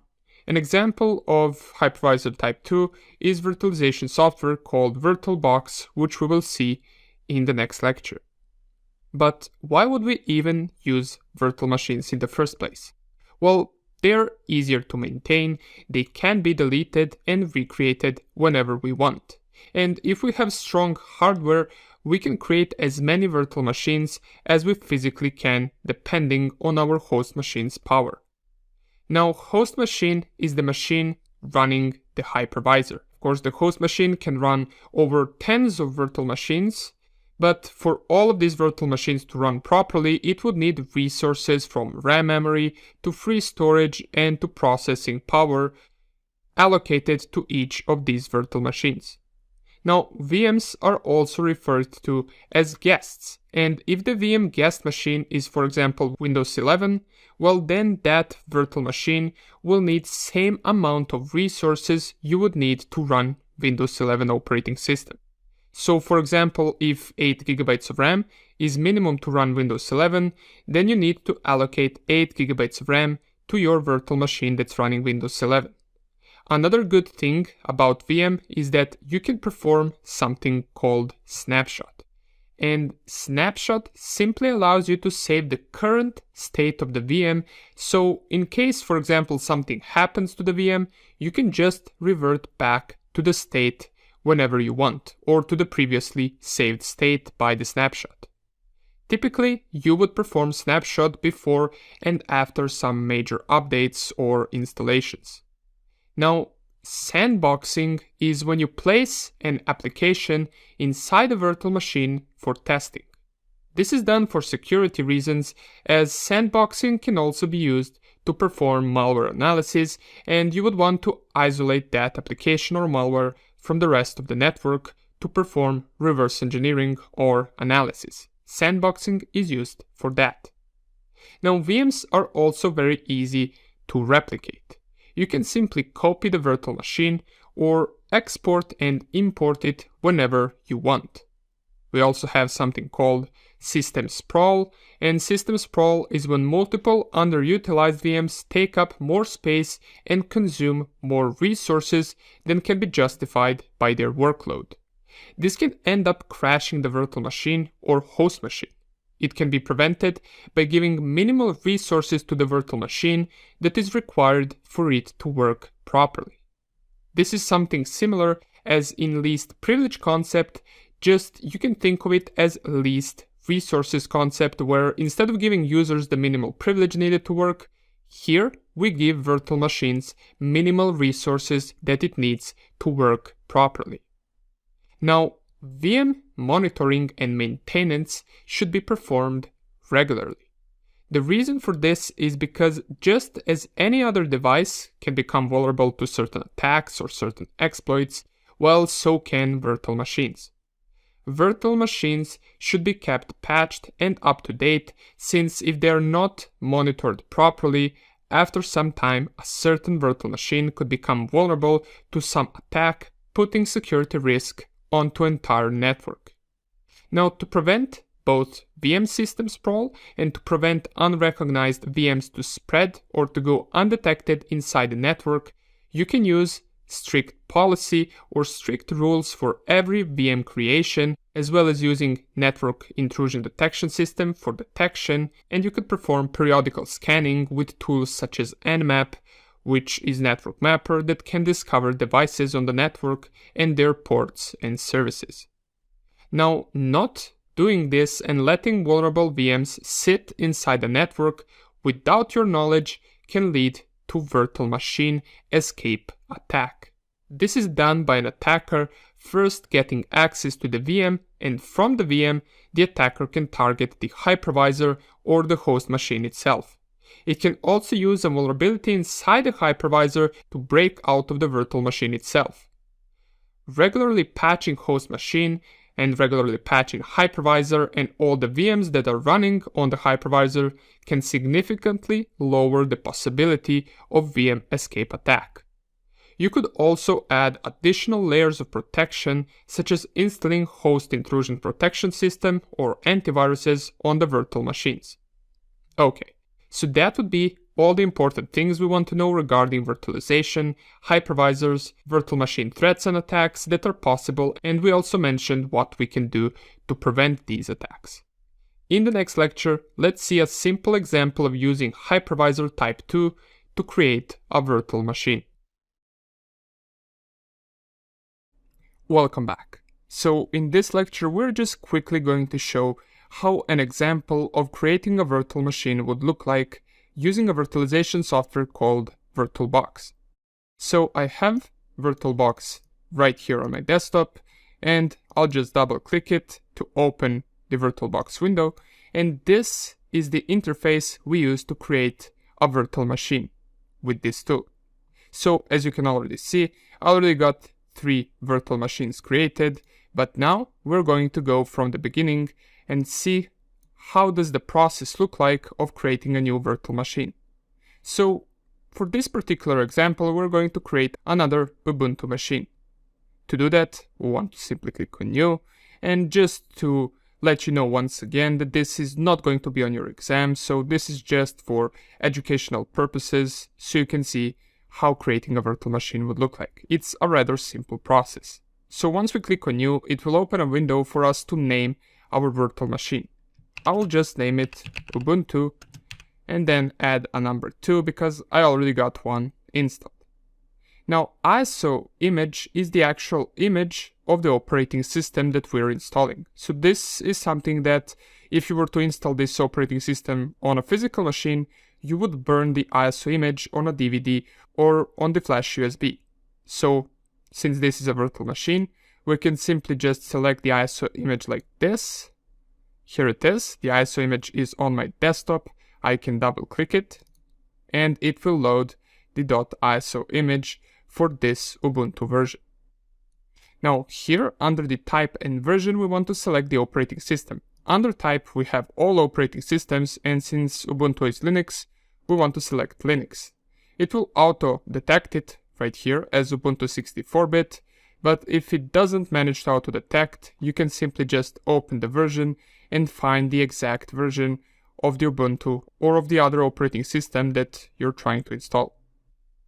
Once that is selected, you can go to unattended install, which is nothing really necessary. In fact, we can simply just skip unattended installation in order to not really bother with these settings since they are not important. What is important are the hardware settings. So here we can select the base RAM memory that we're going to give to our virtual machine. So out of 64 GB of RAM, I can choose to, for example, give 4 GB of RAM to this virtual machine. Now I can increase it to as much as I want, but I think 4 GB will be more than enough for this virtual machine. And in the processor count, we can select the amount of CPU cores we want to allocate to the virtual machine. For this one, I think 1 or 2 will be more than enough. So I'll select 2 CPU cores, 4 GB of RAM, and under the hard disk, we want to choose how big of a hard disk we want to allocate for this virtual machine. So for example, I can select 30 GB and it will deduct 30 GB from my actual hard disk and devote it to this virtual machine. Now you can also use an existing virtual hard disk if that's what you have, and this is typically used when you don't have an ISO image but rather you import the entire VMDK file or VDI file. Since we have ISO image, we can simply just create our own hard disk, and we can do that by allocating the amount of gigabytes we want to give it. I think 30 GB will be enough. And that's pretty much about it. We click finish and here it is. Here is the virtual machine and here are the settings that we set. Now, if you want to change even more settings or go into details about settings of this virtual machine, you can select the virtual machine, click on settings, and here you will have general settings, system settings, display, storage, network, and all of that. But let's not go into details since this is not really important for us. I just wanted to quickly show you how you can simply create a virtual machine in under 2 minutes.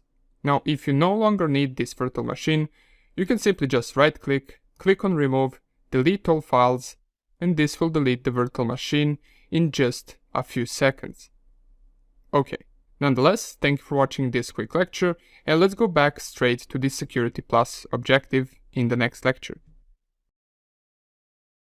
Cloud technology is something that has skyrocketed in past few years, and much more companies use it more and more to host their services, websites, applications, or pretty much anything that they need.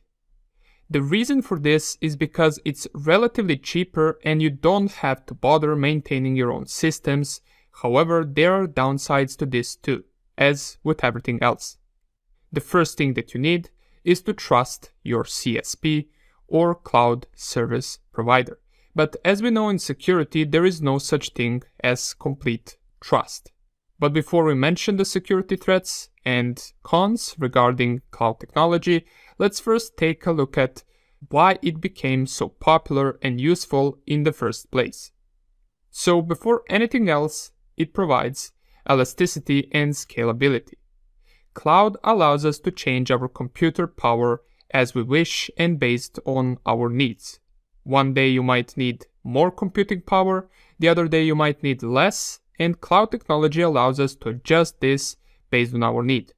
If you buy a hardware device with 32 GB of RAM, for example, and in 2 months you need 64 GB of RAM for something, you would have to buy additional RAM, while in cloud technology you can just pay for additional hardware resources and increase them right away.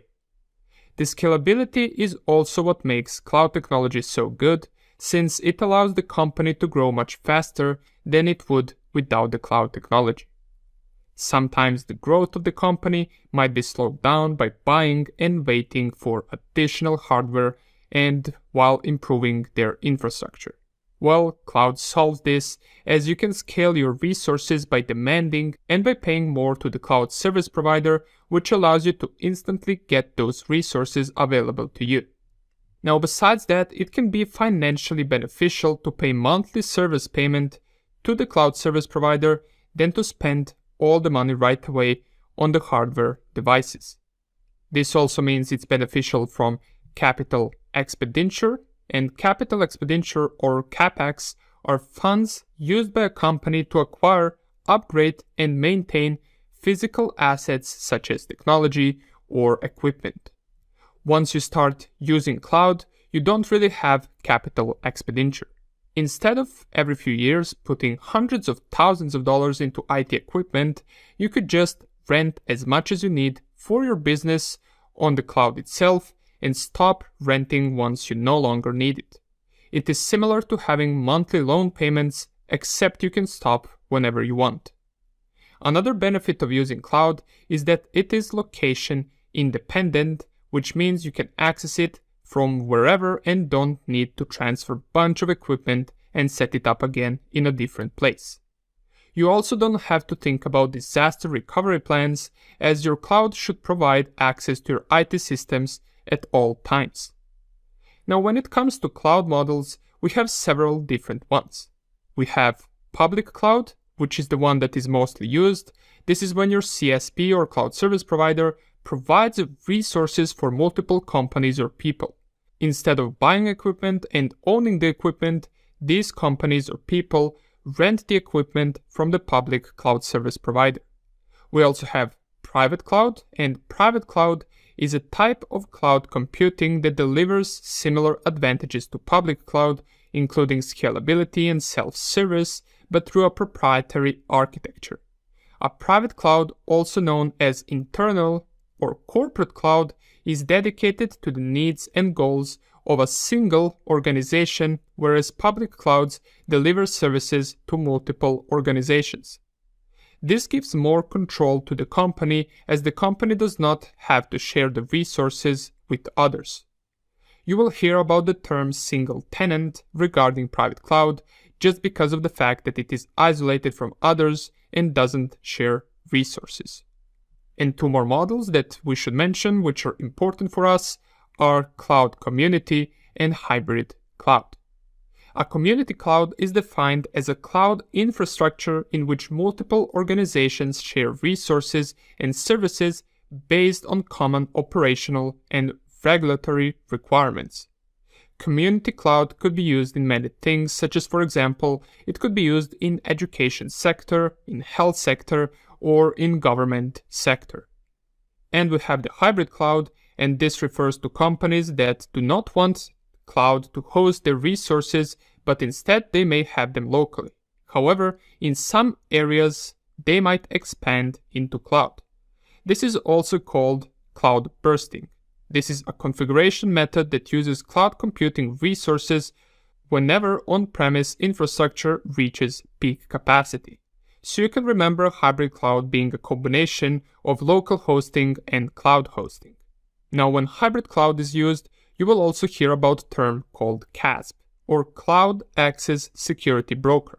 Now, a Cloud Access Security Broker is cloud-hosted software or hardware, or on-premise software or hardware that acts as an intermediary between users and cloud service providers. It provides data security, patches and updates, and compliance, and it has visibility of all the devices as well as having threat protection. Alright, let's talk a little bit about different types of cloud services that exist. The first one that we will mention is infrastructure as a service. Now, with this type of service, you have more control as you get to install all the operating systems, all the applications, patches, and you pretty much control what is installed on that specific infrastructure, which is the only thing that's provided to you. So with this model, you just get the hardware resources and it's up to you to maintain everything else that you installed. Then we have software as a service. This is when the cloud service provider hosts a software application that you can access over the web server. Now, Office 365 and Salesforce are an example of software as a service. This is different compared to infrastructure as a service, since in software as a service, you get an application that you cannot modify, and it is typically a subscription-based application which you pay monthly.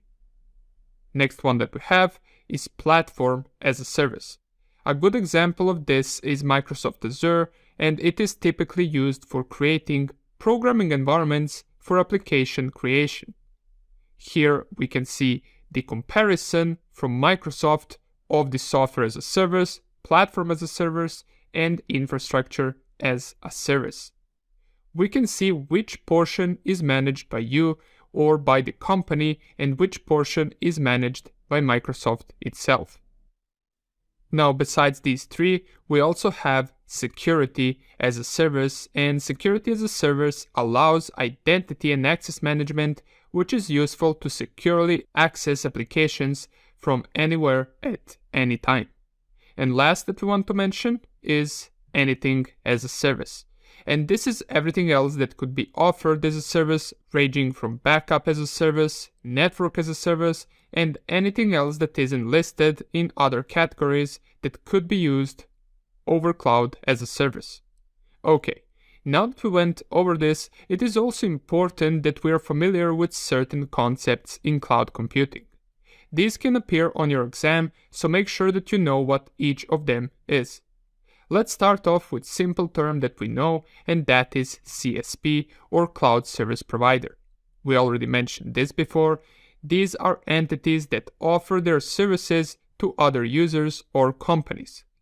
We then have MCSP and MSSP, which are Managed Cloud Service Provider and Managed Security Service Provider. The Managed Cloud Service Provider is trained to manage your cloud, and the Managed Security Service Provider will take care of security for the company. These would include things such as implementing firewalls, prevention and detection systems, and installing and operating SIEM systems. Then we have fog computing. Now, fog computing is a decentralized computing infrastructure in which data storage and applications are located somewhere between the data source and the cloud. fog computing can be used to faster process data when that is needed. And similar to fog computing is edge computing.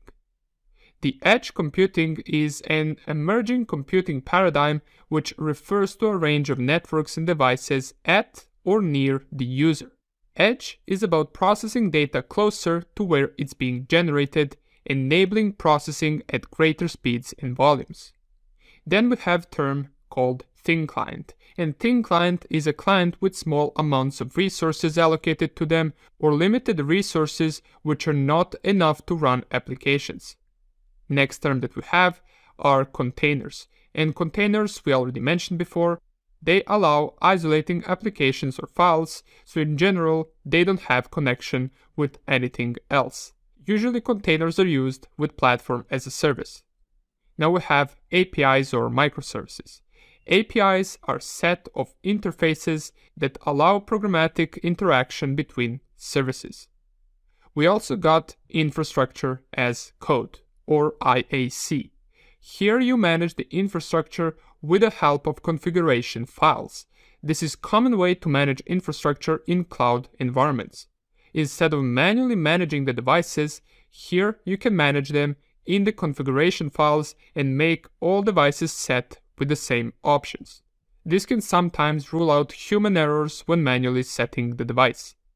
Now let's also mention some terms that we already covered and mentioned before, which is SDN or Software Defined Network. We said before that here controllers are being used instead of traditional routers to forward the packets, which increases the performance. We also have Software Defined Visibility, which gives you the view or visibility of the network traffic. This is commonly used by network administrators. Okay, few more terms and we are done for this lecture. So we have serverless architecture. This is usually a pay-as-you-go model. Serverless architecture is an approach to software design that allows developers to build and run services without having to manage the underlying infrastructure. Developers can write and deploy code, while a cloud provider provisions servers to run their applications, databases, and storage systems at any scale. We have services integration, and this is in case a company needs multiple services. These services are then combined to provide a business solution for that company. Resource policies are rules that show what level of access does someone have towards a certain resource or data. Transit gateway is something like a virtual router which is used for connecting virtual private clouds, and it's used for VPN connections. And last we have virtualization, which we already are familiar with. We already talked about benefits of virtualization, so no need to mention that again. Okay, I know sometimes these definitions can be a lot, but it's important that you just know what they are, so in case they occur on your exam, you would know what each of these definitions or terms refer to. In the next lecture, let's talk about storing data in cloud and cloud security. Hello and welcome back. So cloud security and storage. It is important that we know this as it's most likely to occur on the exam. So storing data in cloud is done with something called SAN for virtual components. SAN stands for Storage Area Network, and it is a hardware device that is consisted of high numbers of fast disks or SSDs, and it is typically isolated from the LAN. These disks are set with some type of redundancy, but more about redundancy later in the course. Now, every switch and data storage on SAN has to be interconnected, and these physical connections must support high bandwidth. There are two types of connections that we should be familiar with, and these are fiber channel, which is fast but expensive, and we have ISCS connector, which runs small computer system interface commands over Ethernet. This is a cheaper option. Now both ISCS and fiber are well explained here at this link. You should see it in the presentation, so feel free to read through that if this piques your interest. Now I doubt that it will be on your exam. However, there is a possibility, so just read it once, perhaps to gain some basic knowledge about it. Now, also when it comes to storing data on cloud, it is important that the data is stored inside your own region. Now, region can be considered as different countries on your exam, and your data by law must be processed in your own region. This data will typically be stored inside the data center. Another type of storage that we should know is blob, or binary large object storage. This is used by cloud providers as a database for large amounts of texts or binary data. It can also be used for images or video and audio file storage. Now, when it comes to any type of data, it is important that this data is easily accessible and that only those who should access it can access it. That's why we have permissions, which are given to the users for the data stored in storage, and these permissions are divided into multiple groups based on the rules and access that they have. Also, you want to encrypt the data stored in cloud. For example, Microsoft uses RSA 2048 for blob storage. Sometimes you might need multiple types of encryption. Now, besides this, you should also have replication, or in other words, you should store data in multiple copies. This is a security measure, and also if the original data gets corrupted or deleted, there will be multiple copies to back it up. It's important to mention once again that neither the data or the copies can be outside of the region that they were created in. There are 4 different types of replication that we should be familiar with for the exam. We have LRS, or local redundant storage, and this is cheapest solution since it is having 3 different copies of data on the same physical location. However, if something like power goes out, then none of it will be accessible. Next we have ZRS, or zone redundant storage, and here we also have 3 copies of data split into 3 different zones inside the region. If a certain catastrophe happens that affects entire region, then your data will be affected too, and all of its copies. Next we have geo-redundant storage, or GRS. This is having 3 different copies on the same physical location inside one region, same as LRS, but we also have 1 additional copy on a location inside a secondary region. And last we have is Geo-Zone Redundant Storage, or GZRS, and this is having 3 copies split into 3 different zones in one region, as well as having 1 additional copy replicated on a different location in a secondary region. Okay, now let's talk about security control in cloud environments. So we already mentioned different zones and how we can store data in different ways in order to avoid losing all the data in case, for example, a catastrophe happens. But same way, there are zones that have high accessibility, and these are physical locations all equipped with their own power supply and HVAC, or heating, ventilation, and air conditioning, which is used to cool down the systems with cold and hot airways. These high accessibility zones are typically ZRS, GRS, and GZRS storages. More security measures that we should pay attention to could include things like resource rules or policy, which we already mentioned, and that will determine who has access to which data or to which resource. Least privilege concept should be used here as well. Integration and revision is a process of handling the data from start to finish.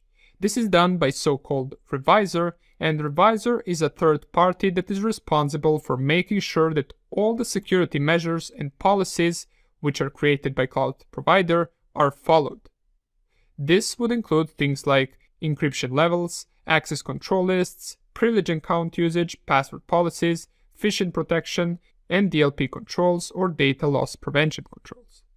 Now let's look at the services or solutions needed in order to secure a cloud environment. First we have CASB, or Cloud Access Security Broker. We already mentioned this before if you remember, and a Cloud Access Security Broker, or CASB, is a software or hardware that sits between users and their cloud service to enforce security policies as they access cloud-based resources. CASP has visibility of all the clients in the cloud, and it is responsible for their security. We should also pay attention to application security. A cloud web application firewall and runtime application self-protection, or also known as RASP, can be used for protection against zero-day attacks, which we will discuss later in the course. Now, when choosing a firewall, you should pay attention to several things such as its price, which OSI layer does it protect, the need for segmentation, and of course whether the firewall showed up to be a good firewall. Now you can also have Next Generation Secure Web Gateway, or SWG, which can be implemented since it has multiple functionalities, such as, for example, it functions as a reverse proxy, content filtering, and it can include things such as network intrusion prevention system. Netscope is an example of this. Okay, I do imagine that there were lots of new concepts for you in this lecture, and that is why I advise you to research about any of the terms that we covered which you didn't fully understand. Now, many of these terms we already mentioned previously, but now we recapped all of the important terms regarding the cloud and cloud security, so make sure you go over this list multiple times until you learn what each of the things that we talked about are. Nonetheless, thank you for watching, and I will see you in the next lecture. Alright, physical security control. Now this is something that we already discussed at the beginning of the course. However, now let's recap what we mentioned, and let's also dive a little bit more into details regarding physical security. So let's recap real quick. Why is physical security control needed? Physical security controls are set in order to prevent unauthorized access to the company building and its data. So let's go over different controls. We have things like signs and captions, and many times you probably walked up to the building's entrance and there was a sign that says only enter available for employees, or proceed no further, or something similar to that. This is used in order to let others know that they are not allowed to enter there without permission. Typically these are placed on fences, which are another physical security measure. Fences and gates prevent anyone to easily enter the protected area. Another layer of physical security, typically seen at the fences and entrances, are security guards. Any large company, bank, or federal institution has security guards at building's entrance as well as inside the building. These security guards are there to observe and prevent anyone from trying to enter without authorization. In many cases, these security guards will be armed depending on the importance of data, information, or people that they are protecting. Also, these security guards are there to perform things such as visitor checking and visitor logging, and usually this is done at the entrance as well, either by a security guard or by a device that will check whether, for example, a visitor has weapons on them. Visitors will also be logged in a list whenever they enter or leave in order to keep track of who entered building and who left. In some case of an incident, it will be easy to check who was inside the building at the specific time of that incident. Now, it is important that the security guards and personnel are easily identifiable, and this is usually done by having badges or ID cards. These badges or cards would be scanned at the entrance and they would provide unique identity for anyone entering in the building. Well-lit area is also an important security control, and this is because it is important that we can see if someone tries to break in. If it's dark all around the building, well then the security guards might miss in case someone approaches. Cameras and movement sensors are also important aspect of security. You probably noticed around banks or government buildings that cameras are being put everywhere around, at each corner. Cameras are just additional measure and no need to explain them or say what they are for. Motion sensors are primarily useful at night when nobody is in the building besides a security guard. If the movement is captured in some room inside the building, then the guards can go and check that out. Another thing that can be used is camouflage. Now, camouflage can be used to prevent anyone discovering any information from above, for example, with a drone. You can disguise the building to look like any other building and camouflage the entrances so they're not visible from above. Now, besides all of this, let's list even more physical security controls that you can have if you are really serious regarding physical security. First that we have is quite logical, and that is to have 2 or more guards at entrances. We already mentioned why this is important at the beginning of the course, and that is in case one guard gets distracted or is checking visitors, the other guard is still undistracted and can pay attention to other things. You can also implement biometric locks and electronic locks. Biometric locks would be unique for each person, and they would usually scan your finger, voice, eye pupil, or they would perform things such as face recognition, while electronic locks would be unlocked by providing, for example, a PIN code. You should also have alarms against burglars, which could be linked to the motion sensors that we discussed, and you should also have fire alarms in case, for example, a fire breaks out somewhere in the building. The personnel should be notified right away. It is important to also implement HVAC, which we mentioned before, and that is used to keep temperature low inside the server's room. Last thing you want is for your important servers to overheat and shut down. You should also have cable protection and wire management done properly so nobody can reattach or disconnect important cables easily. And last thing that we want to just recap, since we already mentioned before, are ways to protect devices. So we have cable locks, which are put on devices so nobody can steal them. We got safe or vault, where laptops can be stored once they are not used. This prevents anyone from accessing the laptop without permission, since the laptop will be inside the vault, and you would ideally know everyone who can have access to that vault, so even if something gets stolen from that specific laptop, you would know exactly who could be responsible for that. We also mentioned Faraday cage, which is a metal construction that prevents wireless devices and mobile phones to work inside the company. This is of course not typically implemented in the entire building, but it can be implemented in so-called secure rooms where you don't want anyone to emit anything outside of that room. And let's also not forget air gaps, which prevent the device to connect to the network, and the only way to transfer data from this device would be, for example, via USB. Okay, we made a recap of the physical security control. These are the things that you might find on the exam, so make sure you're familiar with all the things we discussed in this lecture. Now that we finished this, let's move on to the next section where we will discuss about hacking and monitoring. Okay, now we get to the more fun stuff. Let's talk about offensive security and penetration testing. Now, before we dive into any details, let's first define what exactly is a penetration test. Well, penetration test is a process where third party gets permission to test the security measures and systems of a company or organization in order to discover potential threats and vulnerabilities before the bad guys do. Penetration testing is also sometimes called pen testing. Now, the process of penetration test that ethical hacker does and the penetration test that the black hat hacker does is rather similar, and in many cases it is exactly the same. It's the goal that differs.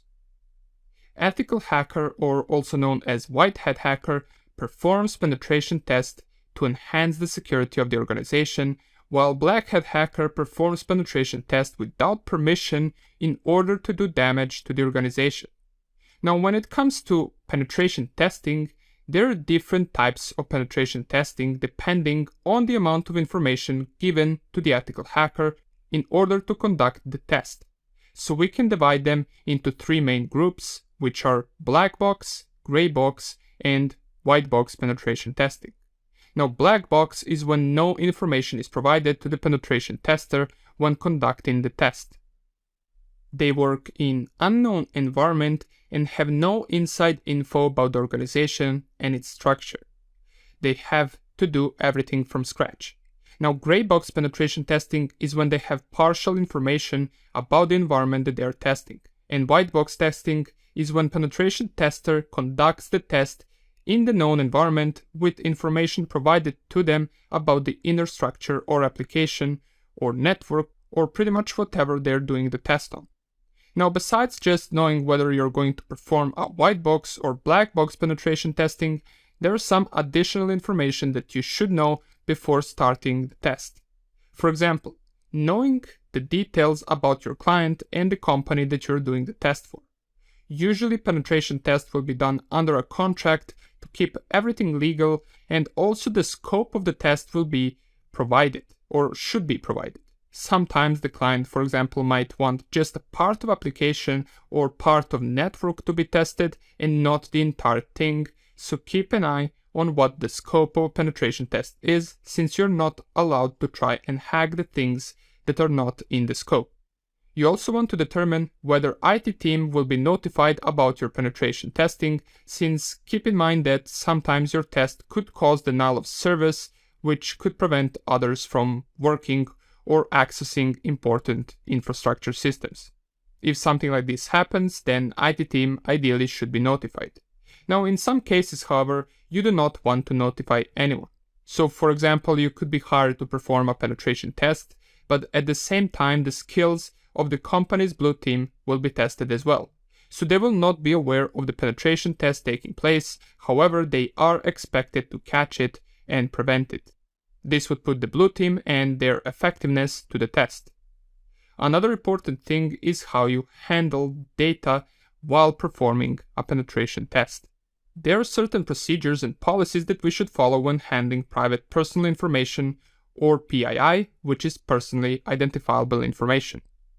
And also another important thing is when conducting things such as application penetration testing or web application testing, usually you want to do that inside a protected environment or sandbox, so that it doesn't affect the actual website in real time, since the client might want to continue running it while the pen test is being done.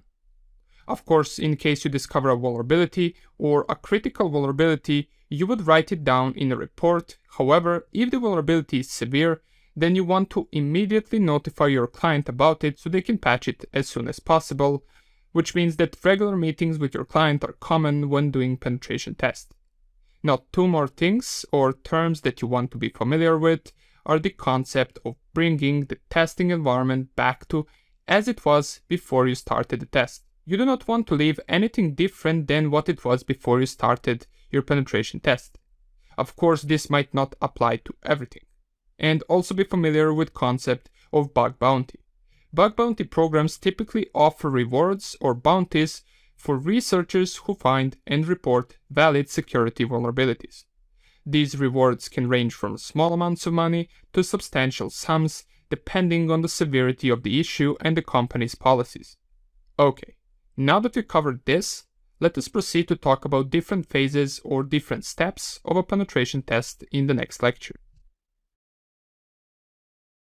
Alright, so we talked a little bit about penetration testing in the previous lecture, but now let's dive a little bit deeper into discussing what are the steps or phases in a penetration test. You might have heard about there being 5 phases, and that is correct. Let's discuss each of them one by one. So, first one that we have is information gathering or reconnaissance. Now, information gathering is self-explanatory. It is the first phase of a penetration test in which an attacker tries to discover as much information as they can about their target. Nonetheless, there are 2 different ways that we can perform information gathering or reconnaissance. We have active information gathering, and this is when we extract information by directly interacting with the target. An example of active information gathering would be calling company or organization staff and asking them or tricking them into giving privileged information. This example can also be referred to as social engineering. Now, passive information gathering is when we gather information without directly interacting with the target. It involves gathering information from publicly available sources such as websites, social media, search engines, and databases. Now, OSINT, or open source intelligence, would be a good example of passive information gathering, as it is gaining information about a target from publicly available sources such as news, articles, reports, and forums. Now, reconnaissance can be performed with various different tools. We have the OSINT, or open source intelligence tool, which we mentioned what it means, and these are the data that are publicly available over the social media websites, blogs, and posts. And open source intelligence will have data which are not confidential but might be useful for you and for your penetration test. There are also different software tools that you can run to perform information gathering. For example, a tool like the Harvester inside Kali Linux can be used to gather email addresses from a website that you provided for. Now, this is an active information gathering since you're directly interacting with the website. Things such as drones can also be used for reconnaissance since they can have cameras and thermovision, and they can explore the area and provide us with information about the location without us needing to go there. Now, warflying is using drones with a laptop or PDA, which is Personal Digital Assistant, which can be used to map wireless networks and also can be used to conduct some wireless attacks. A similar concept is war driving, but this is when someone is mapping wireless access points while driving inside the car in order to find the access points that might be vulnerable. Okay, but things such as war driving can also be considered a second part of penetration test, which is scanning. Scanning typically involves using hacking tools to get technical information about targets' infrastructure. This may include identifying open ports, missing patches, and known vulnerabilities. Now, in most cases, it's the first part of scanning step, which is the one that focuses on identifying open ports, services running on the open ports, and technology that is being used by the target. Now, most commonly used tool by ethical hackers to perform scanning is Nmap.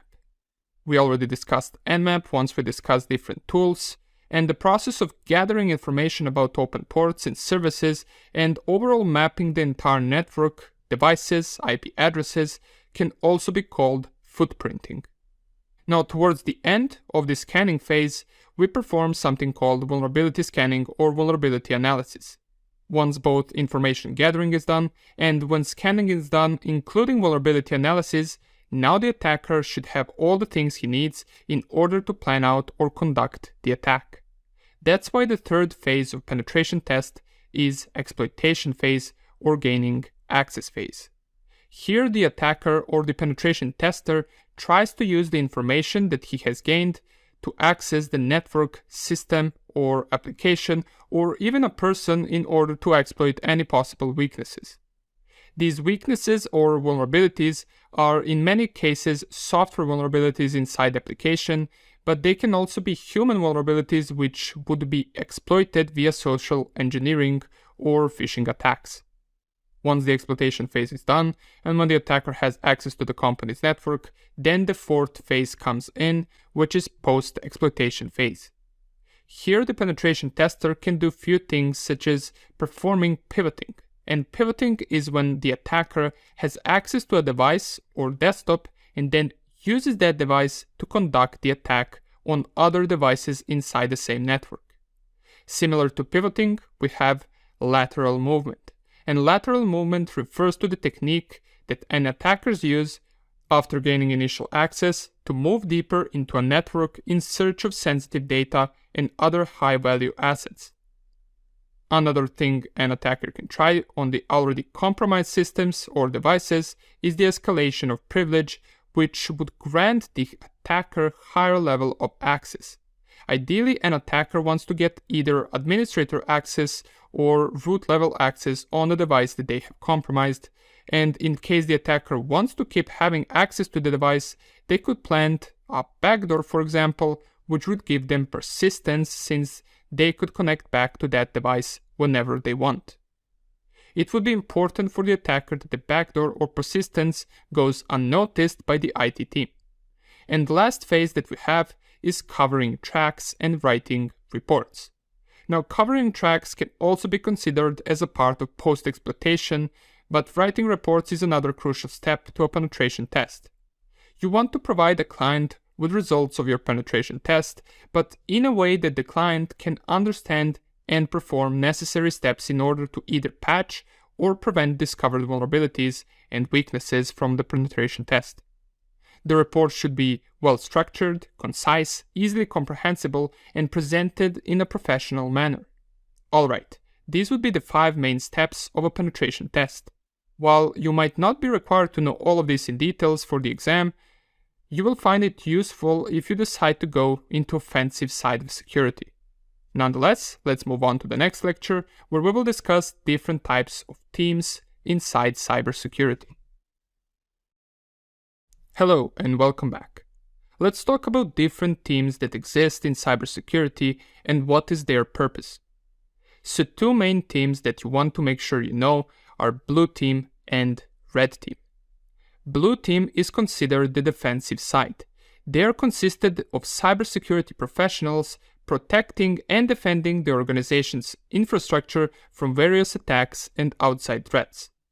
The Blue Team works closely with the IT department to implement and maintain the organization's security measures, and they do so by monitoring the network for suspicious activities, and they also monitor and analyze logs to detect any anomalies that might indicate a cyber attack. Blue Team can also be responsible for things such as risk assessment and threat intelligence. On the other hand, the purpose of the Red Team is to evaluate the security measures of an organization by conducting simulated cyber attacks. Red Team is considered to be the offensive side of cybersecurity. Their objective is to identify any vulnerabilities or flaws in the system and report their findings to the IT department. Blue Team and Red Team are equally important inside of an organization. One of the benefits of having both Red and Blue Team is that it helps organizations understand their security posture. By simulating cyber attacks, the Red Team can identify areas where the organization is vulnerable, and the Blue Team can work to mitigate those vulnerabilities. Now, besides Blue and Red Team, we have a couple more which we want to mention, and those are White Team, Green Team, and Purple Team. Now, White Team is considered something like a judge in a cybersecurity practice. It organizes the practice and also watches over both the Red Team and the Blue Team and follows their progress. On the other hand, the Green Team is trained as an attacker, but they have a defensive approach since their goal is to fix the vulnerabilities as fast as possible. And lastly, the Purple Team is a combination of both Blue and Red Team. It can act both defensively and offensively. Okay, these would be the 5 different teams that you want to be familiar with, both for the exam and for your future career if you decide to go this path. Now keep in mind that the occurrence of Blue Teams and Red Teams are most common out of all 5, therefore they are also most important to know about for the exam. Welcome back. Let's discuss vulnerabilities, how they are divided, and how they are discovered. Now, discovering vulnerabilities is arguably the most important part of a penetration test. You can perform all the scannings, all the information gathering you want, but if you're not able to use that information to later discover vulnerabilities, well then it's not that useful for us.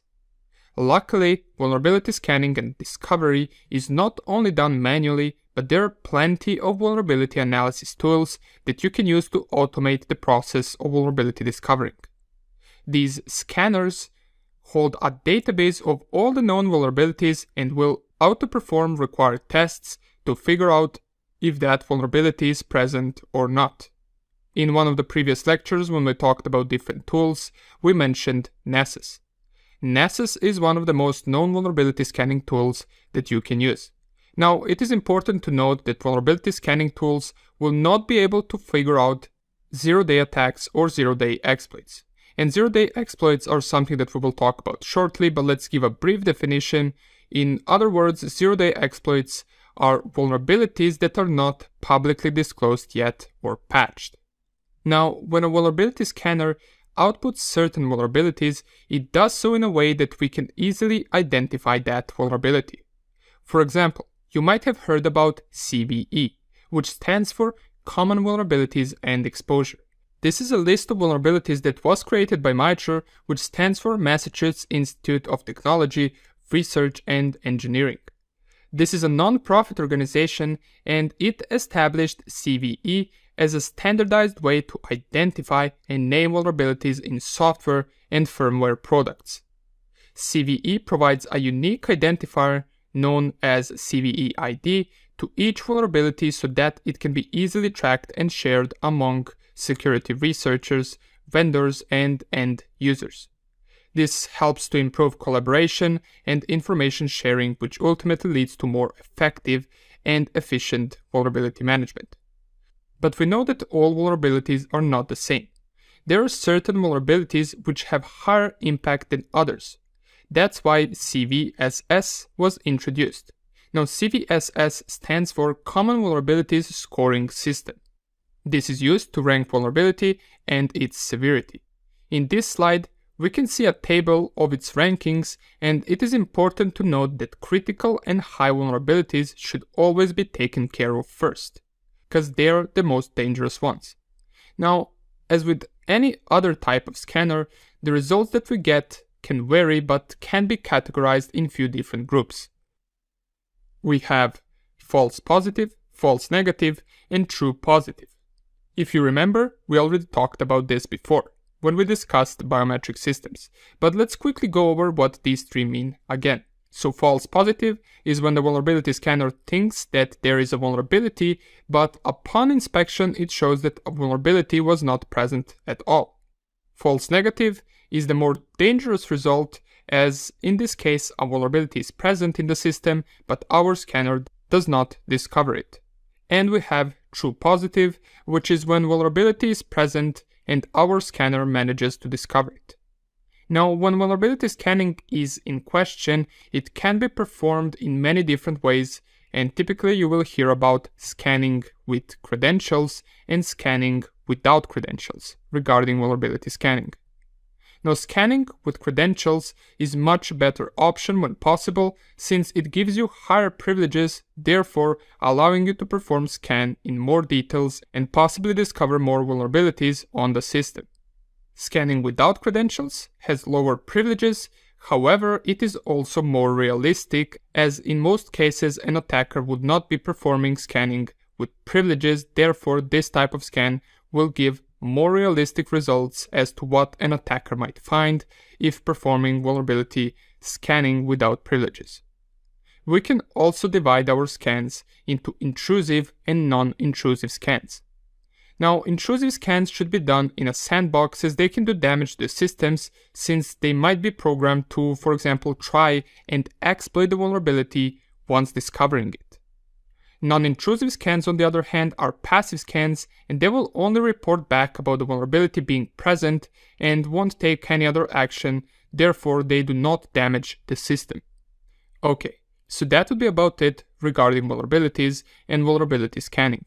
We covered important terms for the exam, and it's important to note that the vulnerability scans themselves will usually be performed on one of the three things.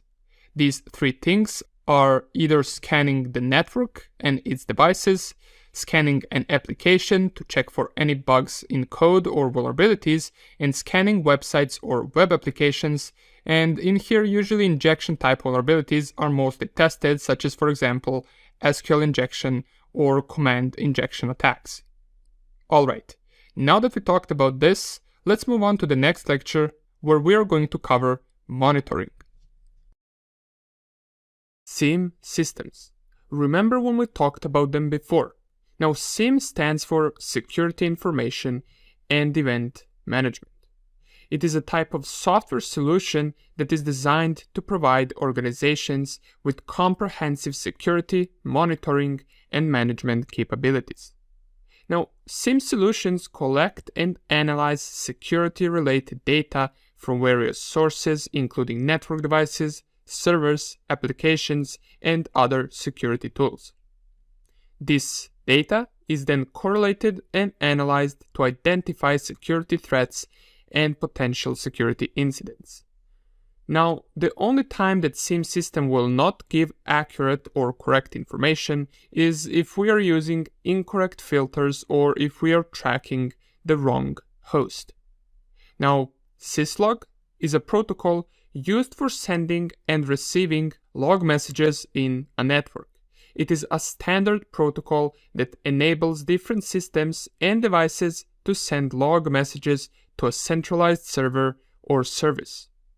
Syslog messages contain information about events or activities that occur within an operating system, application, or network device. Now, syslog server and SIEM system can work together in order to filter and store the important data or logs. Okay, but let's talk about SIEM systems a little bit more in details. What exactly does SIEM system do? Well, here are a few things. It can perform monitoring in real time, and if something happens, it will immediately notify the IT team about a certain event. Now, once again, it's important to mention that time synchronization is necessary to have accurate results from the SIEM system. For time synchronization, NTP or Network Time Protocol is being used, and we already mentioned this before. Now, SIEM system can also be used to detect threats and to notify the security team about those threats, and also to notify them in case a certain policy has been broken. In other words, it logs all events and keeps track record of them to make sure that the policies that are set are followed. It can also keep track on different servers and devices, since those devices have agents installed on them which filter the data needed and then forward that data to the SIEM system. Now, SIEM system can go as deep as analyzing packets as soon as they come to the network in order to block the threats as fast as possible. Here is a list of some of the devices that SIEM system can gather the data from. It can gather the data or information from firewalls, from databases, routers, switches, servers, desktop devices, antivirus softwares, and intrusion detection and prevention systems. It can also perform something called UBA, or User Behavior Analysis. This is useful as it helps you figure out what employees do on their work devices, and you will be able to notice if their device is doing something unusual. It does so by following the user's device and their activity and checking whether the activity sticks out from the usual activity. And also, SIEM solutions can perform advanced analytics such as machine learning and behavior analysis. It does so to detect anomalies and potential threats. However, even though SIEM systems can monitor and notify the IT team in real time about a certain possible threat or event worth taking a look into, the IT team might not respond in real time. That's why we also have something called SOAR.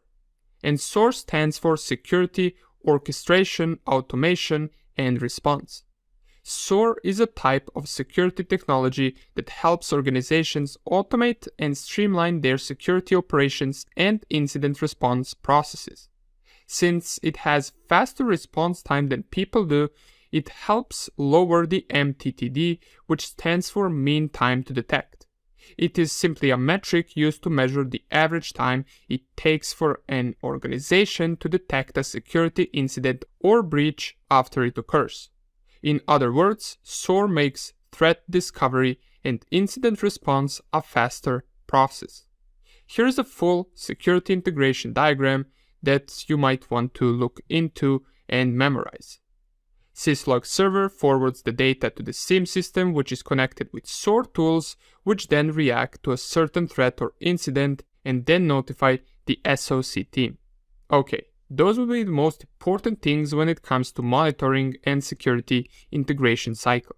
In the next section, we're going to be diving into different types of threats, attacks, and vulnerabilities. See you in the next lecture. Hey everybody, I want to take a quick break here. Go grab a coffee, grab a tea, just take a break from all the learning that you just did. And I want to talk to you quickly about imposter syndrome. It's this idea that you're not good enough, that things are too complicated for you to ever achieve what you want to achieve. You look at other people, at other industry experts, and you say, I will never get there. But it's just a symptom of learning.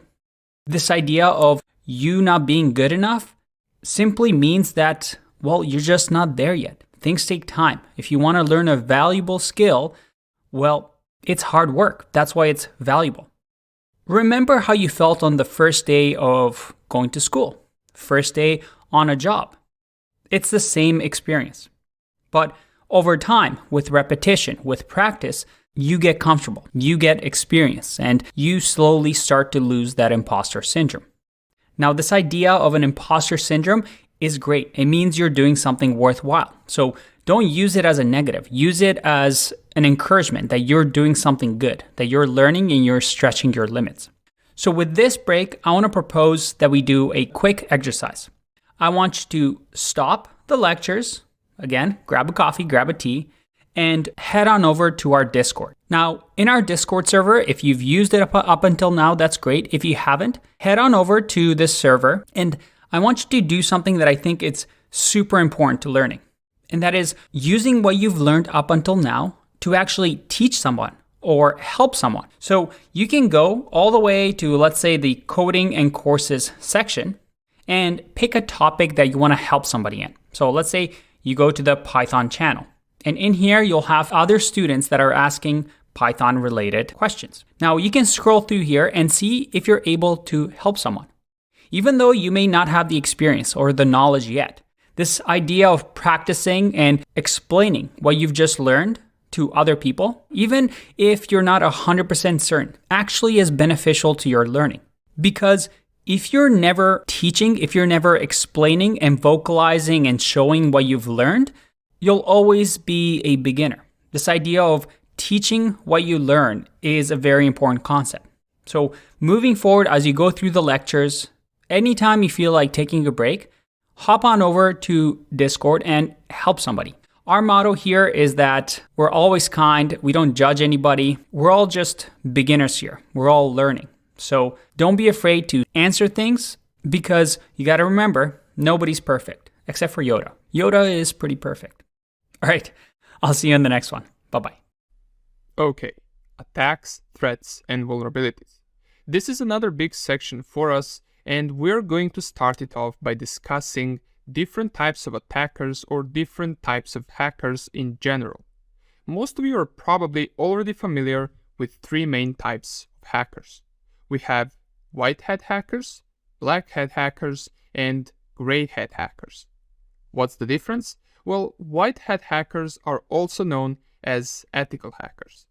They are typically employed inside a company or are hired for a certain company to perform penetration tests in order to discover as much vulnerabilities as they can so that the company can later patch those vulnerabilities.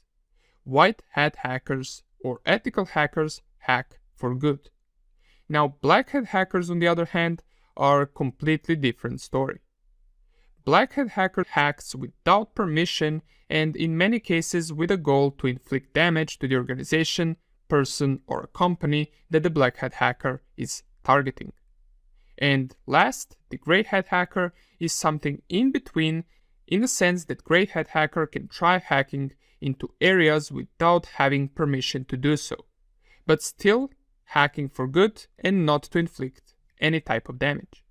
So these are the three main divisions of hackers. Now, when it comes to hackers, we also have something called hacktivists. Now, hacktivists are outside threats that typically hack your website, network, or device with a political motive in mind. The goal for them is to bring awareness to their political battle or goal, and they do so by bringing attention to media by hacking certain organizations.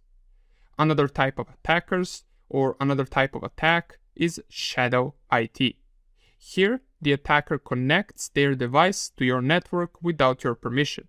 These devices might be vulnerable to certain attacks, making your entire network have a vulnerability inside of it, which can later allow the attacker to easily gain access to the network over that vulnerable system or device.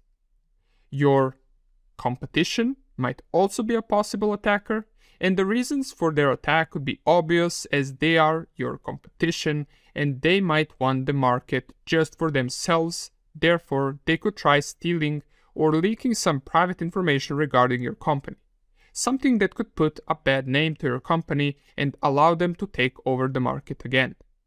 Now, script kiddies. This is a term for a hacker who does not possess any technical knowledge as a real hacker, but rather uses different sets of tools created by other hackers in order to conduct their attack. Script kiddies usually buy their tools from deep or dark web, and they usually hack to be noticed without any specific goal in mind. Now, state actors are possible attackers as well. This is usually a different country attacking your country. State actors are in many cases well organized, financed, and educated, and that's why many of the big attacks in the history could be tied back to the state actors, just because a regular group of people could not possibly conduct those type of attacks. Now we have APT, or Advanced Persistent Threats, and these are outside threats or attackers which try to steal your data from your device or network. The point here about advanced persistent threats is that they are inside of your network for a very long time, therefore calling them persistent threats. Now, it doesn't have to be a network, it can also be a device or a system, but the point is that they are on that system for a very long time. We also have criminal syndicates, which typically target different companies or organizations with a goal to steal money or in order to do some type of a ransom. However, it's important to note that their primary goal is monetary gain.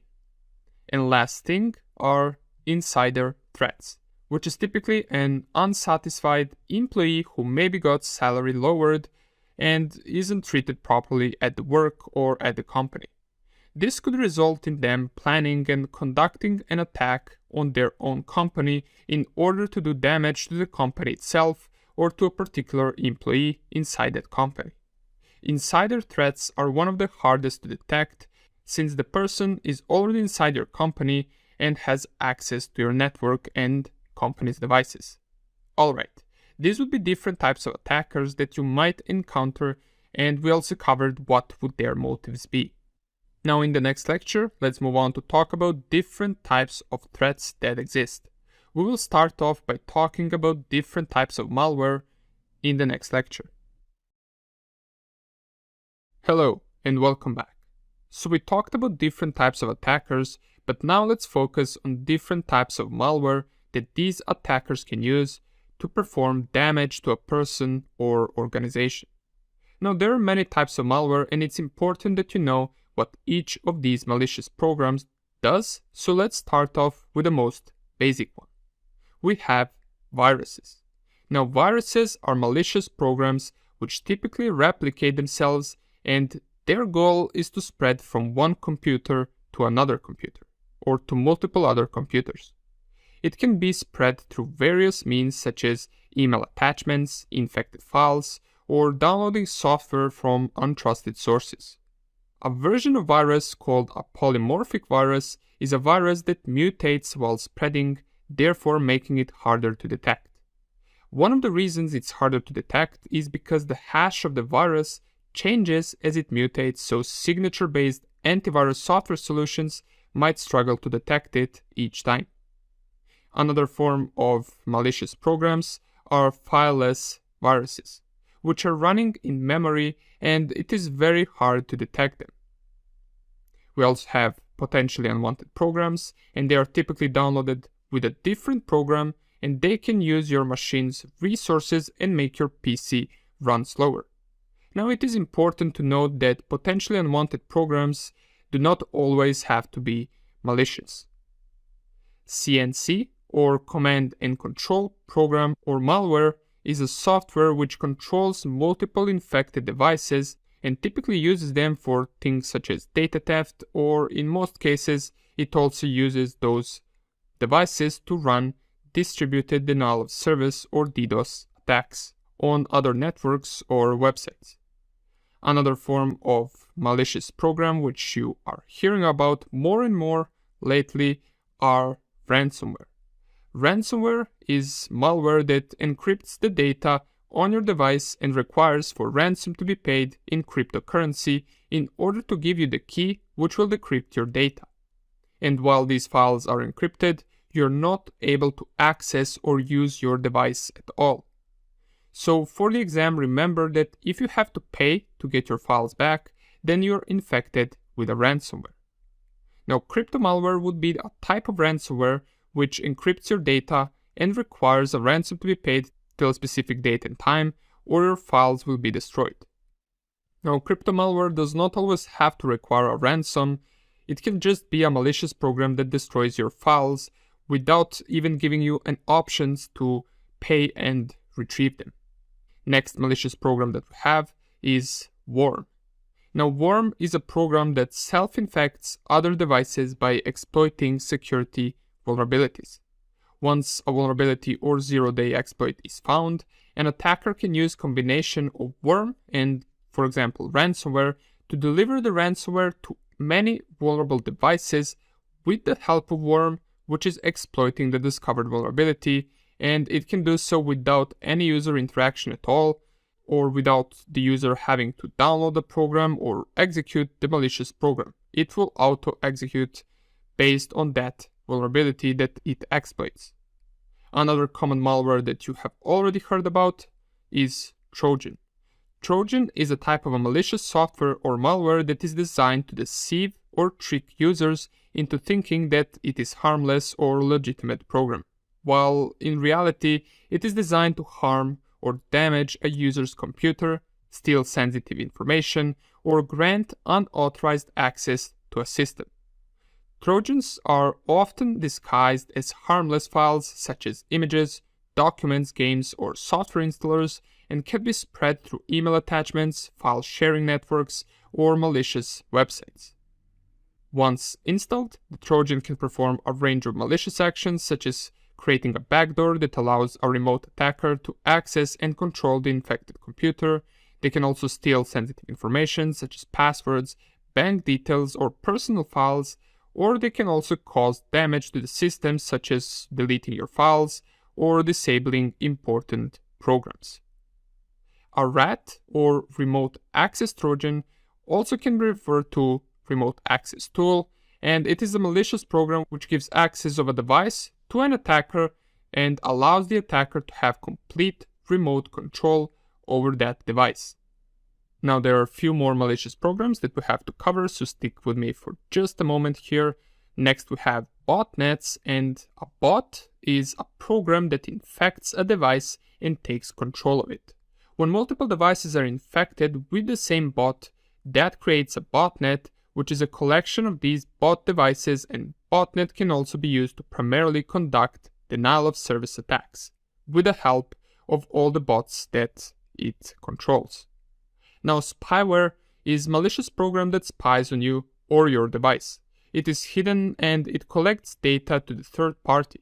It can slow down the device since it consumes processor and RAM memory. Adware, on the other hand, is an unwanted program which forces the play of ads inside your device or inside your browser, for example. We also have a keylogger, which is a malicious program that has a goal of capturing all of your inputted keystrokes inside of your keyboard and possibly sending them to a third party. This way, an attacker can get all the passwords that you have inputted or all the messages and emails that you sent, since the keylogger captured all of those keystrokes from your keyboard. Now, a logic bomb is a type of malicious code or program that is intentionally inserted into a computer system or network with the intention of triggering a harmful action at a specific time or when certain conditions are met. A logic bomb can be programmed to perform a variety of malicious actions such as deleting or corrupting data, stealing confidential information, or disabling a computer system or network. And we got two more to mention, which are rootkit and backdoor. Now, rootkits can be hardest malicious programs to remove as they can be pretty persistent. They can be installed inside the firmware or inside device's BIOS, and even if operating system is reinstalled, the rootkit will still be active. they're hard to discover, as you typically would need a rootkit removal tool in order to remove it from a device. And last, we have backdoor, and backdoor is a program that grants access to a system at any time. It is like a free entrance or free gate to a device to connect to and to take control of it. Once installed, without the owner's knowledge, backdoor is considered malicious, as it can give access to attacker without device owner's knowledge.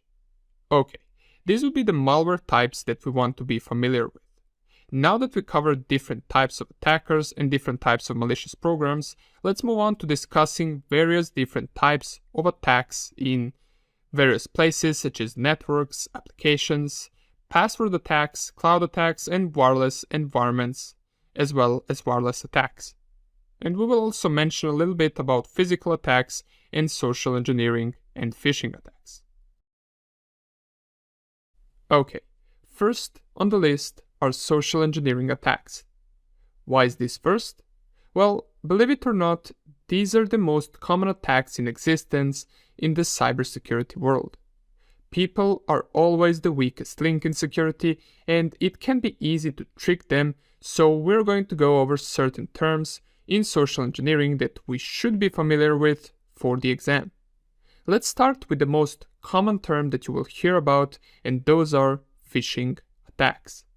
Now, phishing attacks are typically over email, and they appear to be legit emails requiring you to input some personal information. Phishing attacks are most commonly performed for monetary gain, so in this case, the attacker might pretend to be your bank and send you a legitimate-looking email that leads to a link of a fake bank website. This bank website might require you to input your credit card details. If you're not careful and you input the credit card information, that information is then sent to the hacker. A type of phishing attack called spear phishing is when you target a certain group of people.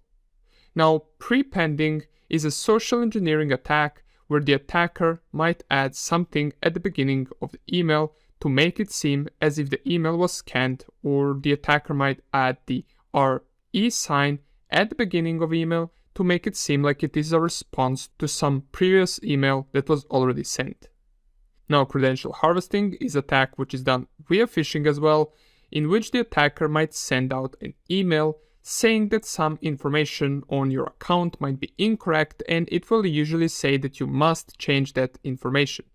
Typically, this is your password. You will be given a link by the attacker leading to the fake web page, which will ask you to log in. Once you log in, the username and password are both sent to the hacker. Whaling is another type of phishing attack in which the attacker targets the people at higher positions, such as, for example, a CEO. Now, vishing is an attack that includes using phone or voice email in order to try and gather some information. SMS phishing is a phishing attack that is done over SMS text messages. Pretexting is a form of social engineering in which an attacker tries to convince a victim to give up valuable information or access to a service or system. The distinguishing feature of this kind of attack is that the scam artists come up with a story or pretext in order to fool the victim. Now, illicit information is when an attacker tries to get true information out of you by providing false statements. Here, the attacker hopes that you will try to correct him and tell the correct information. Identity theft is a big part of social engineering attacks, where the attacker steals personal information, or PII, which stands for personally identifiable information, in order to conduct other illegal things, which could be opening bank accounts, getting passwords, ordering something in your name, and many more possibilities are open with identity theft. Tailgating is, for example, when someone opens the door in a company building with their ID card and someone else follows right after them and enters the building before the door closes. Similar to tailgating is piggybacking, and piggybacking is when the attacker might pretend that he works in the building and he can do that by carrying a ladder or some other tools to appear as if they are working on something inside the building. This is similar to false representation of someone. For example, the attacker might dress in a uniform appearing to be someone who they aren't. Now, scavenging is a form of gathering information about a certain organization. It can be either active or passive. Now, social engineering itself does not have to be only to attack a company or one person. There are influence campaigns that use social engineering to influence people all around the world. There are two main types of influence campaigns, which are social media and hybrid war. Social media platforms are number one place to conduct social engineering attacks, as you can spread this information much faster than in real life. Hybrid wars are something that countries or state actors perform, whether politically, economically, or with military, in order to influence people. Now, dumpster diving is gathering information from trash cans. Many people throw important documents or copies of contracts in trash, so someone performing dumpster diving can take and look through those documents in order to, for example, recover personally identifiable information. Shoulder surfing is watching over someone's shoulders while they are doing something. This can be anything from inputting password in their phone or in the desktop while you're standing right behind them, or you could perform shoulder surfing to read through their messages while they're typing them in. Deception is another type of attack that can be used, and this is a social engineering attack where someone tells you to do something and provides you incorrect information about why you should do it. For example, someone might tell you to delete a certain file on your system because it is incorrectly installed, while that might not be the case. It might be an important file for your system. Now, watering hole attack happens when an attacker infects a website with a virus that certain companies visit often for their work. This is useful since those people from companies probably visited that website many times and they won't suspect it being hacked, therefore their guard will be down. Farming is redirecting the target to a fake website, and this is usually done by DNS attacks, which we already talked about before, and those DNS attacks include DNS cache poisoning or DNS host file poisoning. Now, attack by authority is when you get an email that appears to be from your boss or someone at a higher rank in the company telling you to do something. This is social engineering since many people don't want to be put in a position where they can question things that their boss tells them to do. They just do it right away. Typically, these emails will put sense of urgency in them so that you don't have much time to think about them or to react. Now, urgency can be an attack of its own. In a different sense, for example, someone dressed up as a policeman asking to be let in the building and telling you that someone called police since there was an intruder, let's say. Usually in these cases, the receptionists will let the policeman through without questioning it. Now, there are also longer types of social engineering attacks where the attacker meets and gets to know their victims and appears kind to them to get their trust. Once they have their trust, they can conduct their attacks more easily. We also have consensus, and in social engineering, consensus or social proof refers to when an attacker convinces victim they can be trusted. They do this by pretending that other employees would have or have already trusted to do something and completed that exact request. Okay, quite a lot of terms, right? But many of these should be easy to remember as they do make sense. Now that we covered social engineering attacks, let's move on to talking about network attacks. Welcome back. Let's talk about network attacks. Now, most common type of network attack is something that we already mentioned before a couple of times, and those are denial of service attacks. This is when the target network is flooded with lots of packets and requests from the attacker, making it unusable and unreachable. Common way to do this is to perform SYN flooding attack, where the attacker sends first part of TCP three-way handshake, which is SYN. The target in this case waits for ACK, or last part of three-way handshake, which never comes, therefore filling in all the resources. Now, distributed denial of service attacks or DDoS attacks are same as simple DOS attacks, just they're being done with multiple machines. Three main things that DDoS attacks target are network, applications, and OT or operational technology. Network DDoS attack is when the botnet floods the network with their requests, making it unusable. Now, some firewalls can prevent the DDoS attacks by blocking the requests from coming inside the network. Application DDoS is similar, except the requests are being sent to the application. These requests are counted in RPS or requests per second. Specially crafted packets are sent to the application so that it isn't capable of processing all the packets, therefore crashing the application and making it unusable. And last, the operational technology attacks. This is usually targeting hardware or software that controls the devices that are used for video monitoring. Now, next attack that we have is pivoting. This is when the attacker gains access to the network over a vulnerable host. After the attacker gains access to the network, they can then target an important device or server from there. We also have pass the hash attacks, which we already talked about before, and just to remember, pass the hash attacks can be prevented by not using NTLM, since NTLM was exchanged with Active Directory that uses Kerberos authentication. Now, ARP poisoning. ARP poisoning works over layer 2 of the OSI model, and it is flooding the ARP tables with fake MAC addresses. Usually ARP poisoning or ARP spoofing is combined with MITM or man-in-the-middle attack to steal data going to a certain MAC address. It does so by changing the ARP table so that the real IP address corresponds to fake MAC address, and therefore you're essentially sending the traffic to a device that was not destined to get it. An attacker can make themselves appear as they are the device that needs to receive the packets, and they can then receive your packets and forward packets that were not meant for them. Even worse is that you wouldn't necessarily notice this, besides your connection being perhaps a little bit slower.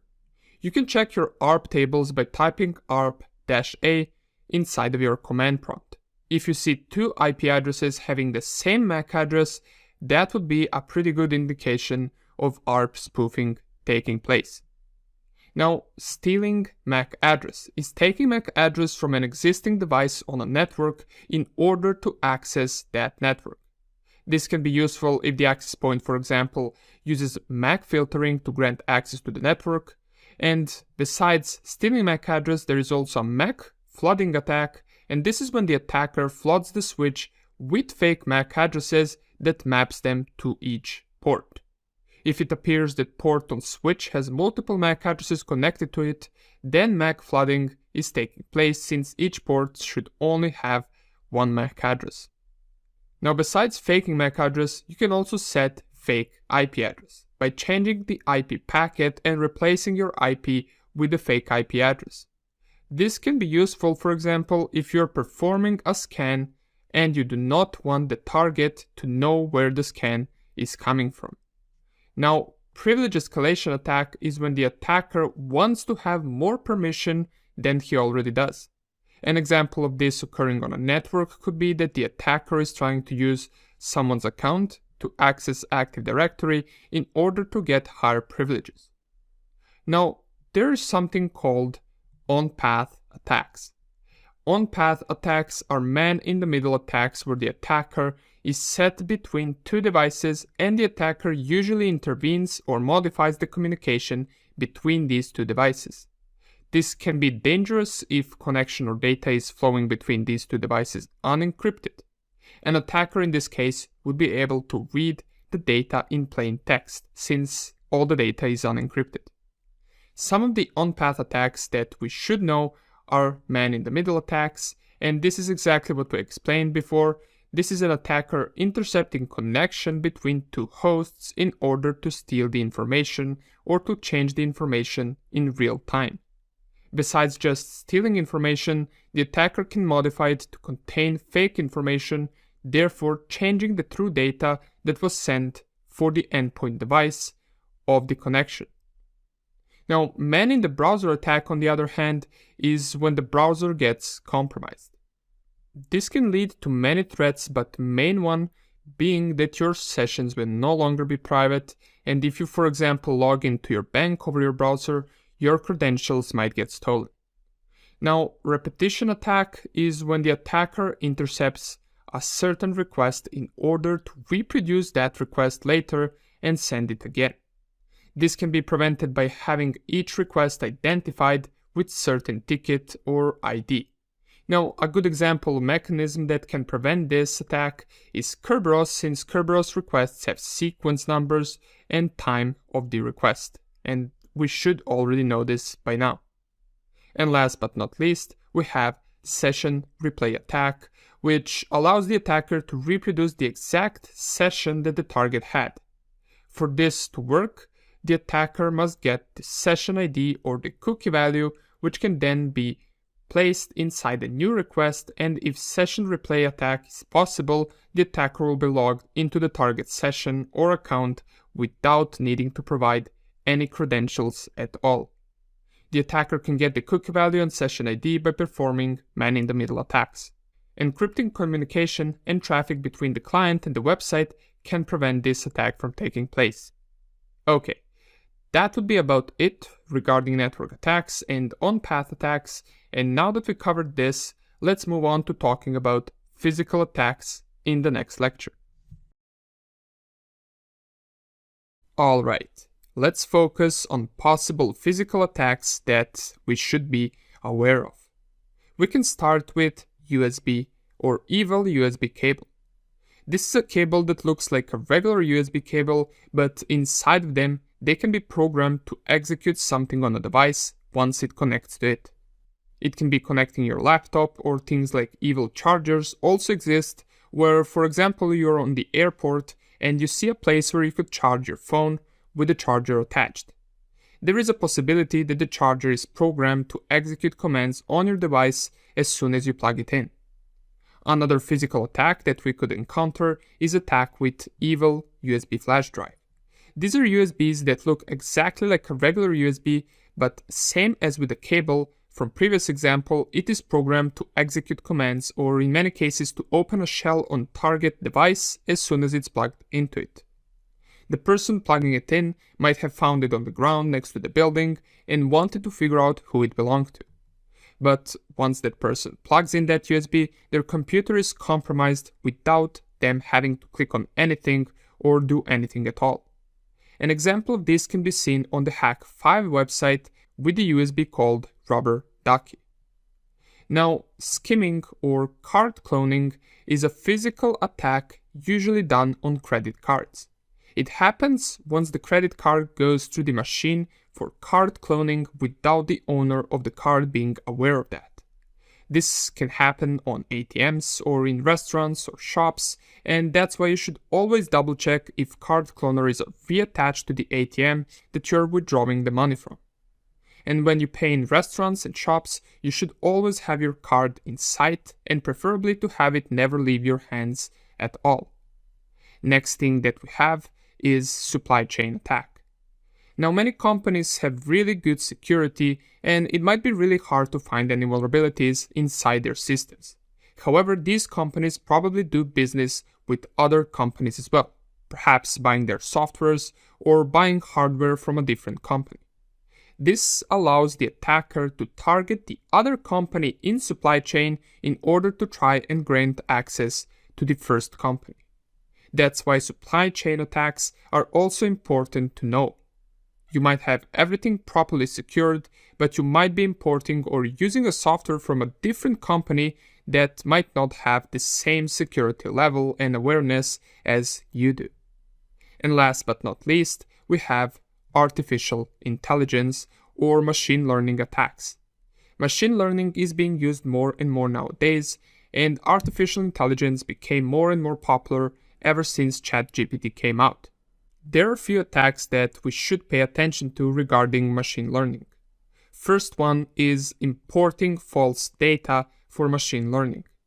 We know that machine learning is done by supplying lots of data to a program so that it can learn. But what if you provide it with false or incorrect data? Perhaps you provide the security solutions based on machine learning with some incorrect data about specific attacks. This could make it ignore those attacks when they occur. Besides just making sure that we are providing correct data to the machine learning program, we should also pay attention to machine learning algorithm security. With proper machine learning algorithm used in security, it can help detect certain attacks, threats, or incidents. That's why these algorithms should be protected and not changed if proven to work properly. Alright, that would be it regarding physical security attacks, and next up we want to cover password attacks. Alright, time we cover password attacks. This is a big one and important topic inside the section, so make sure that you're familiar with the terms that we will cover here. Let's start off with two main types of password attacks, which are dictionary attacks and brute force attacks. You might have heard about both of these, but let's define them real quick. Dictionary attacks are attacks where you use words from English dictionary in order to crack the password. This doesn't necessarily have to be an entire dictionary that we are using, but we can use a list with the words or with the combination of words that we want to try. Now, this has its bad side since many people use signs and numbers inside their passwords. Dictionary attacks can't crack these passwords since they're only consisted of English words. Now, on the other hand, brute force attacks can do that. They can crack any password, whether it being a word with numbers and signs or without numbers and signs. Now, the length of the password plays a massive role on how long it will take for brute force attack to crack it. Notice how I said how long, not if. That is because brute force attacks, when used with signs, numbers, and letters, can crack any password in existence. The only question is how long it will take for them to do it. Depending on the complexity and length of the password, it can be several seconds, but it can also be millions of years. Now, brute force attacks can be split into two main types: the offline brute force attacks and online brute force attacks. In offline brute force attacks, the attacker first needs to have the file with the password hash or the password hash itself, and an example of this would be cracking the Wi-Fi password, where the attacker needs to deauthenticate the device on the Wi-Fi network and sniff the four-way handshake or four-way key exchange with the wireless access point once that device tries to reconnect to the wireless access point. The thing is, this file that contains the key or the password will not be in plain text, but rather hashed password. Here we would perform offline brute force attacks to try and crack that password. Why offline? Well, first of all, offline attacks are much faster since they do not depend on network connectivity and other systems' response time. And we have the hashed password, so no need to perform online attack. We have it on our device locally. In online brute force attacks, the attacker must use the login interface and submit password per each request. This is a slower type of attack and in many cases not practical for real world, since online attacks can crack usually up to several passwords per second, and in some cases not even that many, while offline attacks can do hundreds of thousands and sometimes millions of passwords per second. You can see how big of a difference that would make. Now let's also mention some of the terms regarding brute force and dictionary attacks. We have hybrid attacks and spraying attacks, or password spraying. Now, a hybrid attack is one that merges a dictionary attack and a brute force attack. The former would contain a list of potentially known credentials, also known as word list. Password spraying is a type of brute force attack, and in this attack an attacker will brute force logins based on list of usernames with default passwords on the application. For example, an attacker will use one password, let's say password 123, against many different accounts on the application to avoid account lockouts that would normally occur when brute forcing a single account with many passwords. This is useful in larger companies with many users in which you don't really care which user account you get access to.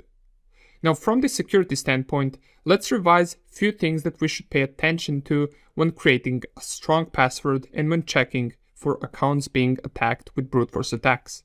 Now, we can implement locking of the accounts. If the user provides incorrect password 3 to 5 times, we should put a time hold on the account so that nobody can log into it. The user should also have to contact the administrator to have their account unblocked. We should also set minimal password length to avoid having simple password which would be easily brute forced, and we should also perform password salting to add additional characters and make the passwords even more random. Besides all of this, we should try and prevent weak passwords with good password policies, which will focus on not using common words in your password and not using common passwords such as password 123 or 12345678. And last but not least, changing the default passwords for every account is a must thing to do.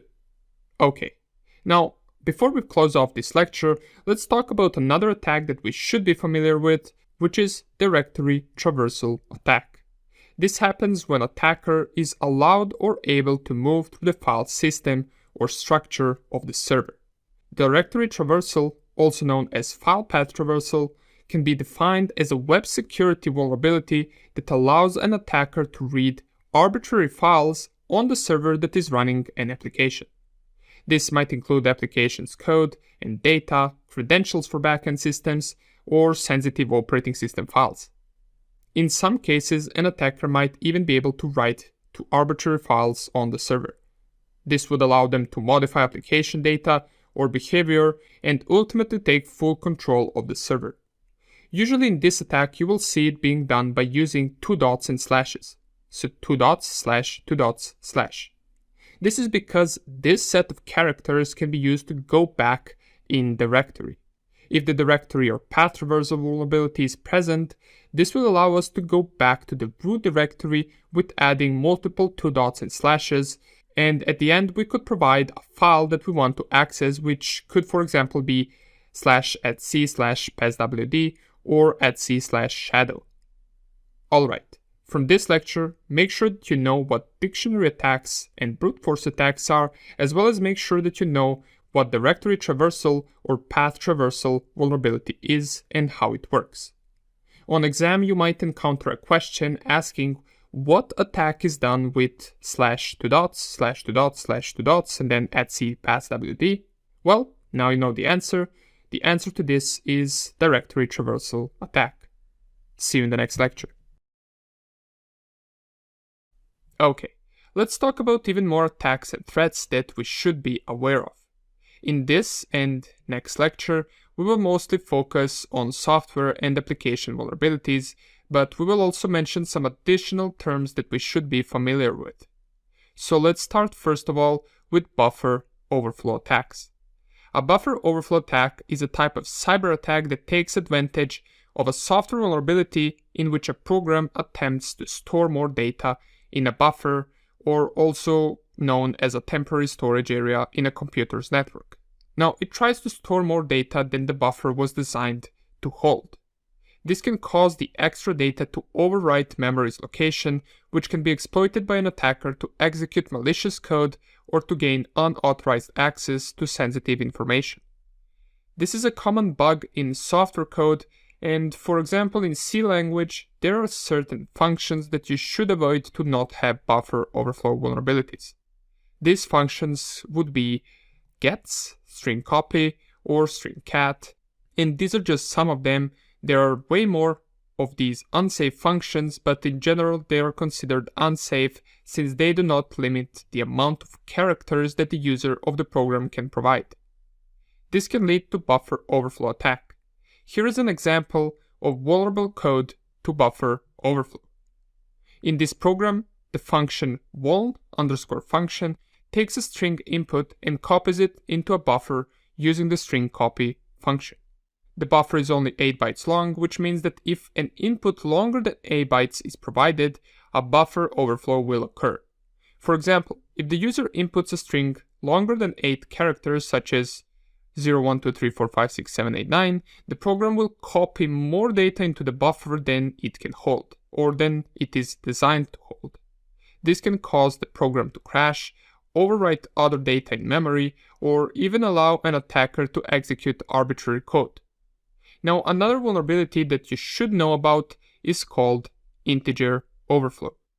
Integer overflow is a type of arithmetic error that occurs when an arithmetic operation results in a value that is too large or too small to be represented using the available number of bits. In other words, an integer overflow vulnerability is when an integer value exceeds the maximum representable value that can be stored in the available memory.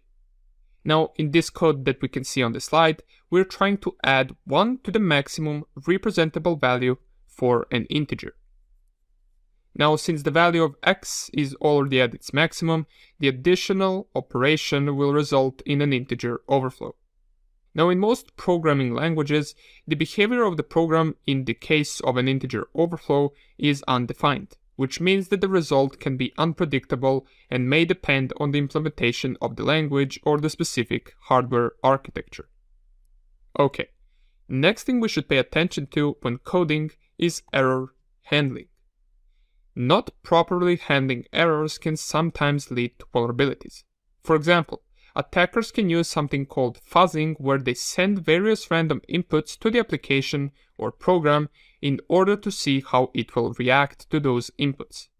Two things can happen here. The error might not even get triggered if the input is not validated properly, which leads us to input validation as one of the most important things regarding avoiding bugs and vulnerabilities inside of your code. In your application, you should validate input in a way that it only accepts the things that it needs to accept. For example, if the input requires a number, you should not allow anyone to send a character or a sign, but only a number. If the input requires an email address, well, then you should only validate input based on email address patterns and not allow any additional special signs that can't occur inside an email address. Everything provided by the user which is incorrect should give an error. But also you must make sure that the error itself does not leak any important information about the application or the system running it. So for example, if some user is testing an application which requires a phone number as an input, your code should filter that input in a way that it will only allow a certain amount of digits and only digits. The only sign that you could allow is the plus sign for area code. And characters, of course, should not be allowed at all. So if I was to input something like this, it should throw an error that says, invalid input, please provide a phone number. Another thing to pay attention to are pointer dereference or untrusted pointer dereference attacks. This weakness occurs where software receives input from an untrusted source, converts its value to a pointer, and dereferences the resulting pointer. Now, depending on the vulnerable code, this weakness can have an impact on confidentiality, integrity, and availability. Now, these would be some of the common vulnerabilities encountered inside of software or application code. But before we move on to part 2 in the next lecture, let's quickly mention some driver manipulation techniques that we should be aware of. We have shimming. Now, in cybersecurity, shimming refers to a technique used to intercept and modify system calls or API calls without modifying the original code of the program. Shimming is often used for compatibility reasons to make old software work with newer operating systems or libraries. But it can also be used for malicious purposes, such as to inject malware or to bypass security controls. Now, on the other hand, refactoring is mostly used for malicious purposes, and it is changing the code of program or application so that it avoids the antivirus detection in such a way that it does not alter the function of the code. It can be used for other things as well, but regarding cybersecurity, it is mostly used to bypass the antivirus. Alright, Now that we covered this, let's move on to the second part of application vulnerabilities, where we will talk about injection types of vulnerabilities in applications. See you in the next lecture. Alright, time for part 2 of application and software attacks.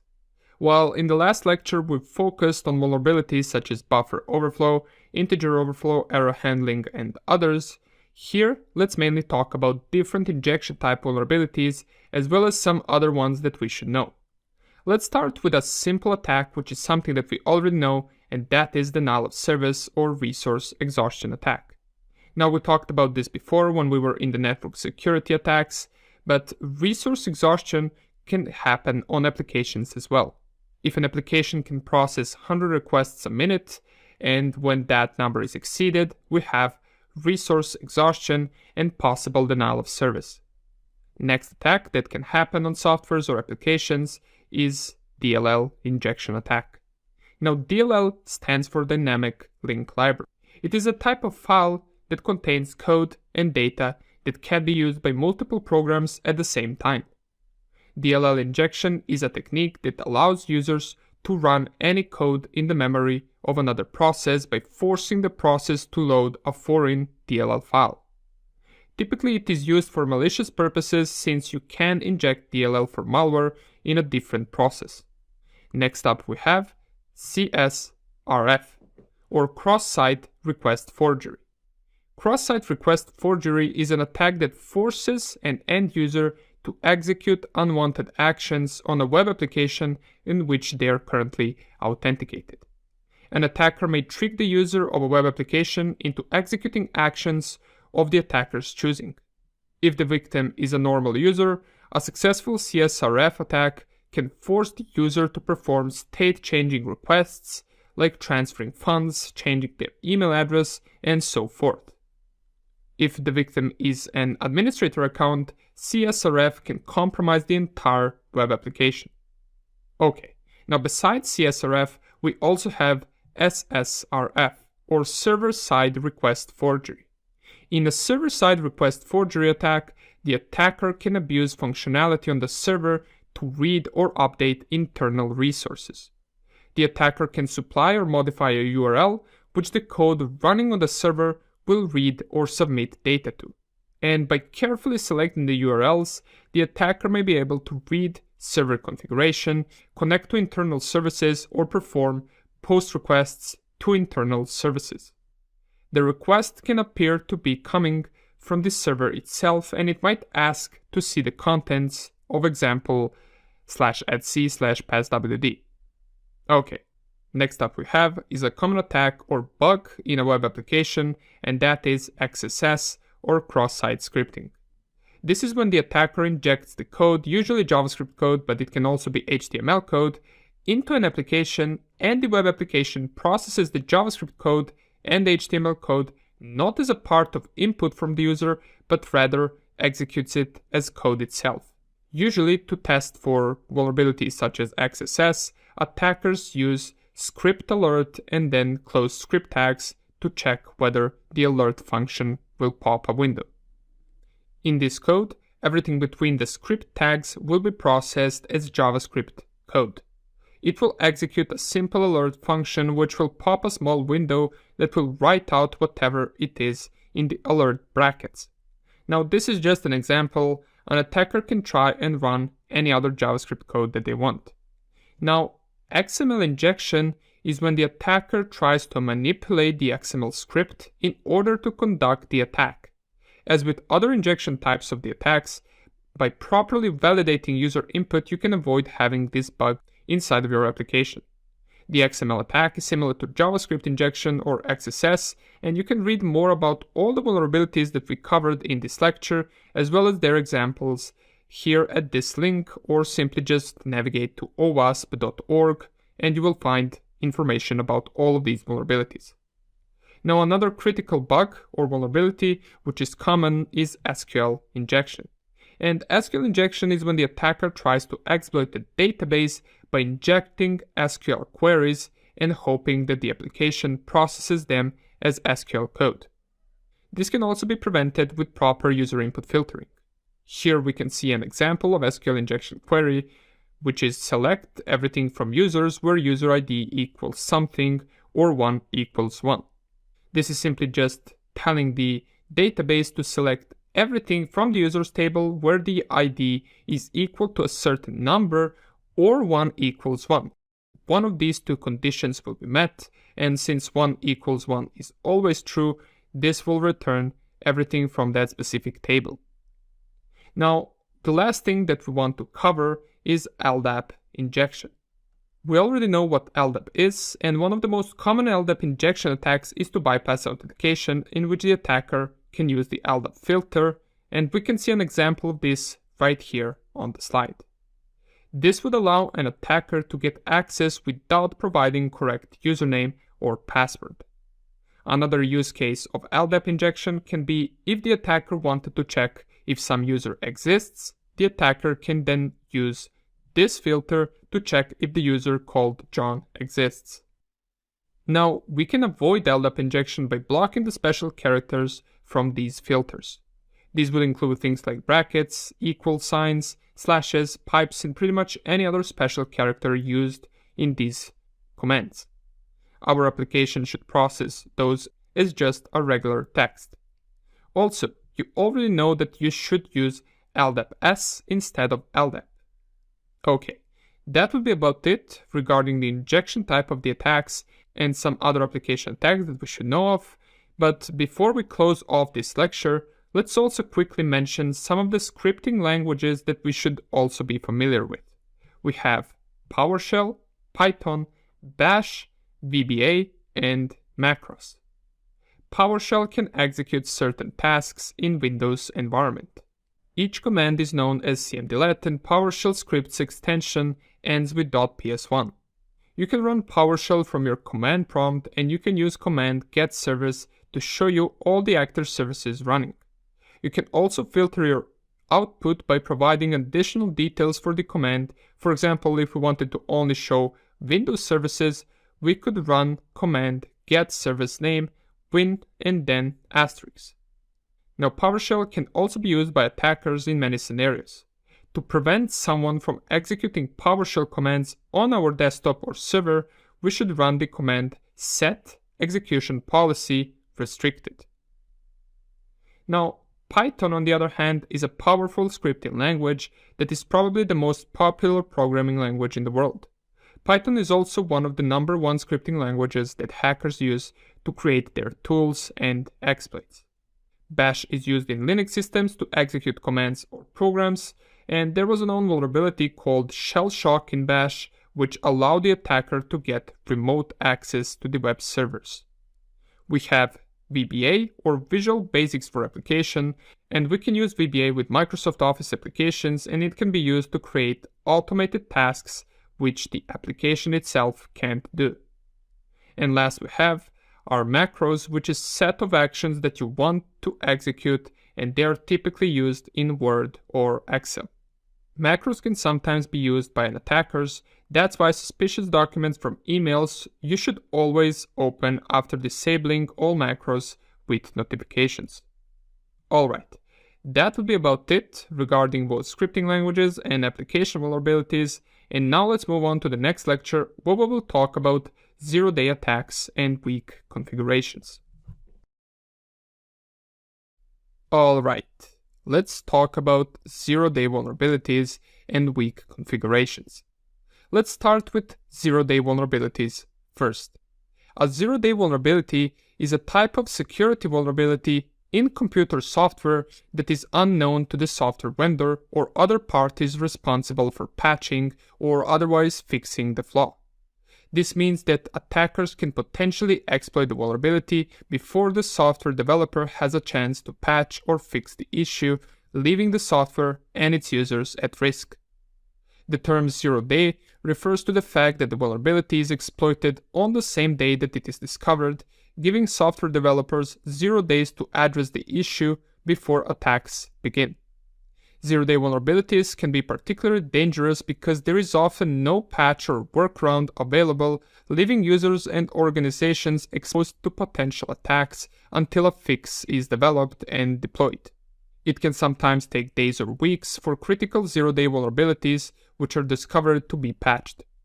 Now, zero-day vulnerabilities can be discovered by security researchers, software developers, or attackers. Once discovered, they can be sold on the black market to other attackers, or they can be used by nation-states for cyber espionage or cyber warfare purposes.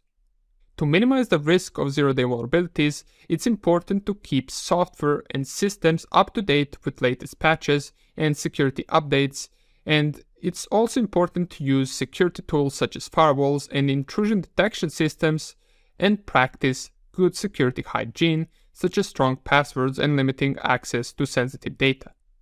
Now, all of this will not prevent a zero-day attack, but it can lower the chances of your systems being exploited. Now, let's also talk a little bit about weak configurations.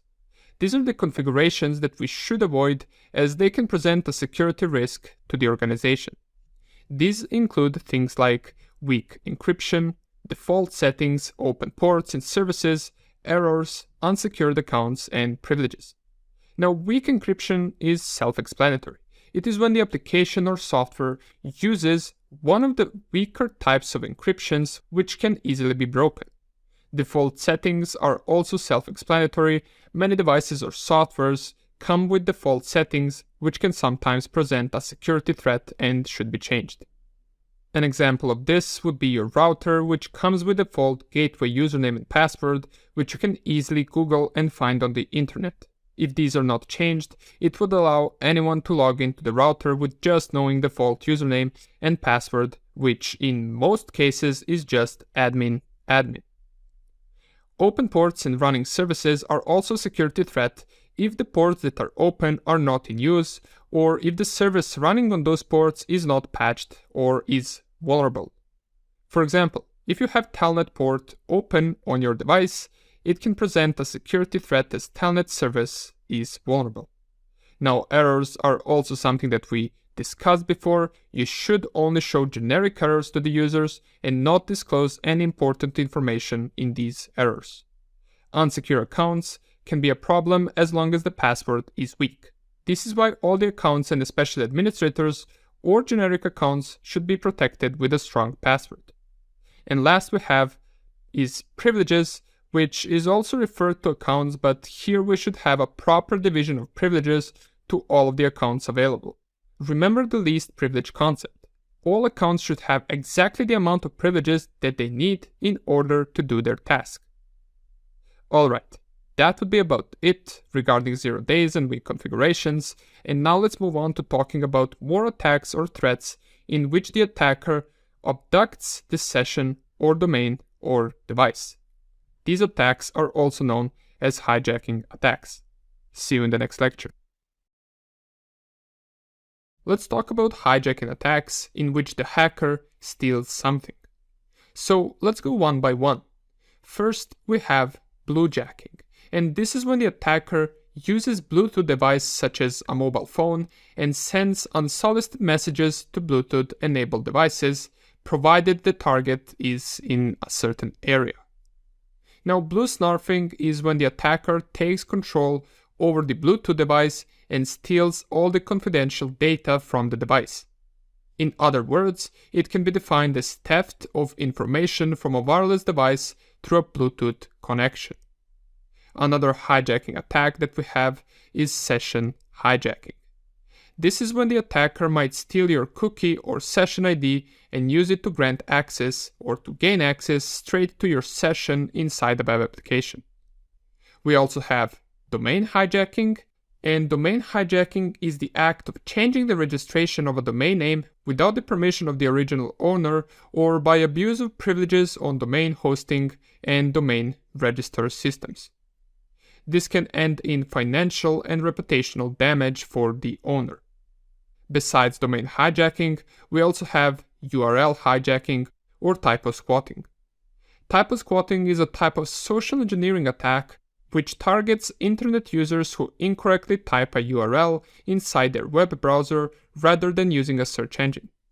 Typically, it involves tricking users into visiting malicious websites with URLs that are common misspellings of legitimate websites. Users may be tricked into entering sensitive details into these fake websites, and for organizations that are victimized by these attacks, these websites or these fake websites that will steal your data can do significant reputational damage. Another thing an attacker can do is perform URL redirection. This is when the attacker forwards your connection from legitimate website to the fake website. An attacker can do this if he has access to the control table for that specific domain. And last attack we want to mention for this video is clickjacking. Clickjacking is an attack that tricks a user into clicking a web page element which is invisible or disguised as another element. This can cause users to unwillingly download malware, visit malicious web pages, and provide credentials or sensitive information, and they can also do things like transfer money or purchase products online. Alright, these would be important hijacking attacks that we should know of. We got two more types of attacks to cover in this section, and those are cryptographic attacks and third-party attacks. Let's start off with cryptographic attacks in the next lecture. Welcome back. Now let's discuss cryptographic attacks. This will be a rather short video since there are only a couple of them that we need to cover, but make sure that you know these for the exam. First one that we have is birthday attack. Now, you might have heard about or heard before about birthday paradox, which says that if we gather 23 random people inside the room, there is a 50% chance that 2 of those people will have birthday on the same day. In cybersecurity, birthday paradox can be applied in finding same passwords based on their hash value. 2 same hashes will be equal to the exact same plaintext password.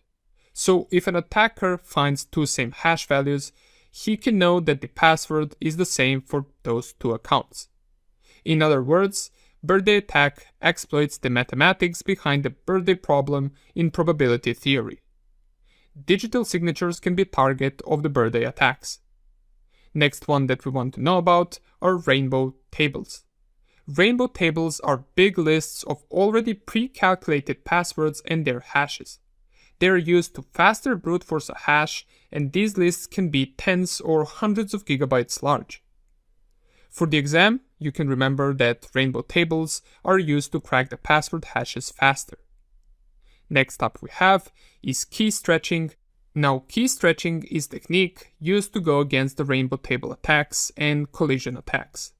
You might, for example, take the hash of the password and hash it again, or hash it 10 more times. You can use bcrypt or pbkdf2 for key stretching. Now, we mentioned collision attacks, so let's define that as well. So, collision attacks are when 2 different entries produce the same hash value. This is known as hash collision, and it is considered a vulnerability as 2 different entries should never have the same hash value produced. And last thing that we want to mention is salting. This is a technique of adding random characters to the password before hashing it. This is also used to prevent rainbow tables attacks and collision attacks, but in the same way they can prevent brute force attacks or at least make them slower, since by adding random characters to the password, we make it stronger and harder to brute force. Alright, that would be about it regarding cryptographic attacks. We only got to cover third-party attacks inside this section, and we will do that in the next lecture. Okay, let's talk about third-party attacks. Now, these third-party attacks typically occur due to a weakness or vulnerability in the supply chain of a company. We already talked a little bit about this before. A company's security does not only depend on the company itself. There are many things that could go wrong from the security perspective without it being tied directly to the company itself. For example, an important note for any organization nowadays is to pay attention to system integration or incorrect or late patching in the operating systems, applications, or firmware that they are using. If they are running Windows operating system, in a way their security depends on Windows' ability to properly implement operating system without vulnerabilities, or in case a vulnerability is discovered, to patch it as soon as possible in order to minimize the risk. Now, it's up to the organization to install these patches as soon as they come out. Same goes for applications and firmware that the company is running. All of these should be from reliable companies that have proven to have strict security and fast response time when vulnerability is discovered. If an organization uses an application which barely patches their software, then the organization exposes themselves to more security threats. Now, another third-party risk that organizations might face is if they have third parties storing their data or if they have third party coding an application for them. If the third party is storing another company's data, then it is necessary to make sure that that third party has enough credibility and security awareness to store our data. Your company can have all the security and protection they want, but if they also forward certain data to the third party, well, then none of it matters if that third party gets compromised due to their low security. Same goes for hiring a third party to code a software or an application. Not many companies can have programmers skilled enough from the security standpoint to write bug-free code. This is, however, something you must pay attention to both when hiring programmers for your own company or when hiring a third party to program your application. You should research about reputation of the third party and how well they did in their last projects and if they had any breaches or security vulnerabilities. Few more things that you should pay attention to regarding third-party risks are insufficient support by the provider, and you should also pay attention to the supply chain to see whether anyone possesses a security threat to the entire chain. Another thing to pay attention to is if you're using certain application or platform that reached their EOL or end of life, and EOL or EOSL, which is just a little bit longer version of EOL and it stands for end of service life, is when a product is no longer supported by the creator. This usually means you should change the product or update it to a newer version, as using it further after the end of life can present a big security risk. Now, some of the risks that organizations might face when having third party handle their data, or some of the risks that company can face after a cyber attack in general, could include things like data loss, data exfiltration, breaking data handling policies, and this could lead to company having to pay regulatory fine if the customer's data gets compromised. Alright, that would be about it regarding this section and regarding third-party attacks. Now that we finished with talking about different types of attacks, let's move on to the next section where we're going to talk about system hardening and application testing. See you in the next lecture. Alright, time we dive into system hardening, endpoint device protection, and application testing, as well as secure coding. These are the topics that we will cover in this section. And in this specific lecture, we will start off by talking about secure booting of a host and some other terms that we should be familiar with. When a host is started, there are a few things that we want to happen. We want our host to be fully operational and usable after operating system starts. And we want it to be secure while starting and also to be secure when it is fully started. Now, for secure boot, we use something called UFI, or Unified Extensible Firmware Interface. UFI is modern version of BIOS, and BIOS stands for Basic Input-Output System. Usually you can access BIOS by pressing a certain key on your keyboard while your machine is getting booted up. Now, UFI is used for securely starting a device since it's more secure than BIOS, and BIOS cannot guarantee a safe boot. You should also have anti-malware or rootkit detecting software running right after your machine loads up.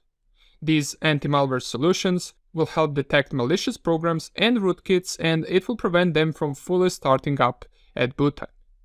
On newer Windows versions, there is a log file that is stored in the TPM or Trusted Platform Module chip on your motherboard, which tells information about all the components starting from applications to firmwares and drivers. Anti-malware solution could use this log file to check everything in order to perform a safe boot. Now, safe boot or safe mode can be done only when the operating system checks whether all the drivers are signed. If they are not, the system will not boot since its integrity has been compromised. Usually with Windows devices, BitLocker is used.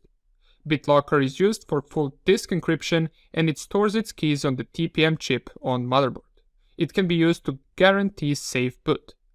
Now, it is important that you do not confuse safe boot with BitLocker. Safe boot is a boot option in Windows that starts the operating system with only basic drivers and services. This can be useful for troubleshooting problems that may be caused by a third-party software or drivers, while BitLocker is a full disk encryption feature included in some versions of the Windows operating system. It is designed to protect the contents of a computer's hard drive from unauthorized access. Alright, these would be some of the useful things that you can have to make your device boot safer. Now, in the next lecture, let's talk about some of the ways and terms that we need to know when we talk about endpoint security and protection. See you in the next lecture. Alright, let's dive into endpoint device security. Most of the things that we will mention in this lecture will be a combination of things we already discussed, but it is important that we know all the things we can do to protect our endpoint device, operating system, application, or database. So let's start off by talking about basic measures against attacks on endpoint devices. We have antivirus, anti-malware, EDR or endpoint detection and response, DLP, which is data loss prevention, and DLP is useful in protecting data theft on an endpoint device. Typically, DLP is used to protect data such as personally identifiable information or some other confidential data. Now, DLP solutions will usually be found on companies' devices and rarely on your typical home device. Now, new generation firewall. We already talked about this once we covered firewalls. It is another security measure that you can have to protect your endpoint device with the combination of host-based firewall, which, if you remember, is firewall that is on your device and it can be used to filter incoming and outgoing traffic from your endpoint device. And two more things that we also talked about, which can be useful in your endpoint device protection, which are HIPS and HIDS. These are host intrusion prevention systems and host intrusion detection systems. Now, on more important endpoint devices, we might have things such as databases or important applications that we need to secure and protect. That is why protection of these can also be considered as a part of endpoint device protection. Here are some ways that we can protect and secure databases on our endpoint devices. We have SQL injection protection, and if you remember the SQL injection vulnerability, we talked about it recently, and it can be critical as the attacker can inject SQL query to query entire database and steal all the confidential information such as usernames or password hashes. We must make sure that SQL injection is not allowed. We can do this with two ways: by either having already pre-made SQL script or query that we will use inside of our application, as well as perform user input filtering in order to prevent inputting different signs such as, for example, double quotes. Another security measure we can implement is the use of tokenization. Tokenization is better or considered more secure compared to encryption. You will find the use of tokenization in banks and credit card processors, where they store credit card numbers as random data, which makes it impossible to reverse. Tokenization can also help companies to be aligned with the PCI DSS, which stands for Payment Card Industry Data Security Standard, and tokenization can be useful to protect storing anything from personal data to health information to payment information. Two example companies that use tokenization for credit cards and debit cards are Visa and Barclaycard. Now, in databases, we're also familiar with the concept of hashing. Hashing is often used in databases to protect passwords and other sensitive information. Instead of storing the plaintext password, the system stores the hash of the password. When a user enters their password to log in, the system hashes the entered password and compares it to the stored hash. If the two hashes match, the user is granted access. And let's quickly also recall salting, which adds additional random characters to the password, which makes the hash harder to brute force. Now, on the other hand, if our endpoint device hosts an application or runs an application, there are a few ways we want to know to protect that application. These would include input validation. We already know what this is. We must make sure that the user input is properly filtered in all places inside the application. We should also implement secure coding as well as code signature. Secure coding is developer making sure that their code has no bugs or vulnerabilities, and code signing is used to provide authenticity of the code and provide or prove that it is original. Certain measures the developer could do in order to check whether their code is secure is to perform things like static code analysis, dynamic code analysis, manual code analysis, and fuzzing. Static code analysis is analyzing the code without actually running it, and usually it is done with tools used for static code analysis. Dynamic code analysis is analyzing the code, but this time you start the code or the program locally, and typically here fuzzing can be used, since fuzzing, as we already mentioned, is providing random inputs to the application to see how it will react. We want to see if the application will crash on certain input, or whether it will give us an error that might leak some important information. And last we got is manual code analysis. This is pretty much self-explanatory. Here the developer reads the code line by line to figure out if there are any errors inside the code. Now with bigger applications, this can be quite time-consuming and difficult. Okay, now to secure our endpoint device from applications, on the other hand, we can implement application access list. This will be a list of all the applications that the endpoint device can run. If the application is not on the list, then the device won't run that application. Now, in web applications, there are certain security measures that we can use to properly secure it. Some of the measures would include the usage of secure cookies and usage of HSTS. Now, secure cookies is making sure that cookies can be assigned and transferred only when HTTPS session is active, or in other words, only when the session is encrypted. This prevents someone who might be in the middle of the connection to intercept the connection and steal the cookie values in case they are transferred in plain text in an unsecure HTTP session. HSTS stands for HTTP Strict Transport Security, and it is a web security policy mechanism that is used to protect against protocol downgrade attacks and cookie hijacking. HSTS is a mechanism to force web browsers to communicate with a web server only over HTTPS. And HTTPS, we already know, is a secure communication protocol that encrypts data in transit between the browser and the server. Now, HSTS works by adding an HTTP header to a website's response, which instructs the browser to use HTTPS for all future requests to that website for a specified period of time. And last thing that we want to mention regarding application security on an endpoint device is sandboxing. Remember what sandboxing is. It is installing and testing application inside the virtual machine isolated from the network in order to test, secure, and patch the application before we release it to the public. And it's also good to know that sandboxing can also be used for malware analysis. Alright, that would be about it regarding some of the techniques or some of the tools and ways that we can protect our endpoint device security and databases and applications that are hosted on the endpoint device. Now let's move on to the next lecture where we will briefly discuss system hardening.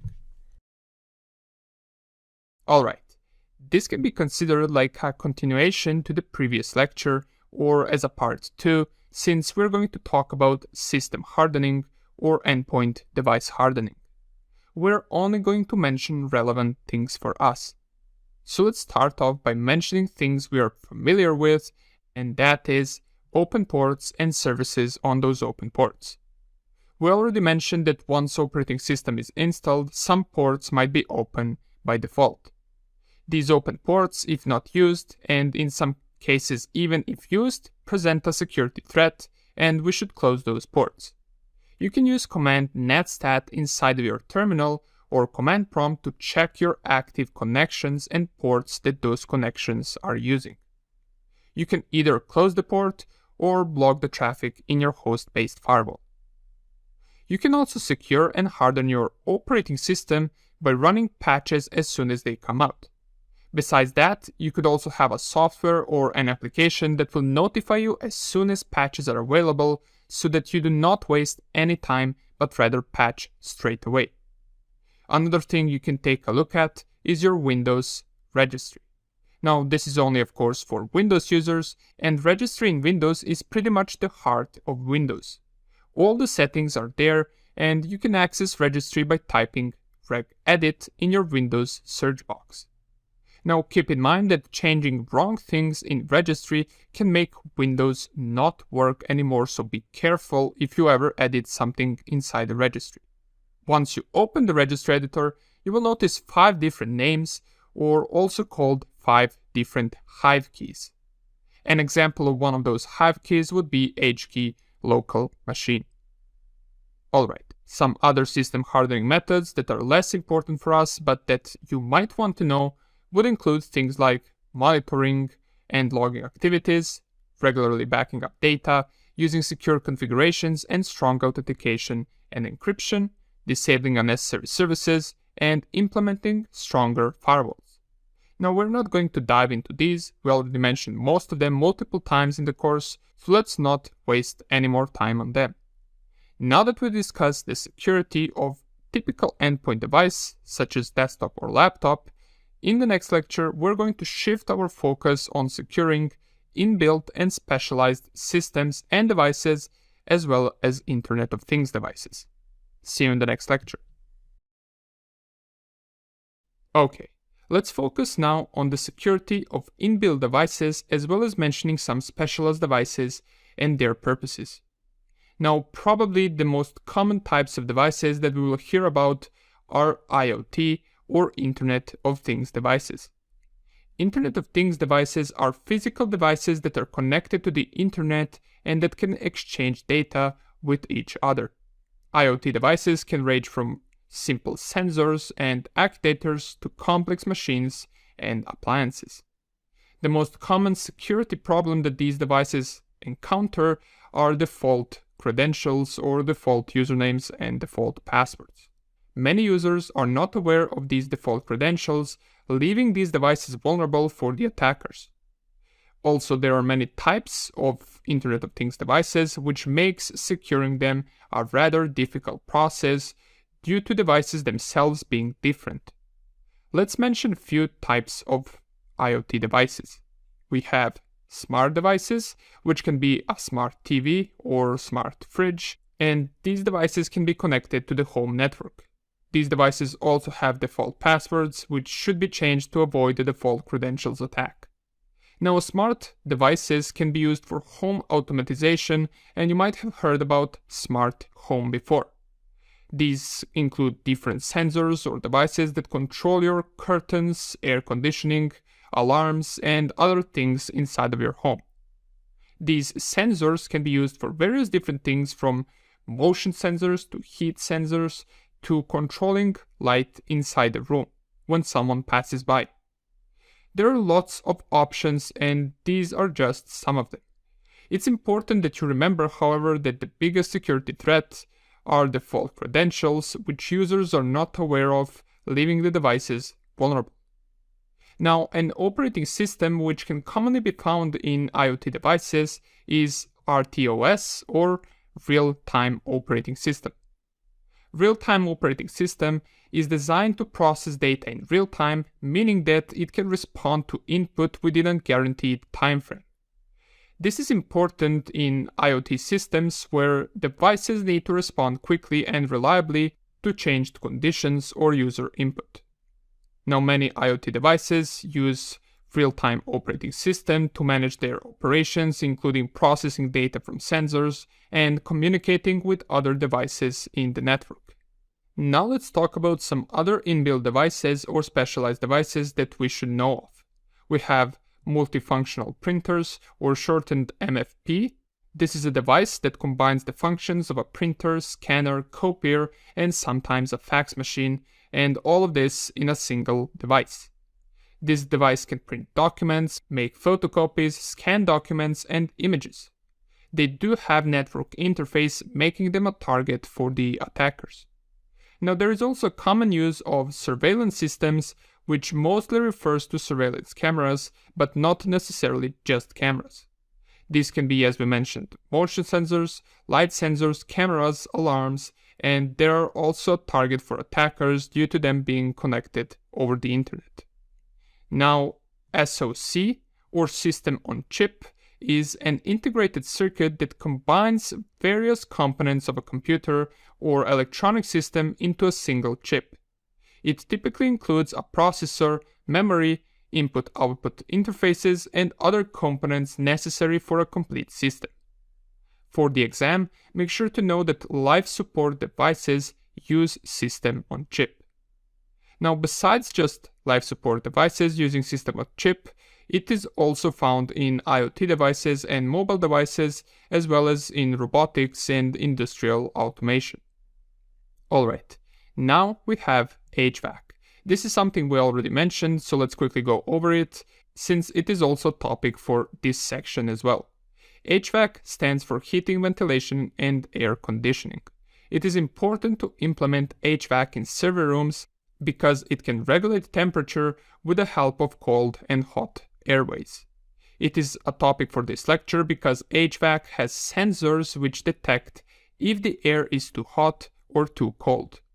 For example, if the sensors detect hot air, then the system will start blowing cold air, which will cool down the service. Now, when talking about specialized devices, these can be found in medicine, which would refer to the life support devices that we mentioned recently, which use System on Chip. An example of this life support device would be defibrillator. Now, besides medicine, specialized systems can be found in luxurious cars which have inbuilt systems that can create a wireless access point, and these luxurious cars can also perform things such as self-parking, and you can also control many things inside the car remotely, such as windows, lights, air conditioning, and other things which are becoming more common in the newest vehicles that are produced. Drones also used specialized systems, UAV being an example of that. Now, smart meters can use specialized systems, as these smart meters are usually found in your smart home, where they show the usage of power or temperature inside the room.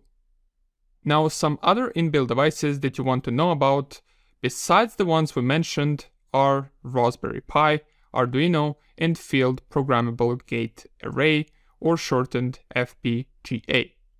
Now, Raspberry Pi is a small computer that is the size of a credit card. It has built-in support for many programming languages such as Python, Scratch, and Java, which makes it an excellent platform for learning to code.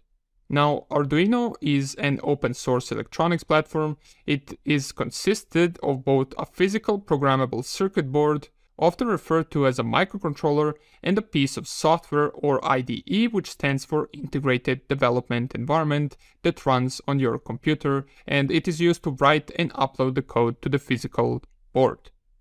These boards we can program over USB. And FPGA, or Field Programmable Gate Array, are semiconductor devices that are based around a matrix of configurable logic blocks, or CLBs, that are connected via programmable interconnects. FPGAs can be reprogrammed to desired application or desired requirements after manufacturing. Alright, last type of systems that we want to mention and be familiar with are SCADA systems. Now, SCADA, or Supervisory Control and Data Acquisition, are systems or software applications used to control and monitor industrial processes and infrastructure. These would include things such as power plants, oil and gas pipelines, water treatment facilities, and other critical infrastructure systems. SCADA systems are used in industry, energy, where it is used to produce electric energy, in production, logistics, and in various other buildings or facilities. It can be used, for example, in the mentioned HVAC systems. Now, I doubt SCADA systems will be mentioned on your exam, however, it is good to know about them in case they do. Now that we mentioned different inbuilt and specialized systems as well as most common IoT devices, let's also mention what are the disadvantages of these types of devices. Now, one of the disadvantages for systems such as Arduino or Zigbee is their battery life, which makes them limited on how long they could work. Another disadvantage of the systems we discussed could be their reach, which can be quite short, therefore making these devices not really scalable without having to buy more of them. And buying more devices will cost you more, which is another disadvantage of theirs. Their cost can be quite high, especially for certain devices. Also, certain devices do not have patches available since the company that's producing those devices might not provide patches at all. And last but not least, you have to trust the company that produced this device. You will have to trust that it works exactly as mentioned, and you also have to trust them with your privacy, especially in your smart home devices. Okay, we covered quite a lot in this lecture. We ranged from IoT devices to inbuilt devices as well as specialized devices and systems. We also mentioned some disadvantages that they might encounter. Now let's move on to the next lecture where we will discuss secure coding and safe application development. Welcome back. So what are the steps that we need to take when developing an application to make sure everything is good from the security standpoint? Well, there is a 4-step plan that we should always consider when creating an app. It looks something like this. We have developing, testing, staging and quality assurance, and production. First phase, which is developing, is choosing the best suitable programming language for our application, and then one or multiple programmers will go through various different versions of this app before it is finished, and we should also keep track of each version, what changed in each version, and why did it change. Testing is when programmers are finished with coding an app, and then testers come in play. Their goal is to check if app is properly coded and if any bugs are found in the code. Here the testers and developers do not need to worry about finding a vulnerability in app since the app is not yet public, and here is where you want to find any security vulnerability if it exists, rather than when app goes public. Now, quality assurance is done in the staging phase after all the tests are finished and the application passes the tests. This is where we make sure that no bugs were discovered, as well as testing the app in sandbox to see whether it provides all the functionality that it should. Once the application goes into production and goes public, that is when the users start using the application and are provided support by the IT team which created the app. Here the users are encouraged to send as much feedback to the application creators and to the IT team so that if something is wrong with the app, it can be fixed as soon as possible. Now, when talking about app, there are a few things we should pay attention to when creating it, and that is the app's elasticity and scalability. Scalability makes sure that app can manage requests from more users than it was planned at the beginning without it causing any issues for the app or without causing major financial expenses. And elasticity is the ability of the system to grow and shrink based on the app demand. Another thing app developers should be aware of is the version control, which refers to making sure that older and newer versions of softwares can be identified and numbered. Once an update is released, it will be written with a different number and it should provide details as to what changed compared to the previous version. Also, apps should be coded and compiled in a way to make harder for the attacker to take the code of the app, reverse engineer it, and discover security vulnerabilities easier. Alright, Now let's focus on talking about automatization and scripting.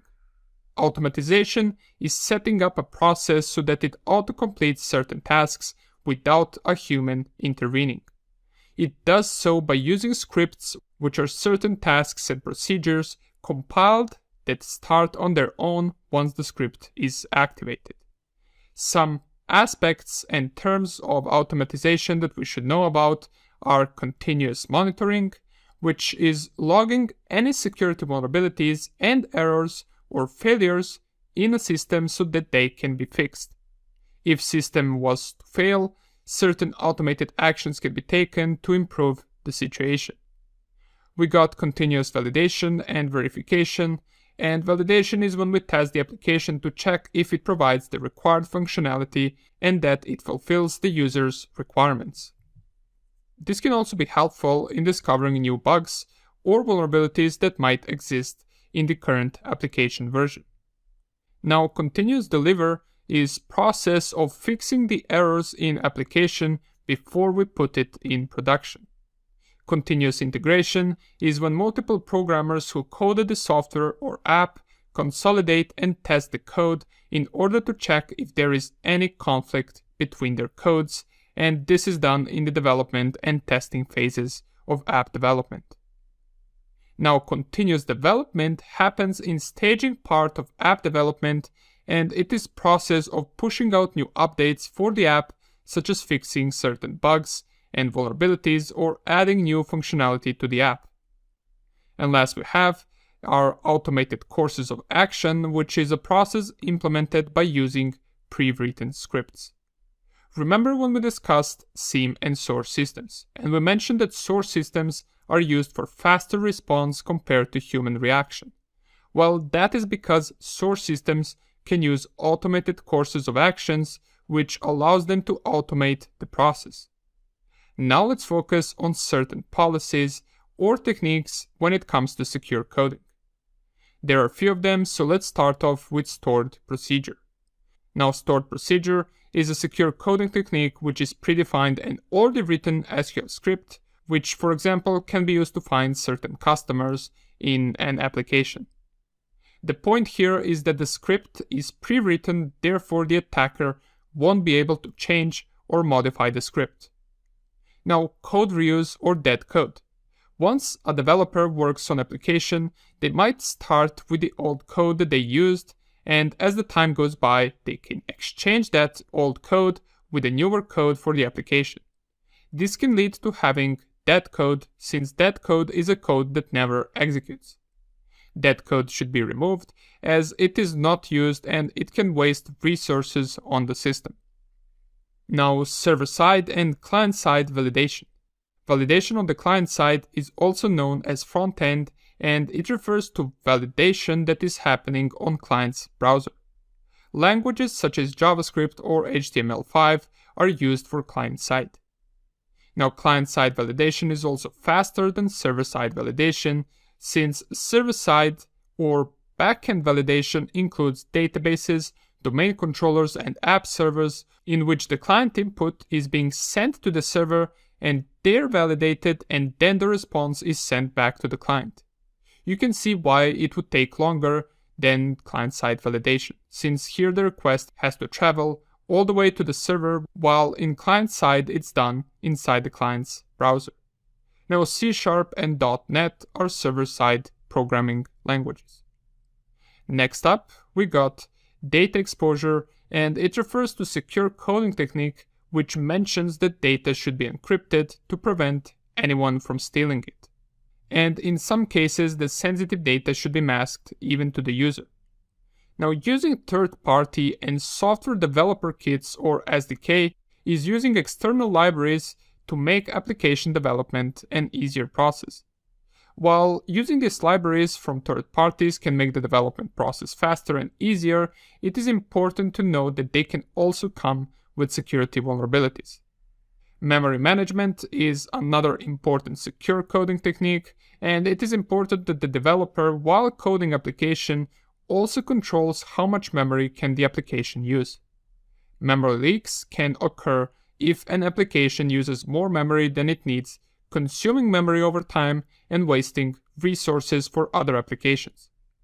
Now, using obfuscation or camouflage is a process of taking the original code and making it look like gibberish so that once the attacker gets hands on the code, it will not be interpreted properly.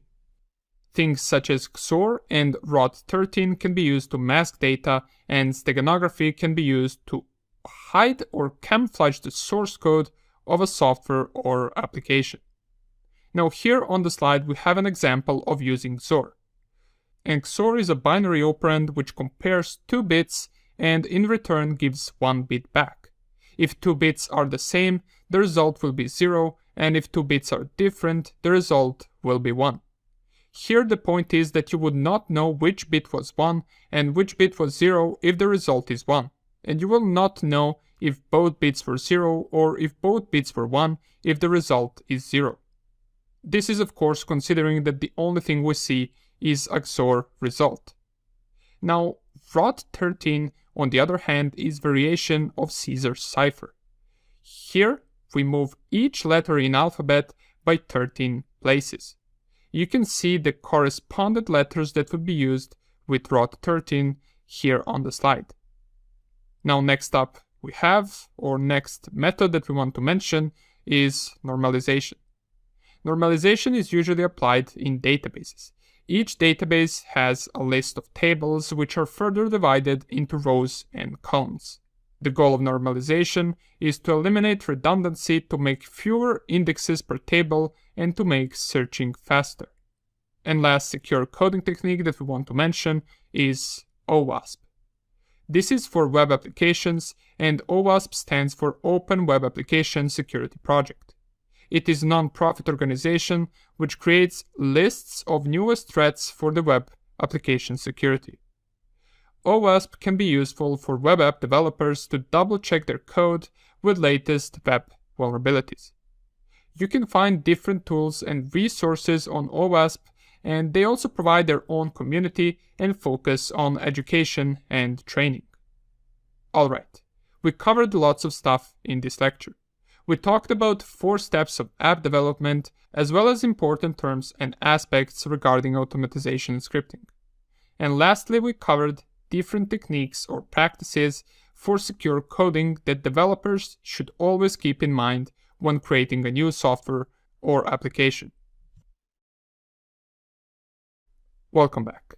Time we dive in risk management section, where we're going to discuss various things from concepts of risk and risk control and analysis to talking about business impact analysis and the importance of having rules inside facility and policies which will reduce risk. Now, towards the end of the section, we will end it all by talking about different laws and standards that we should know about. But more about all of that later. For now on, let's start off by talking about the concept of risk and types of risk. First thing that we should do is we should define risk. Risk is probability that something might happen or that something will happen.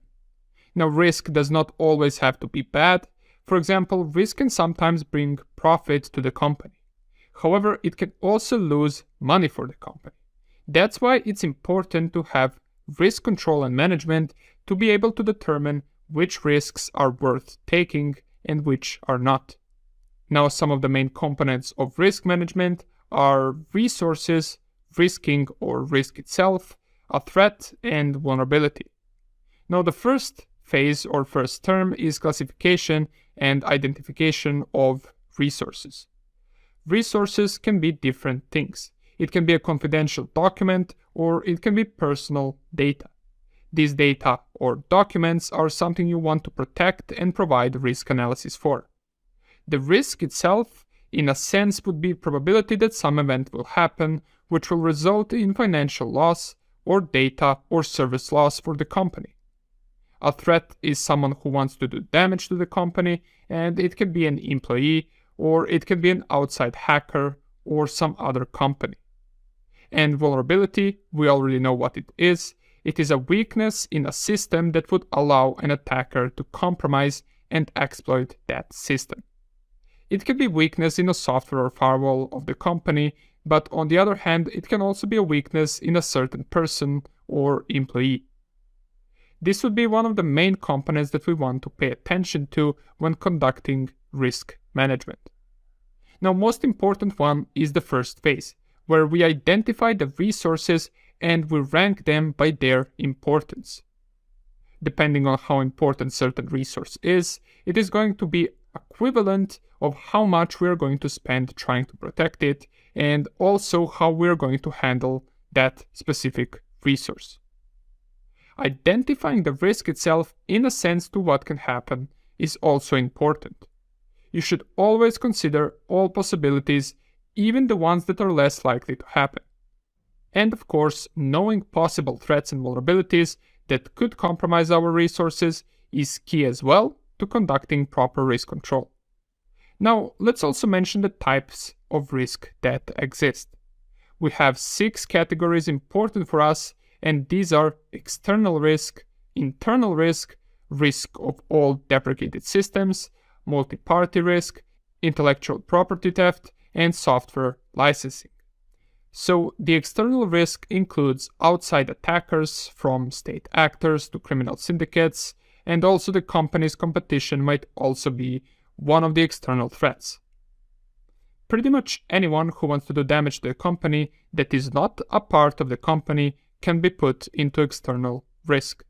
Now, it doesn't only have to be person or organization. External risk can also be natural disasters like hurricanes, fires, floods, and anything of nature that could cause damage to the organization. Internal risk, on the other hand, is an insider threat. This could be your employee who is not satisfied with their position and might have something against the company, therefore presenting an internal threat to the company. Now, same as external risk, internal risk does not always have to be something malicious. Human error could also play part here. For example, if some employee accidentally deleted some important data or files, this would be an internal risk as well. Next up is old or deprecated systems, and these are risks for the company due to no longer having support and patches provided for them. These systems, if not removed, can present bigger and bigger risk for the company as time passes by. Multi-party risk is when a company signs a contract with other companies to perform some work. This can be similar to supply chain attacks or risks. We must make sure that all the parties that we do business with have equal security strength as we do in order to not encounter any additional risk. Now, IP theft or intellectual property theft is stealing unique ideas, patents, inventions, or company secrets or any other information. It is important to know that IP theft can happen by someone stealing your patents or materials and reselling them in a different country in which you cannot legally sue them for. We should use DLP or data loss protection to protect our data and documents from IP theft. And last thing we should pay attention to is software licensing. Softwares should only be installed and bought from the original sources. This way we know exactly what we are receiving, since if we download software from third party or we use some cracked version of software, we are risking potential malware infection as well as company getting fined for not using a licensed software. Alright, that would be about it regarding risk types, and in the next lecture let's move on to talking even more about risk control and risk analysis. Welcome back. So we talked about the concept of risk and we mentioned several risk types that are important for us. Now let us focus on strategies used to control the risk. There is one main strategy when handling any type of risk. You must take all the unique risks into consideration and you must take action based on which action has the lowest risk. Now, one of the strategies that you might encounter is accepting the risk. This is when we perform risk analysis and we decide to not take any action because we believe that the probability of a certain risk taking place is very small. For example, let's say your company is in a country with little to no occurrence of hurricanes in the last few decades. You might not want to pay yearly insurance of $500 against hurricanes since the probability of it happening is close to none. Another strategy that you will hear about is risk transfer. This is when you have a risk that has high probability to occur, and in this case you want to transfer the risk onto the third party. This can be an insurance company or any other third party willing to take the risk for you. For example, this would be car insurance. You buy car insurance in case of your car being damaged in traffic or in case of a car crash. If any of these were to happen, the third party, or in this case the car insurance company, would pay for the damage. This of course requires you to make monthly payments or yearly payments to the insurance company for the car. Now, avoiding risk is simply not taking any action due to the risk being high probability and having too much at stake, making any further action not worth it. If your phone, for example, falls into a boiling water, you will not put your hand in the boiling water to take it since you will burn your hand. This is avoiding risk since burning your hand to grab your phone, which might already be burned and not working, is simply not worth it. Now, it's a weird example, but you get the point. And lastly, risk mitigation or risk reduction is when you analyze the potential risk and you lower the risk factor. For example, you won't leave the doors unlocked in a server room where all the important data is. Lowering the risk of anyone breaking into the server room and stealing the data would be simply just locking the doors. It doesn't make the risk go away, but it does lower the risk. Alright, these would be some of the risk strategies that we should be familiar with. Now let's talk about risk analysis. Risk analysis is using different techniques for looking into a potential risk in order to be well prepared for what your company might encounter by performing or not performing a certain action. It's important to note that risk can come both from action and inaction. Alright, so let's start with these techniques. Now, many companies handle their own risk registry. This is having a list of all the potential risks that the company might face. These would include more probable and less probable risks, as well as risks with low and high impact, the description of risks, whether certain action was taken or should be taken, as well as what would the damage be if a certain incident regarding this risk occurred. Now, you might hear risk analysis also sometimes being referred to as risk assessment. And we have two main types of risk assessment or risk analysis. We have qualitative risk analysis and quantitative risk analysis. The qualitative risk analysis is when we identify the risk as high, medium, or low. Qualitative risk is referring to the severity of a risk, and quantitative risk is when we analyze the high qualitative risks and we assign them with numerical value which can be tied to the risk impact and the probability of it occurring. We can use formula of multiplying probability of a risk in numerical value with its impact in numerical value as well to get the quantitative risk numerical value. Also, it is important to note that qualitative risk analysis is based on a person's perception or judgment, while quantitative risk analysis is based on verified and specified data. A more easier or simpler way to show different risks that company might face is by using something called heat map. Now, heat map is a table of all the risks that affect a company with their ranking by impact and by probability. Different risks are colored differently in this heat map. For example, the red colored risks will do most damage to the company, while green colored risks will do lower damage to the company. Or in other words, have a lower impact. Now, besides this, another risk analysis technique that a company might implement is risk control evaluation. This is when a company periodically tests the current risk control methods to see if they are still valid. This can happen without reason, or it might happen when a company changes certain technology in their systems and wants to know if current risk controls still work. Self-evaluation or self-assessment risk control is when the company staff is told to evaluate the current risk controls themselves and to notify the management team in case certain measures need to be taken, or in case they believe certain measures need to be taken. This can be done, for example, in a meeting or by conducting a survey within a company. Now, company staff or employees should also have risk awareness, and they should be familiar with potential risks and impacts that company can face.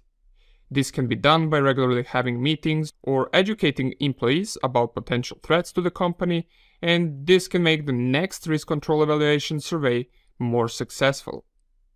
And of course, if everyone in the company is aware of all the risks, this would make the next risk control evaluation more successful. Now, you should also know the division of types of risks based on whether the action was taken or not. Here we have two types, which are inherent and residual risk. To calculate residual risk, organizations must understand the difference between inherent risk and residual risk.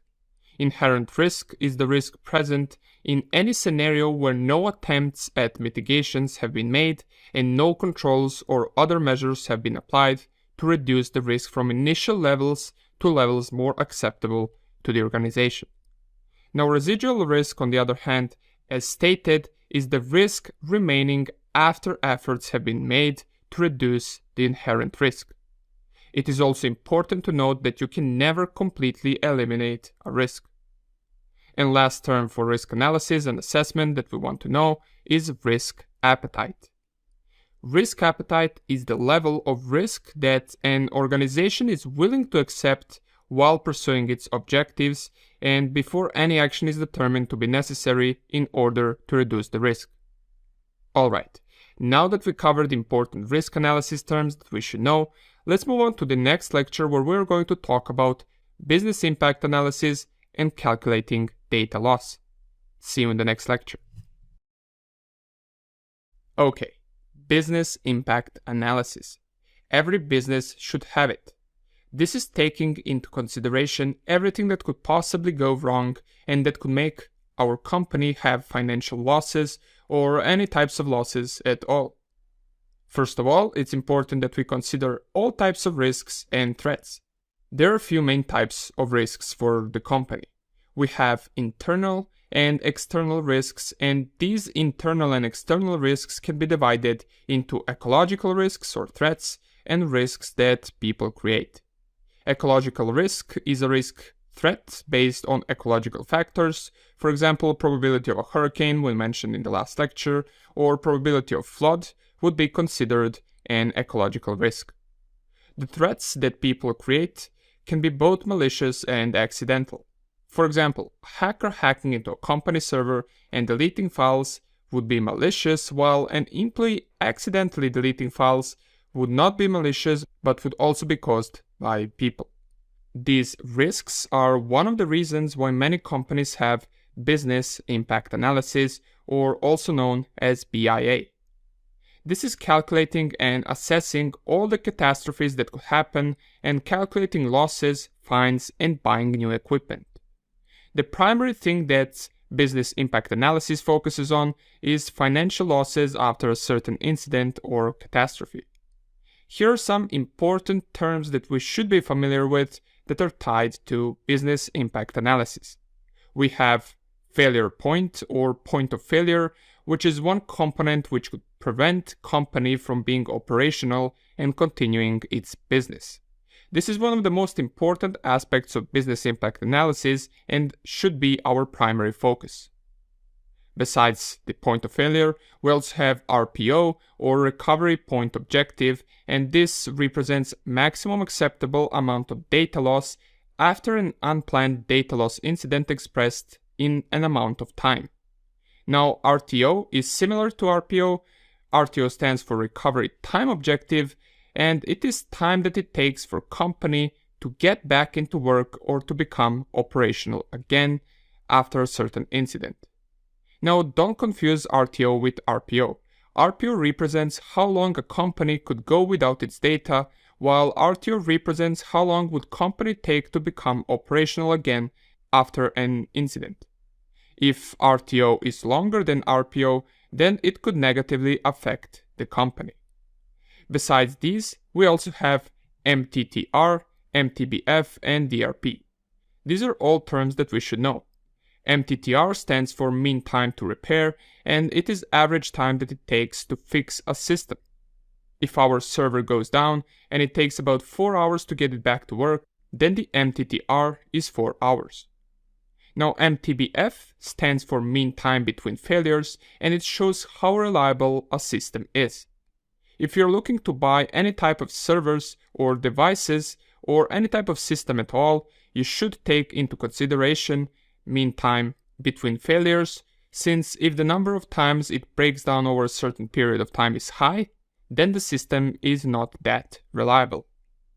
And third we have is DRP, or Disaster Recovery Plan. We should have DRP for every type of disaster that could happen. This would allow us to not waste any time during a catastrophe and to act as soon as it happens, and perhaps most importantly, to know which steps we should take right away.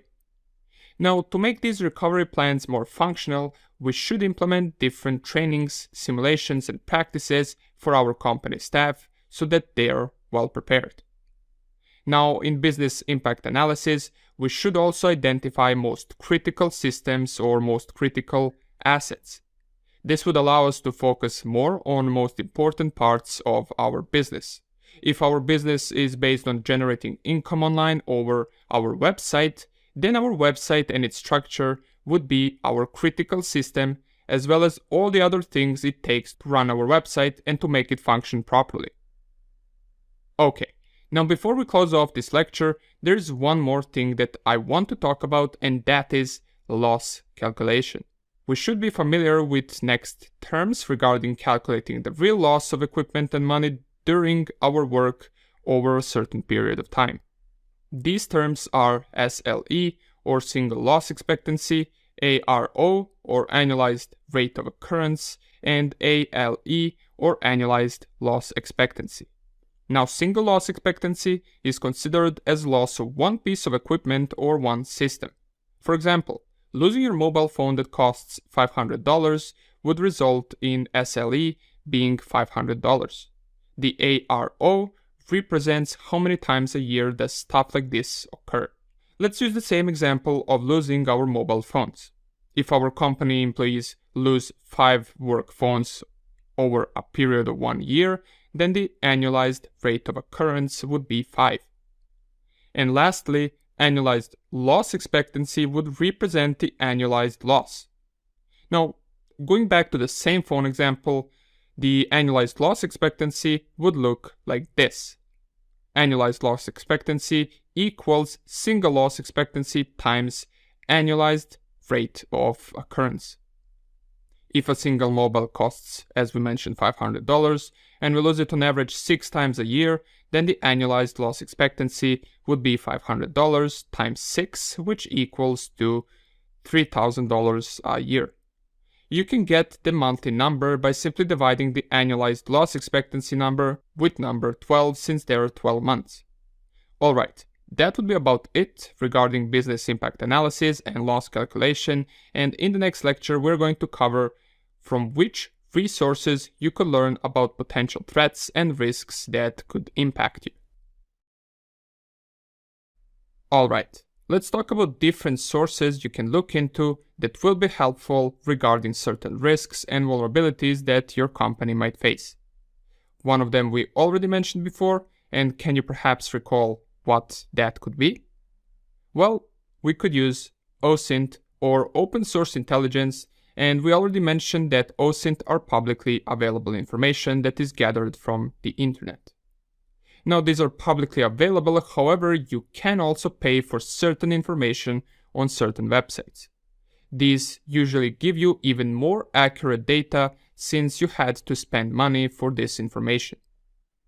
Now, we know another thing that can be used to check for potential new threats or vulnerabilities and minimize the risk that way, and that is to keep an eye on CVE, or Common Vulnerabilities Exposure Database, which will be database of all the discovered vulnerabilities. You ideally want to pay attention first to the new vulnerabilities with high CVSS score. Now, dark web can be used to discover potential threats even before official sources make these new vulnerabilities public. It is not that uncommon that zero-day exploits are being sold on the dark web for large amounts of money, making them another source for potential threat discovery. You can access the dark web with the help of Tor browser, and Tor stands for the Onion Router. Now, IOC, or Indicator of Compromise, gives information regarding attacks from inside the company, therefore it can be used to discover new threats. We also have something called STIX or TAXI, and these are standards for preventing cyber attacks. STIX stands for Structured Threat Information Exchange, and TAXI stands for Trusted Automated Exchange of Indicator Information. Now, STIX was developed by MITRE, and it explains the attack vectors and methods, as well as attack indicators and how to act during or after an attack. Now, TAXI, on the other hand, works with STIX as an application over HTTP. It is an application protocol for exchanging cyber threat intelligence over HTTPS. Few more things that we have are threat maps and automated indicator sharing. Now, threat maps are real-time cyber attack maps that can show current attacks taking place. You can find these types of maps by Bitdefender, Kaspersky, and other antivirus vendors. Automated indicator sharing is a service that Cybersecurity and Infrastructure Security Agency provides to enable real-time exchange of machine-readable cyber threat indicators and defensive measures between public and private sector organizations. Now, automated indicator sharing can help protect the participants of the service and ultimately reduce the prevalence of cyber attacks. In the next slide, we can see an example of previously mentioned threat maps, and this one specifically can be found on the Bitdefender website. It shows attacks taking place in real time. Okay, another source for potential threat discovery would be public source code storages. One of the examples of this is GitHub. On GitHub, the developers share their source code information. This means that other people can also see the code and potentially discover vulnerabilities and bugs inside of it and report it to the developer. And of course, there are more sources that you can find information from, and let's list all of them right here. These would include websites from antivirus and cybersecurity software vendors. It can also be blogs from other technology giants such as Microsoft or Cisco, and magazines and conferences can also be a source of information, as well as something called Internet Engineering Task Force. Now, Internet Engineering Task Force has a goal of developing and setting up standards for the internet, and some of these standards can be useful from the security standpoint. Internet Engineering Task Force creates RFCs or requests for comments. An example of these RFCs created that can be useful for security is RFC 1244, which is Site Security Handbook. Okay, now besides this, sources like MITRE can be used for educating yourself about threats and attacks and tools and techniques that attackers use, but besides MITRE, social media can also be a very useful source for finding about new vulnerabilities in the cyber world. You can even find information much faster on social media than on some security vendors' website. Reason is that it takes time to write a blog or to set up a page warning about specific vulnerability, while on social media someone can just write it straight away upon discovering it. Alright, that would be it regarding sources that you can use to find about new threats and vulnerabilities and potential risks for your company. In the next lecture, we're going to focus on some of the rules that you can implement in any facilities to reduce risk. Alright, facility security rules. Now, many of these we talked about in previous sections, so I'm just going to list all of them in few separate slides so we can discuss them briefly. Alright, so here are the ones that we talked about. We have onboarding and offboarding rules, we got duty separation, AUP, NDA, and BPA. Now, NDA we might not have mentioned before, and NDA stands for Non-Disclosure Agreement, and it is a contract that prevents any side of the business to give away secrets to others.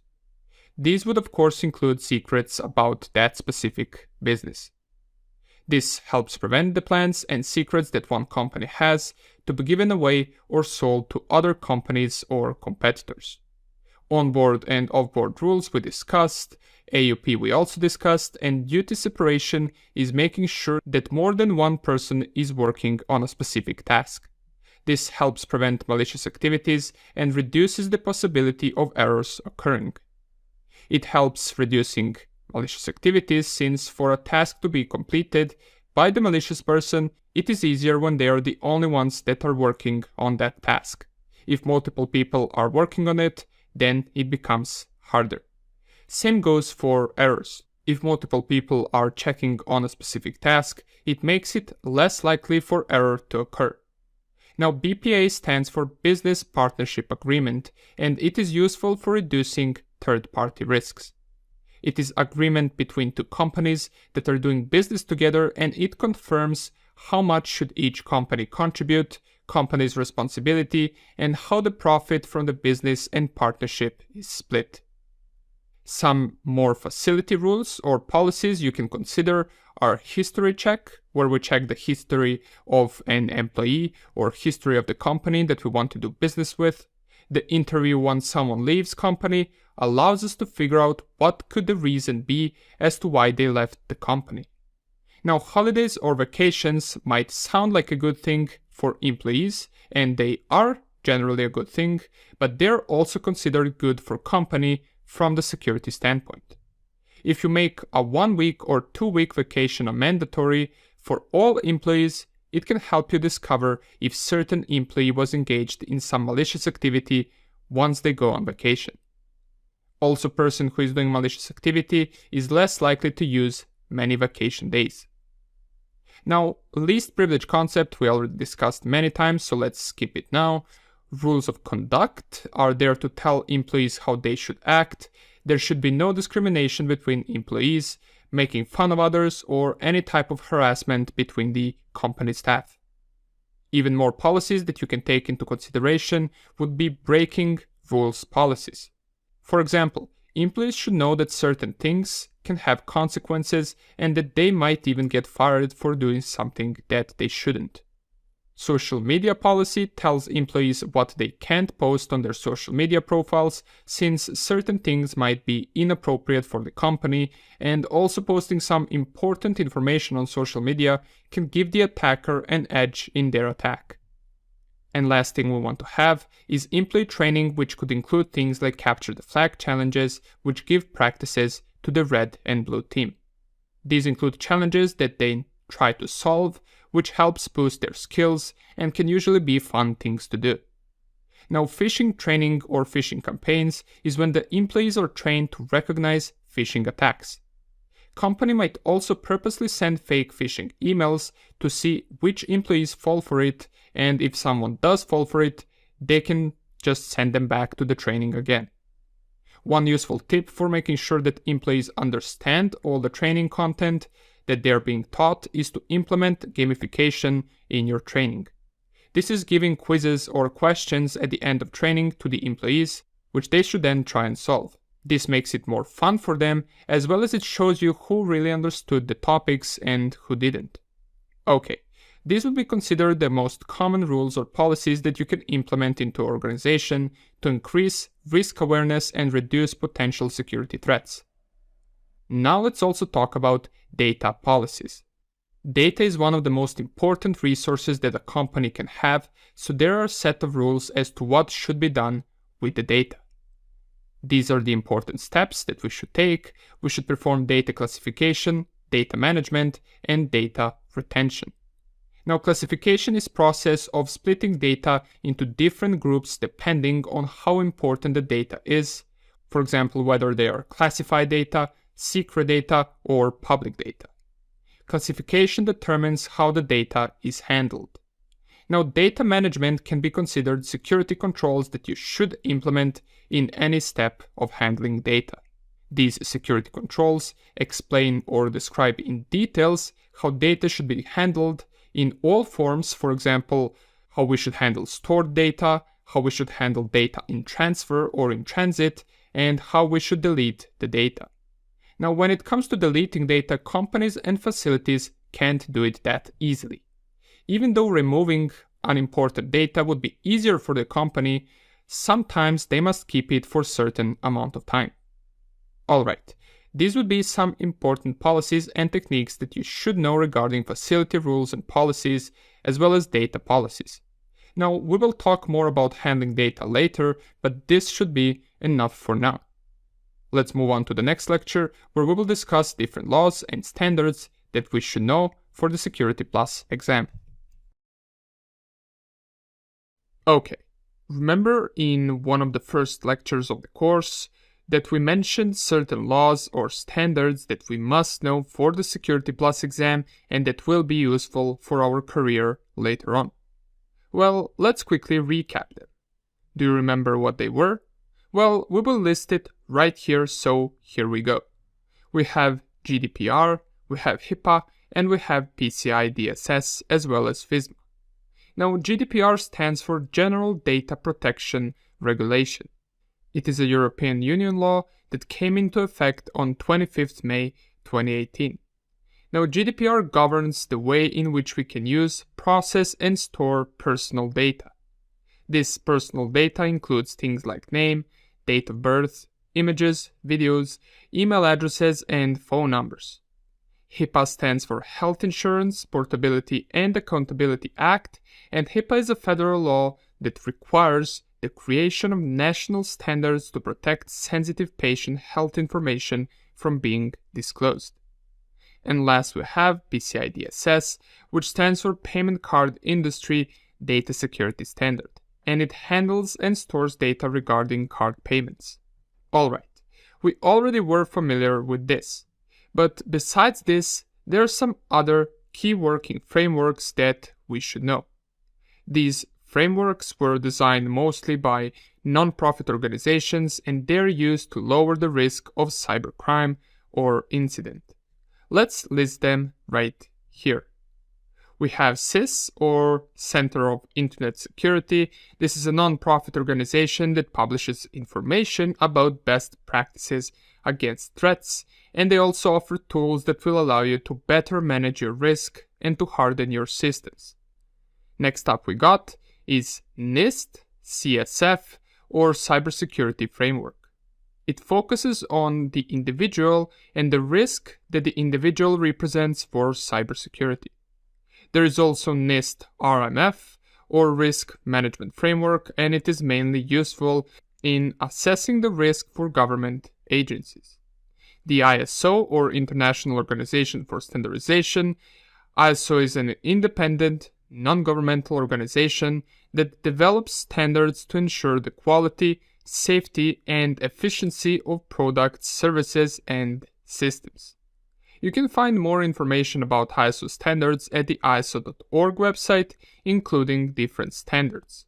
Certain standards that are useful for us would be ISO 27001, 002, and ISO 27701, as well as ISO 31000.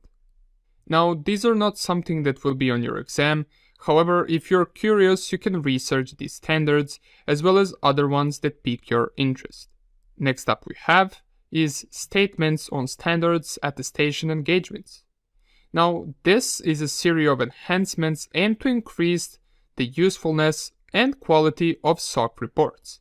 It is primarily designed for larger organizations.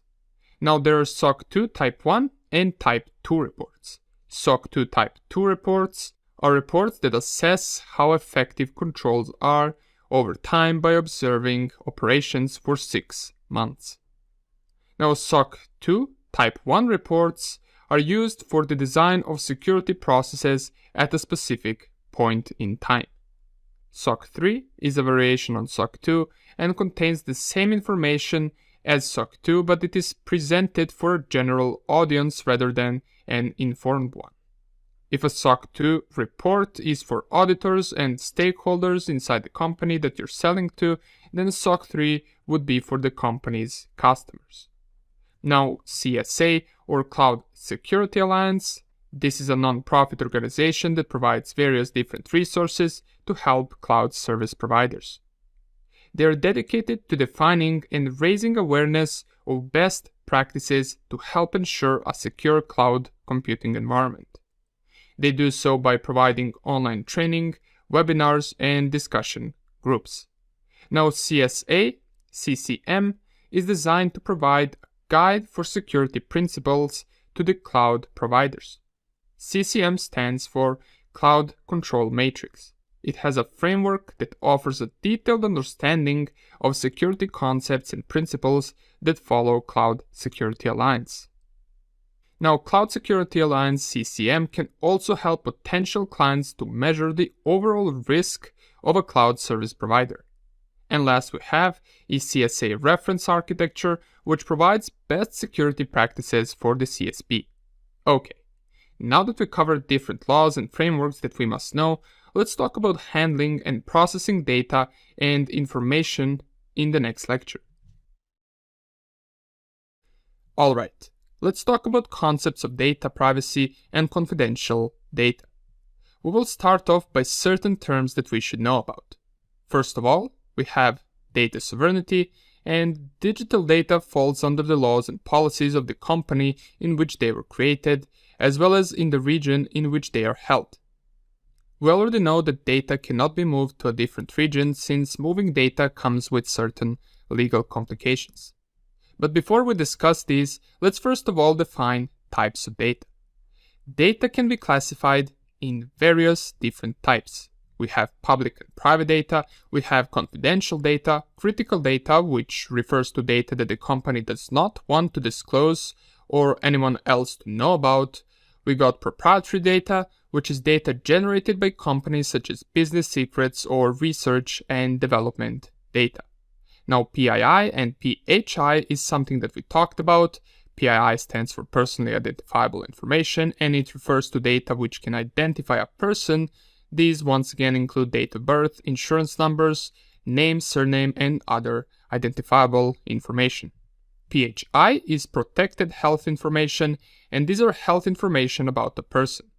Now, a few more types of data that we have are financial data, government data, which is data collected by government agencies, and we have buyer's data or customer data. Now, most of these are self-explanatory, but it is important that you know different data classification and data types. Since we are already talking about data, let's also quickly recap some methods of increasing data privacy and security. Can you remember a few? Well, let's list them right here. These should be familiar for you. We have data masking, tokenization, anonymization, and pseudo-anonymization, as well as data minimizing. Now, we know what all of these are, we already talked about them, and the only thing that we maybe didn't mention before is minimizing data, and this is making sure that only necessary data is gathered. Remember that excessive data is a liability for companies, therefore they only want to gather what they need. Now, when it comes to data, there are also different roles for data handling, so let's look at those roles. We have data owners, data controller, data processor, data custodian, and DPO, which stands for Data Protection Officer. Now, data owners are responsible for classifying data and are responsible to determine who can access that data. Data controller is responsible to ensure that all the gathered data is processed and stored by law and to comply with all the regulations and standards.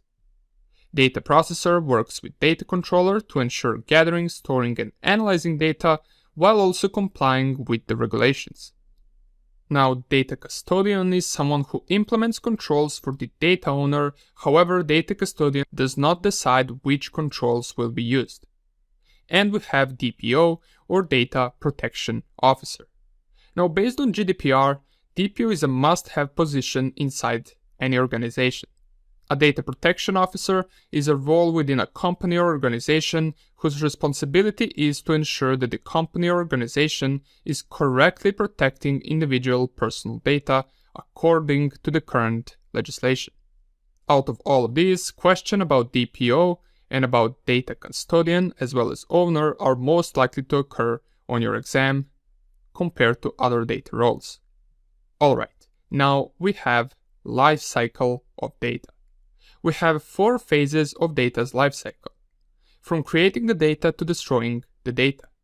The first step of data cycle is creation.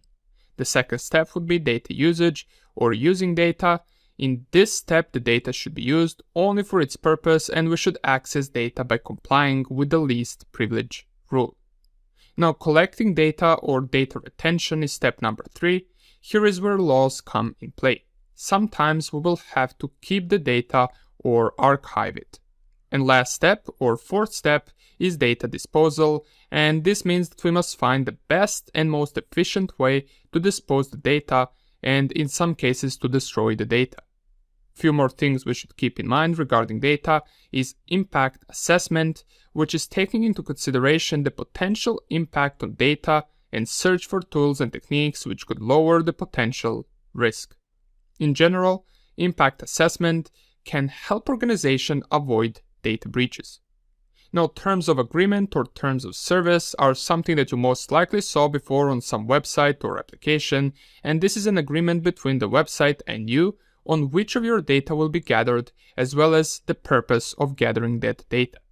And last we have is privacy notice or privacy policy, which essentially is what protects the customers compared to the terms of service, which mostly protects the company or organization. Privacy policy simply says that customer data can only be gathered and used for a purpose that it was meant to be used for. It should also say which data exactly is being gathered and with whom will the data be shared. But what happens if company breaches these agreements, policies, or standards? Well, certain measures exist and are taken in that case. These measures could include things like reputation damage for the organization. This is not really a measure, but it is an impact on the organization that happens if they do not comply with all the laws and regulations.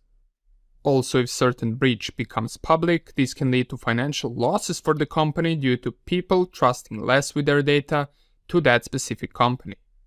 Also, if, for example, identity theft happens with the data that was held or kept by the company will get sued for it and will have to pay a fine. Certain fines or breaches of the regulations can be quite high. For example, GDPR set a maximum fine to be 20 million euros or 4% of the yearly company's traffic. There are also certain rules on how we should notify others of data regulations breach and how to report it. These measures could include things like escalation, which means as soon as any type of regulation breach happens, whether malicious or not, we should report it to the general director. The company might have to pay certain fines if they didn't go with the laws and regulations. Another thing is that the company must notify publicly everyone that might be affected by this breach. GDPR specifically gives 72 hours to the company to notify everyone who is affected.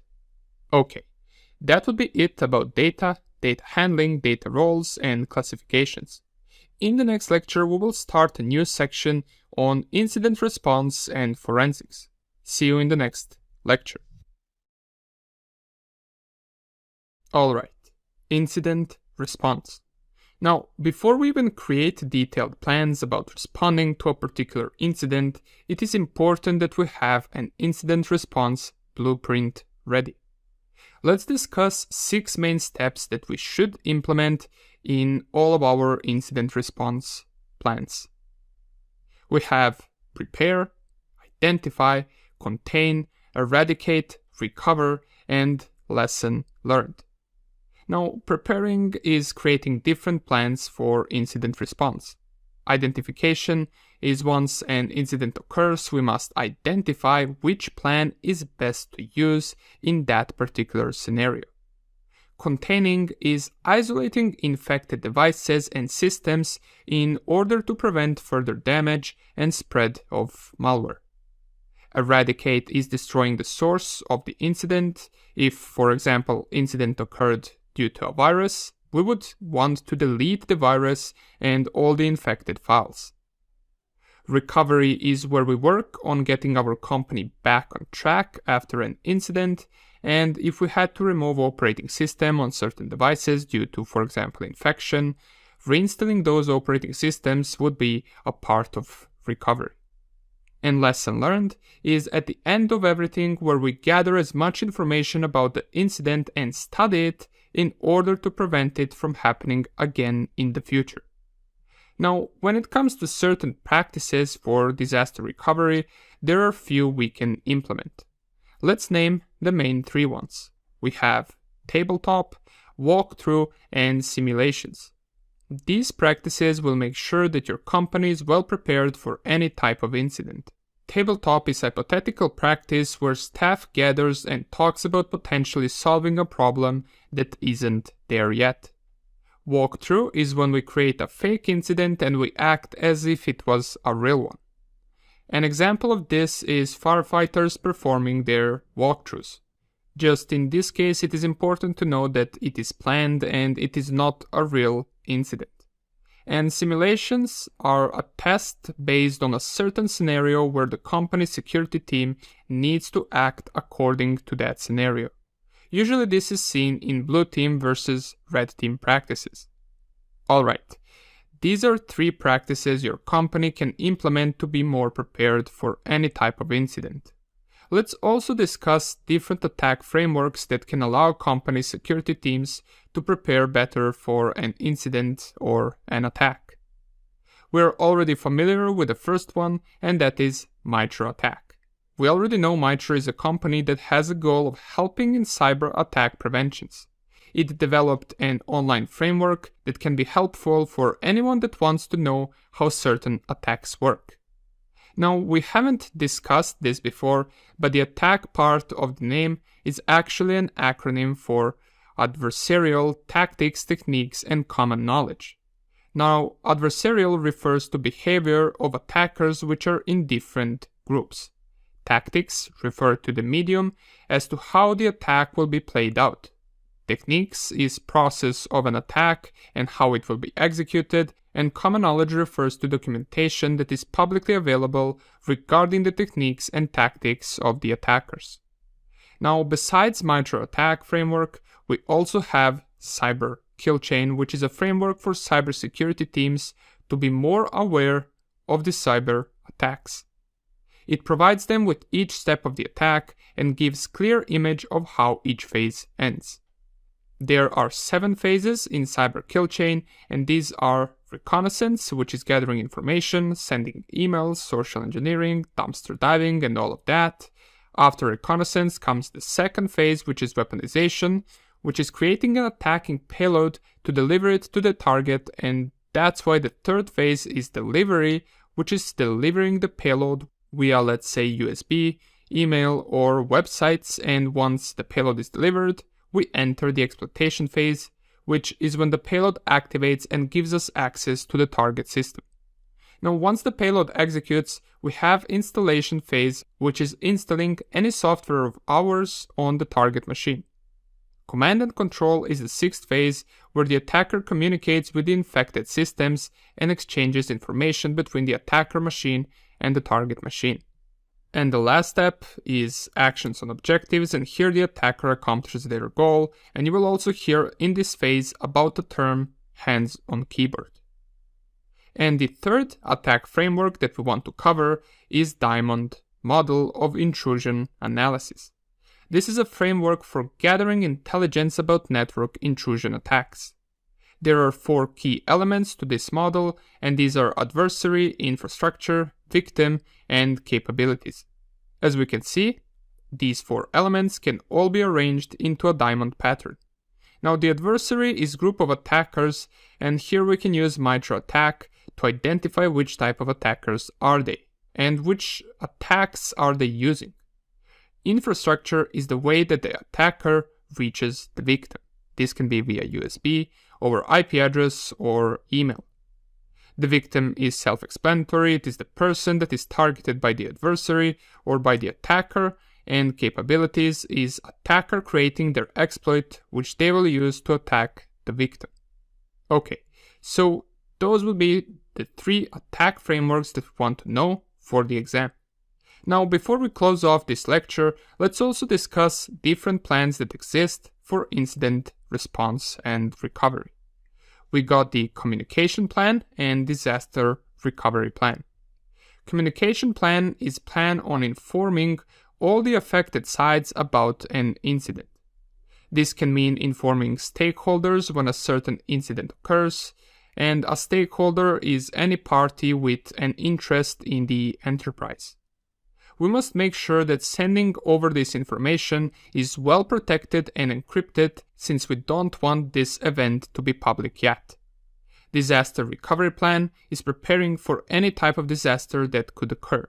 This can be anything from natural disasters such as hurricanes and floods to malicious insider attackers or accidental incidents.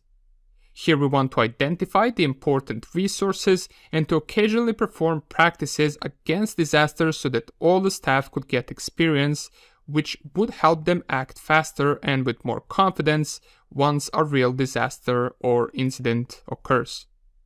Now, besides these, we also have Business Continuity Plan or BCP. This is a plan that allows the business to continue no matter which type of incident or disaster occurs. Here we want to focus on the RPO or recovery point so we can identify how long can our business operate after an incident and to identify how long it will take to perform disaster recovery.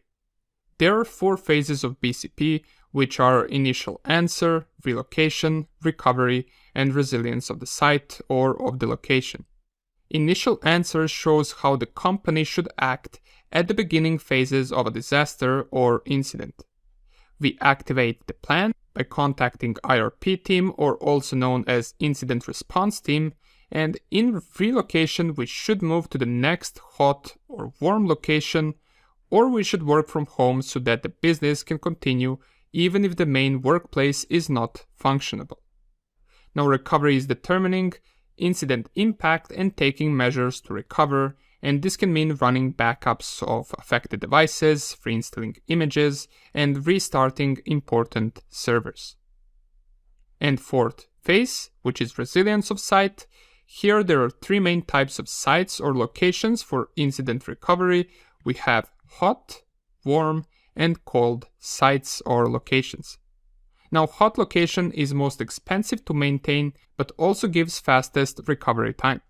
It is active and it has personnel working on it as soon as incident occurs.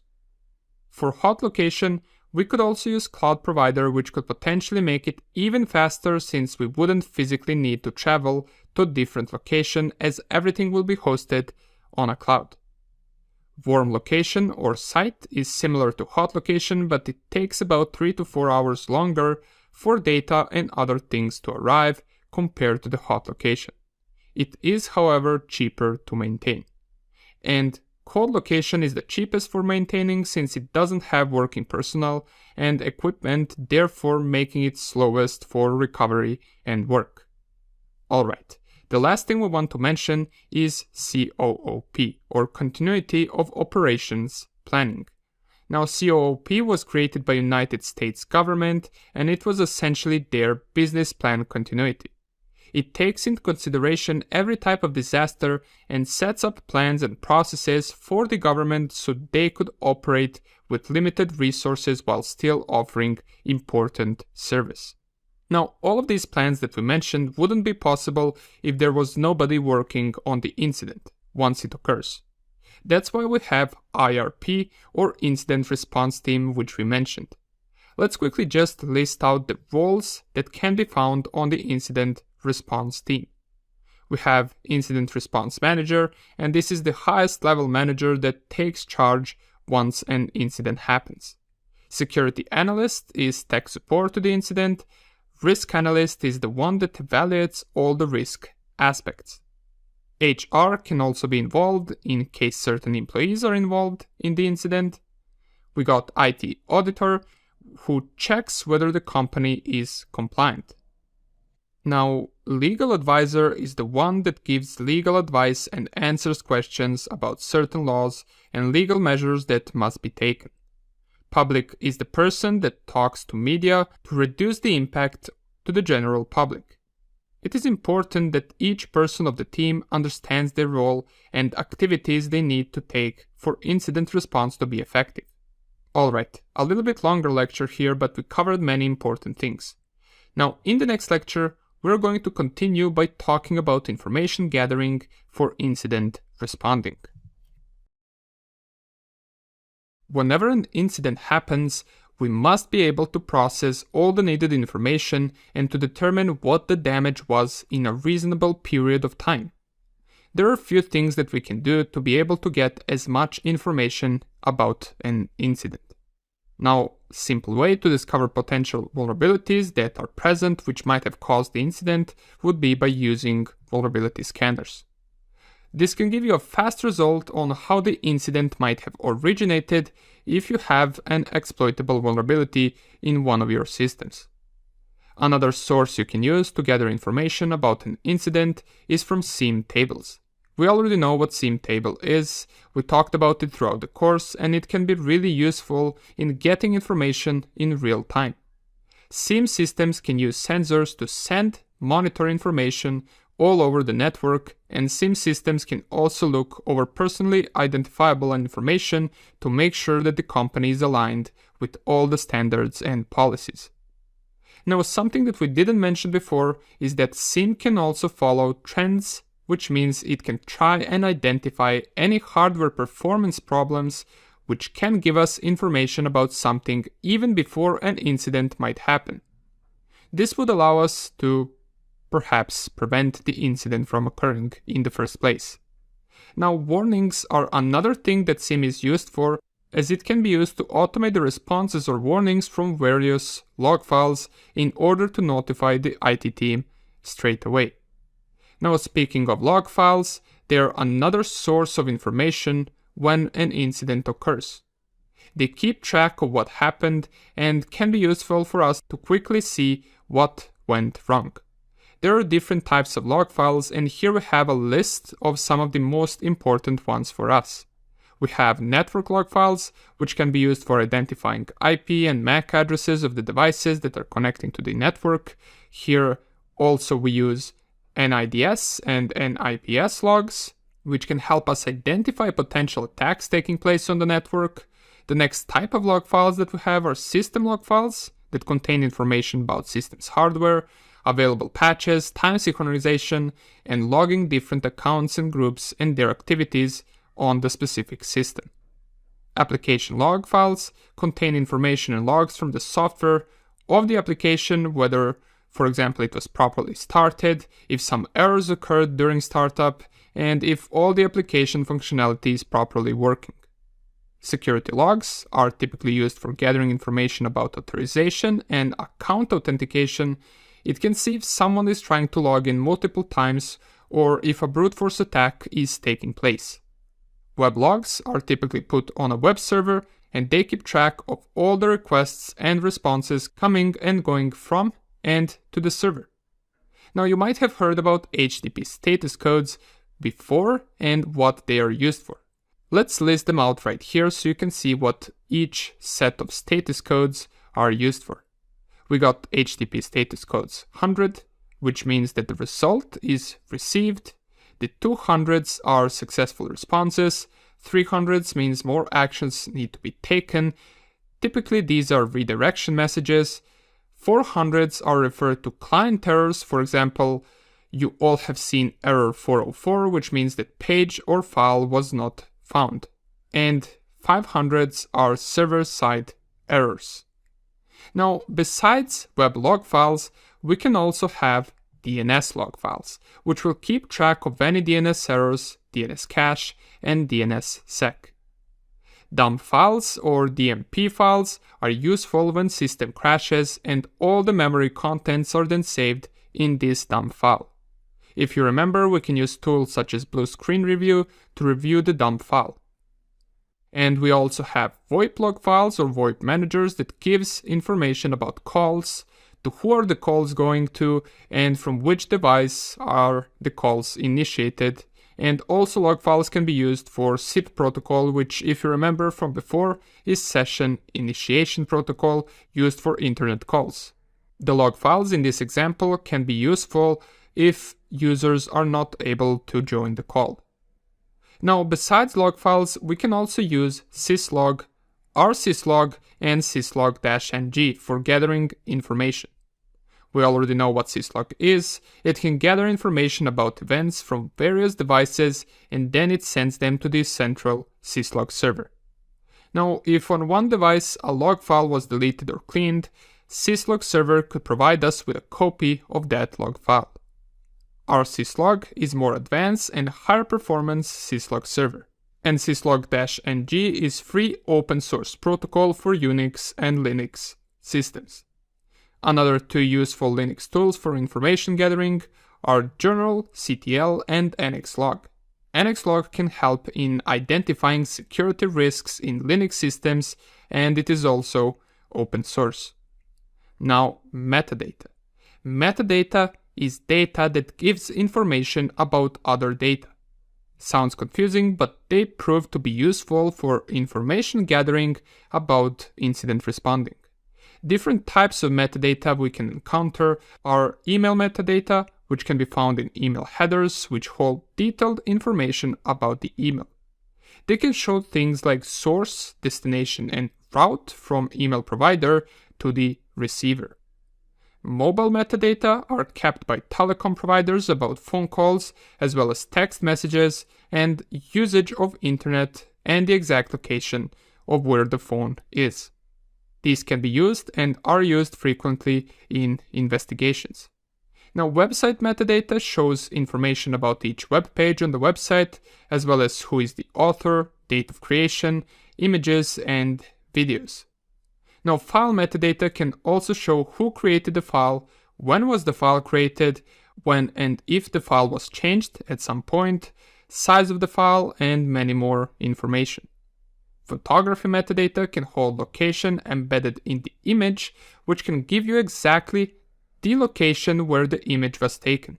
And last few things that we want to mention when gathering information about an incident are network and protocol monitoring. Now, for network monitoring, we can use tools such as NetFlow, SFlow, and IPFlow Information Expert to follow the network traffic. For protocol analysis or protocol monitoring, we already talked about a certain tool before. It's called Wireshark. It can be used to capture traffic on one device or on an entire network, and it gives detailed information about all the packets, protocols, and IPs that you're communicating with. Wireshark can be ran on any operating system.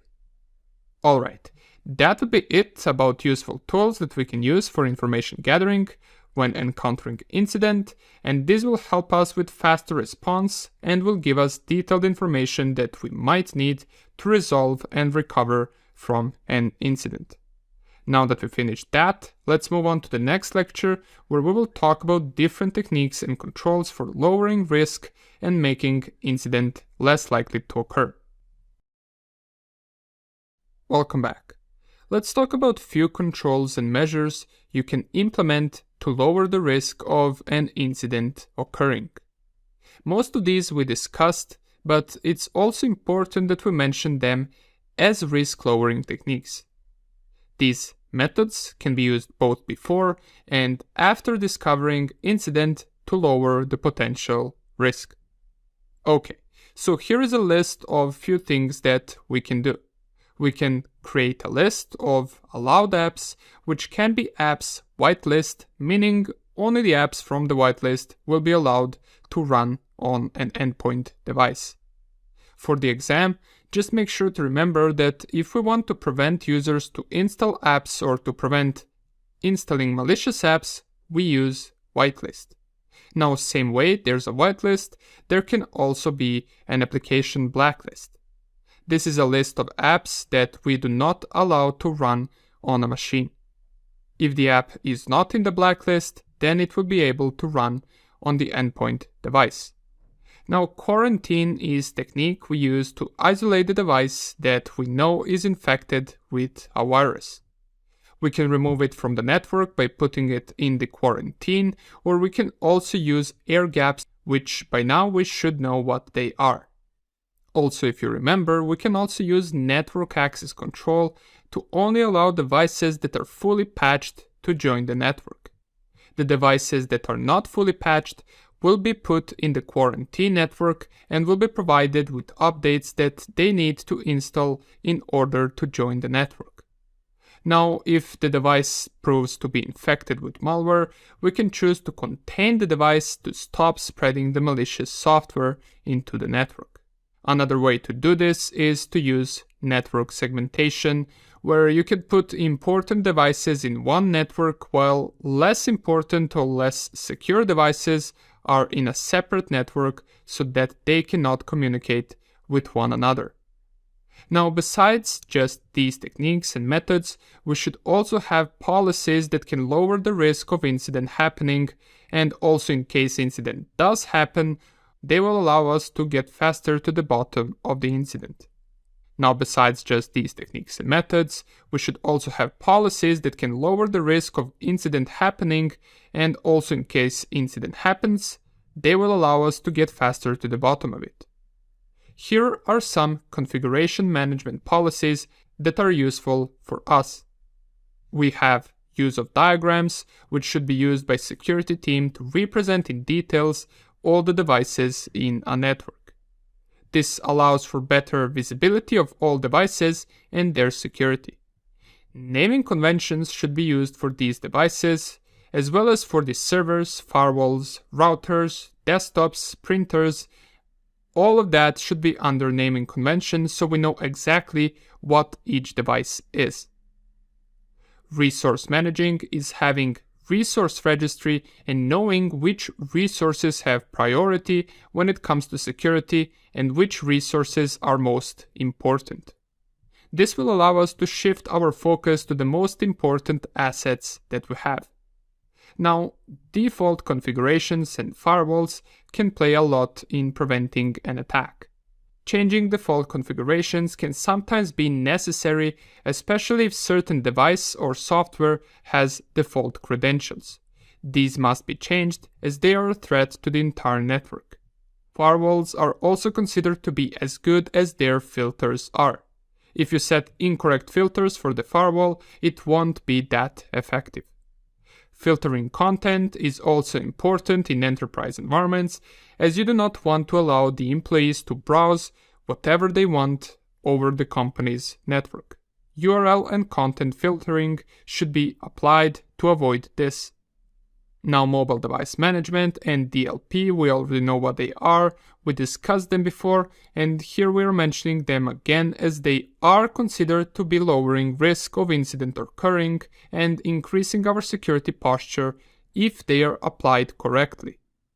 And last but not least, we have the use of SOAR. And if you remember SOAR, we know that it stands for Security Orchestration, Automation, and Response. And it is used to automate process of complex tasks in order to identify threats. It does so with the help of playbooks and runbooks.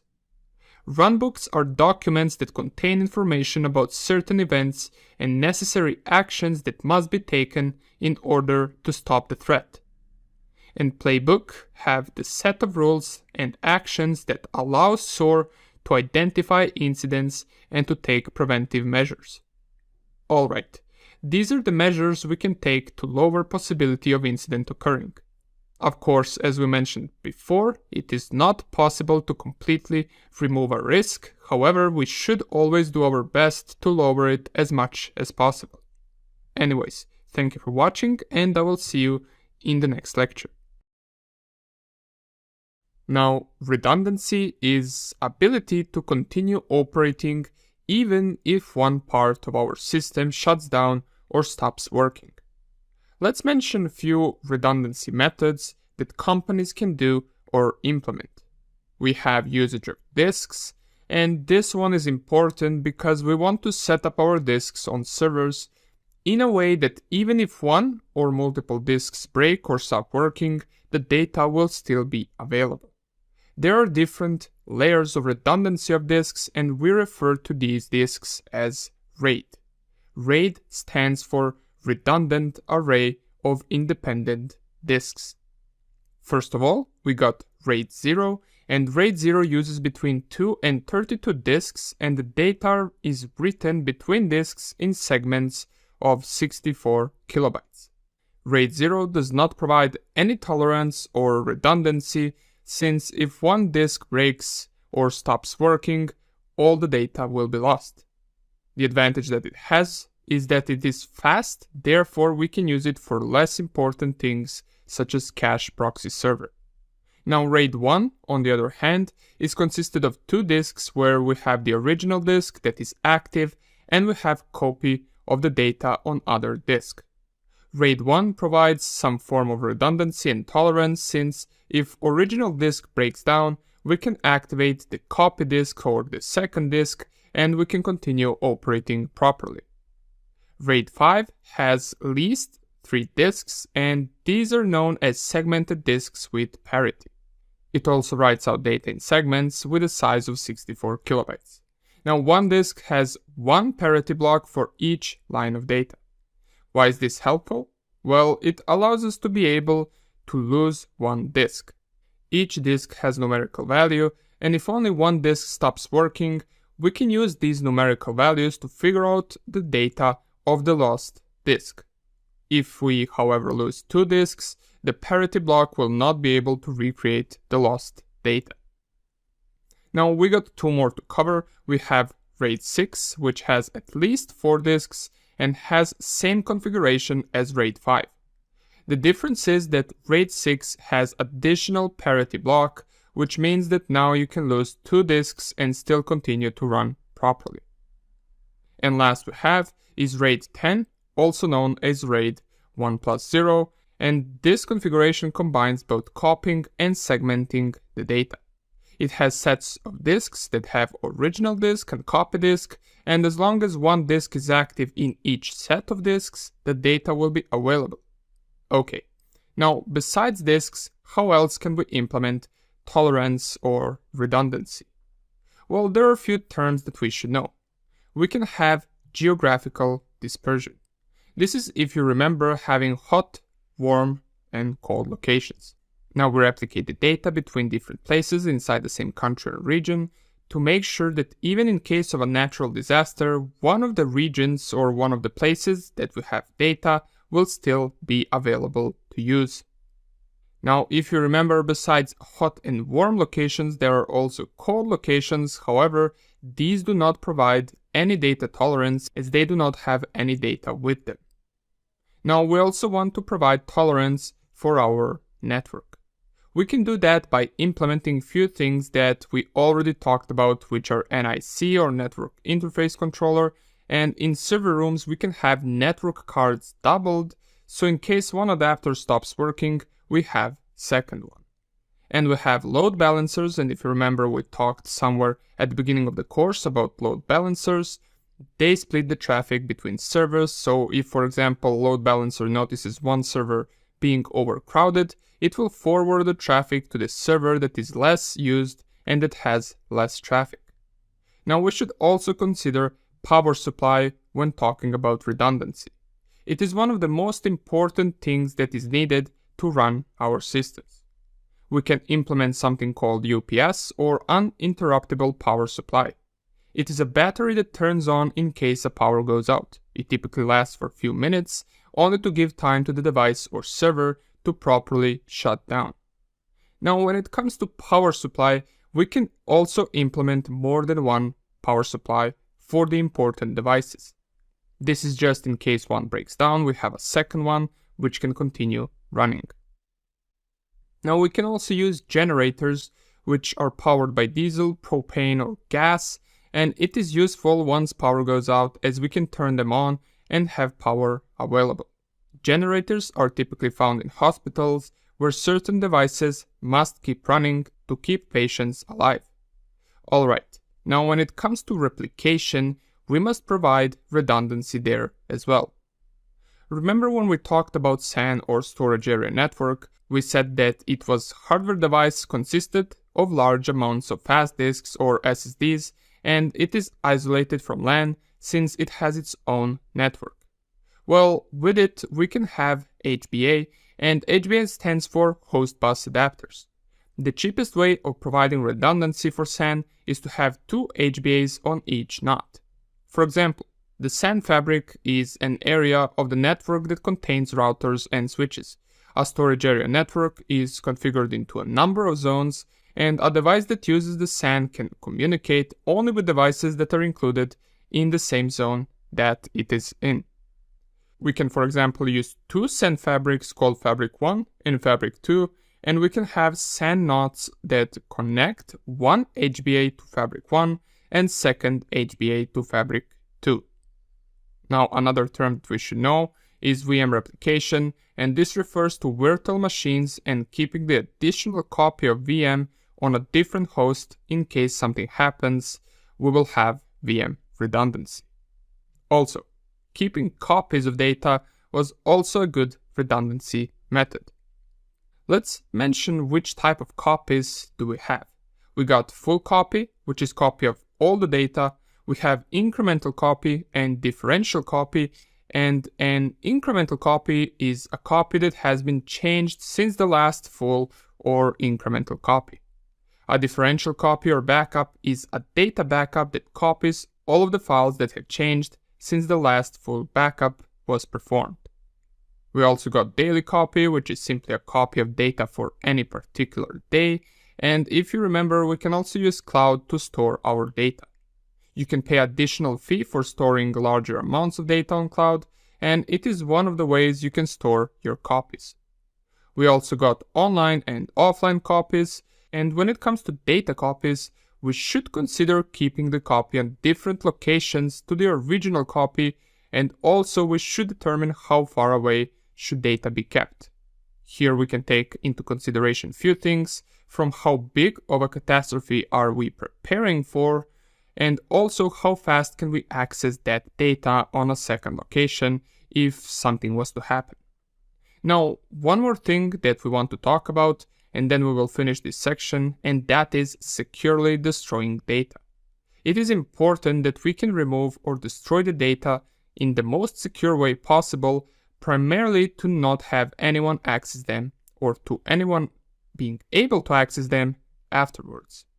Now, destroying data depends in which form the data was kept. Some important documents might be kept in physical form, such as paper, and in this case there are a few things we can do, from burning these papers to shredding the paper.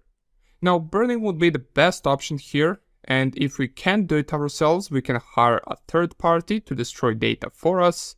Third parties should also give us a certificate that data was destroyed, which keeps them responsible for destroying the data. Of course, here we have privacy issues where we would need to handle the data to someone else, therefore it's always best if we can destroy them, or if we can destroy the data ourselves. Now, when it comes to digital data, such as the data stored on hard disk, DVD or USBs, there are a few ways we can perform destroying data, and these also include shredding. For example, hard disks can be crushed and shredded into dust, which would be the best way to destroy it.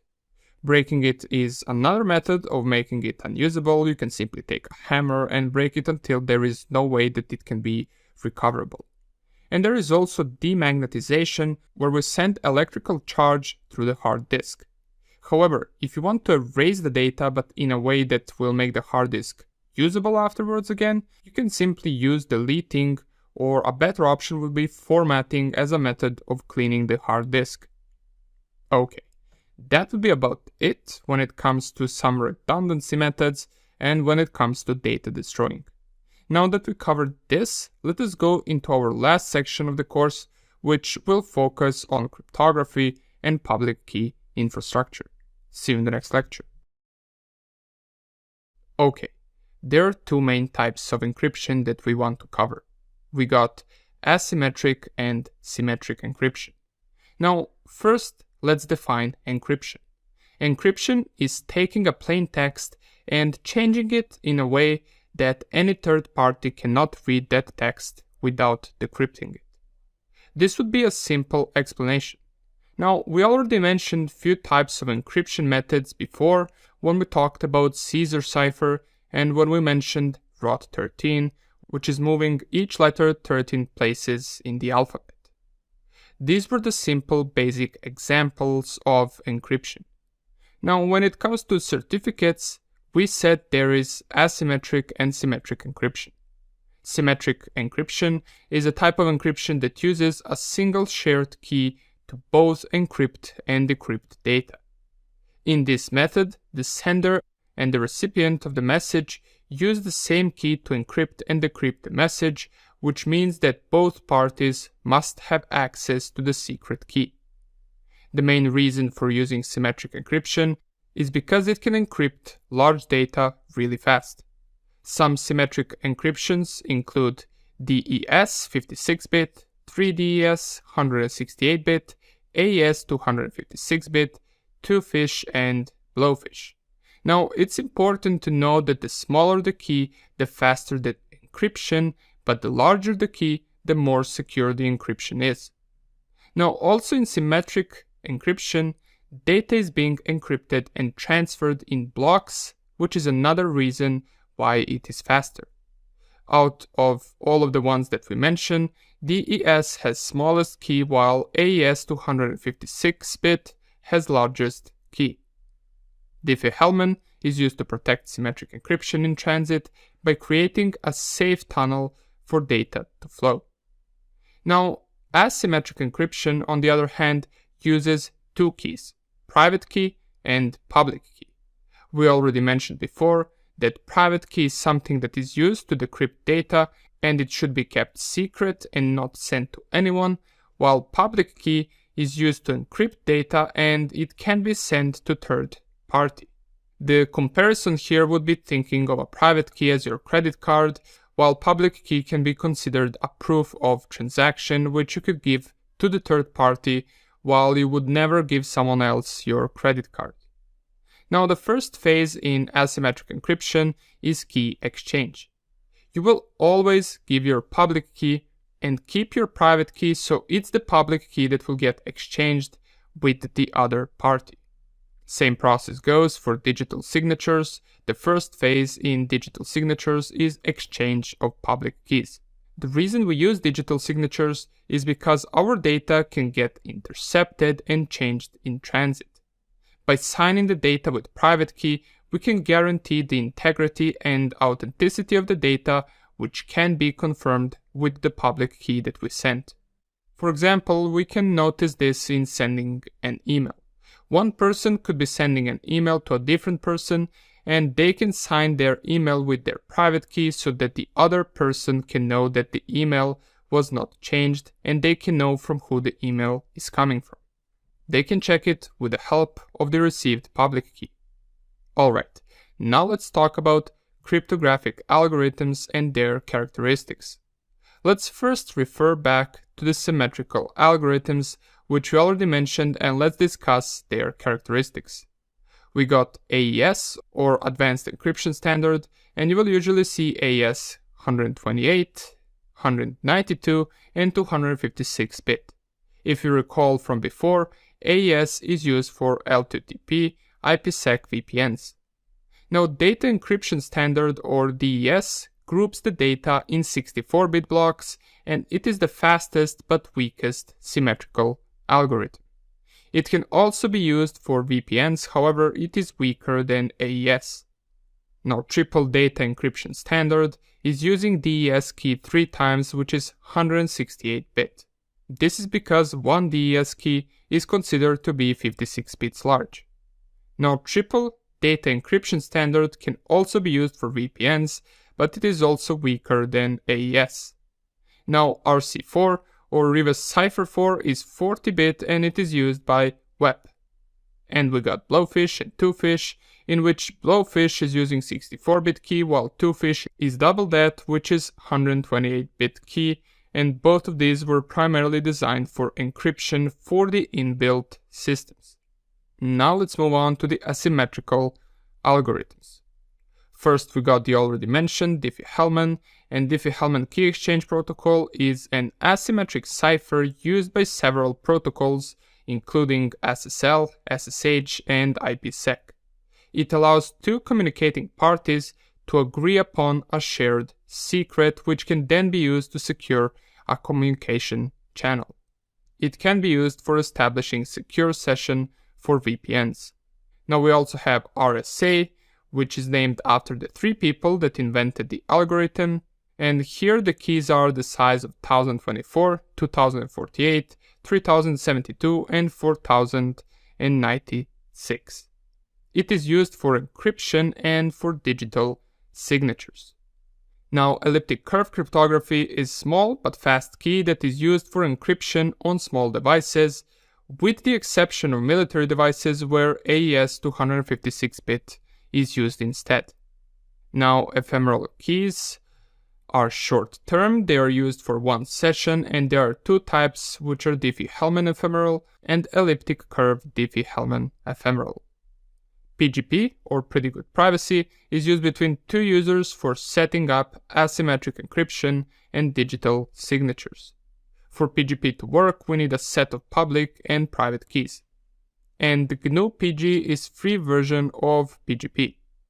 Now, out of all of the things that we covered in this lecture, you want to know what these algorithms are used for, you want to know whether they're asymmetric or symmetric, and you want to know the size of the keys used for these algorithms. The main thing that you want to know, however, is the difference between asymmetric and symmetric encryption, and it should be that symmetric encryption is in many cases less secure but faster, while asymmetric encryption is more secure but slower. Alright, that would be it regarding asymmetric and symmetric encryption, and now let's move on to the next lecture where we will discuss methods of encryption and some important cryptography terms. Okay, concepts of PKI. PKI stands for Public Key Infrastructure. And public key infrastructure is a combination of policies, procedures, and technology used or needed to manage digital certificates in PKI. Now, a digital certificate is an electronic data structure that binds an entity, being an institution, a person, a computer program, a web address, and so on, to its public key. So digital certificates are mainly used for secure communication, using public key cryptography and digital signatures. The purpose of PKI is to make sure that the certificate can be trusted. Now, speaking of certificates, let's mention some terms that we should know of regarding the hierarchy of certificates. We got CA, or Certificate Authority, and this is the main authority that holds the original key that is used to sign all certificates given by the intermediary that gives certificates to the receiver who requested the certificate. Now, you might hear about these certificates also being referred to X509 certificates. An X509 certificate is a digital certificate based on the widely accepted International Telecommunications Union standard, which defines the format of public key infrastructure certificates. Some other terms that we want to talk about are online CA versus offline CA. Now, online CA is always running and typically used inside company where employees can request certificate at any time. Offline CA is usually used in military or security environment in which we should get permission or green light in order to issue the certificate to someone. Now, offline CA is kept offline and it is locked, so it cannot issue new certificates. Now, we also got public CA and private CA. Public CA is also known as independent CA and it is used to issue public certificates. Once you buy a public certificate, all you need to do is install it and the CA should do the rest. Now, Certificate Authority will update the CRL, which stands for Certificate Revocation List, and there you can check if your certificate is valid. Private CA or Private Certificate Authority can be used only internally, and here you have to maintain the certificate authority yourself. And Registrational Authority, also known as RA, It is there to receive incoming requests for certificates of the users on network, and then it notifies CA to issue those certificates. RA sits below CA in the CA hierarchy. Now, trust in certificate is another concept of PKI that we should discuss. Let's take a look at different trust models. Trust model is simply how different certificate authorities trust each other, as well as how their clients will trust certificates from other certificate authorities. There are 4 main types of trust models in public key infrastructure, and these include hierarchy, bridge, hybrid, and mesh. We also got the concept of certificate chaining, and certificate chaining is used to check who is authority for issuing certificates. You buy a certificate from CA, and CA trusts the root certificate, which in other words mean that the certificates are handled in a chain of trust. Another term you want to be familiar with is trust anchor, and trust anchor is the root certificate from which entire chain of trust is derived. Now, for this trust to work, we must also perform or check if certificates are valid. There are 3 processes that you should be familiar with here, and those are certificate revocation list or CRL, which we mentioned before. This is first phase of checking if certificate is valid. If it is not valid, it will be added to the CRL. If any certificate is already in CRL, it is not valid and it will not be accepted. OCSP or Online Certificate Status Protocol is used in case CRL is done very slowly, since OCSP is faster than CRL and it can take the load from the CRL. And we also got OCSP stapling, which can be referred to as certificate stapling. This is a method used by OCSP, which allows the web server to provide whether its own certificate is valid. Out of all of this, it is important to remember that in order to check if certificate is valid, we can use CRL or OCSP. CRL is mandatory, while OCSP is used when we need faster validation. Now, managing certificates. There are various ways to manage certificates in the PKI. We have different steps and processes that take place, and let's explain them one by one. We have CSR or Certificate Signing Request, and this is process of requesting a new certificate. Key escrow is used by organizations to enable recovery of lost keys. HSM or Hardware Security Module can be part of hardware that is connected to the server, or it can be a portable device that is used for storing keys. DRA stands for Data Recovery Agent, and it is in case a user can't access their data because their key is not properly validated or it is damaged. In that scenario, DRA will return the data. Now, we will also hear about public and private key. Public key is sent to third party for data encryption, while the private key decrypts the data. Private key is not sent to anyone, and you can think of it as your credit card, which you do not give or hand to anyone. The public key, however, you can always give. There are also different formats of certificates, and we can see them right here. Now, besides just formats, we must also mention different types of certificates. We got self-signed certificate, which is issued by the same entity that is using it. The key here is that it doesn't have CRL, and it cannot be trusted, nor can the certificate be confirmed. It is the cheapest form of internal certificates, and they can be placed on multiple servers. We got wildcard certificates, or wildcard certificate, which can be used for domain and subdomains. Certain domain might have web and mail server, which would result in domain, let's say something.com, to have web.something.com or mail.something.com. Now, wildcard certificates can be used for multiple servers in same domain, which is also another cheaper option. Now, domain validated certificate, or DV, is X509 certificate, which proves the ownership of a domain name. SAN or Subject Alternative Name certificate can be used for multiple domain names, and you can also add other information in the signed certificate, such as, for example, IP addresses. And we got a few more to cover. We got code signing, where a certificate for code signing is used to digitally sign software which guarantees its authenticity. Certificate of machine or computer is used to identify a computer inside of a domain. Email can allow users to digitally sign their emails to verify their identity. User certificate is used to guarantee authenticity of the user for the applications that they use. And last we got is extended validation certificates, which provide a higher level of trust in identifying the entity that uses the certificate. It is typically used in financial branches. Alright, that would be it regarding some important concepts of PKI, and now that we cover this, let's move on to the next lecture where we will talk about asymmetric and symmetric encryption. Okay, let us finish this section off with other important cryptographic concepts and terms that are important for the exam. Let's start first with key extension algorithms. Now, we talked before about one of the methods of key extension, and that is salting.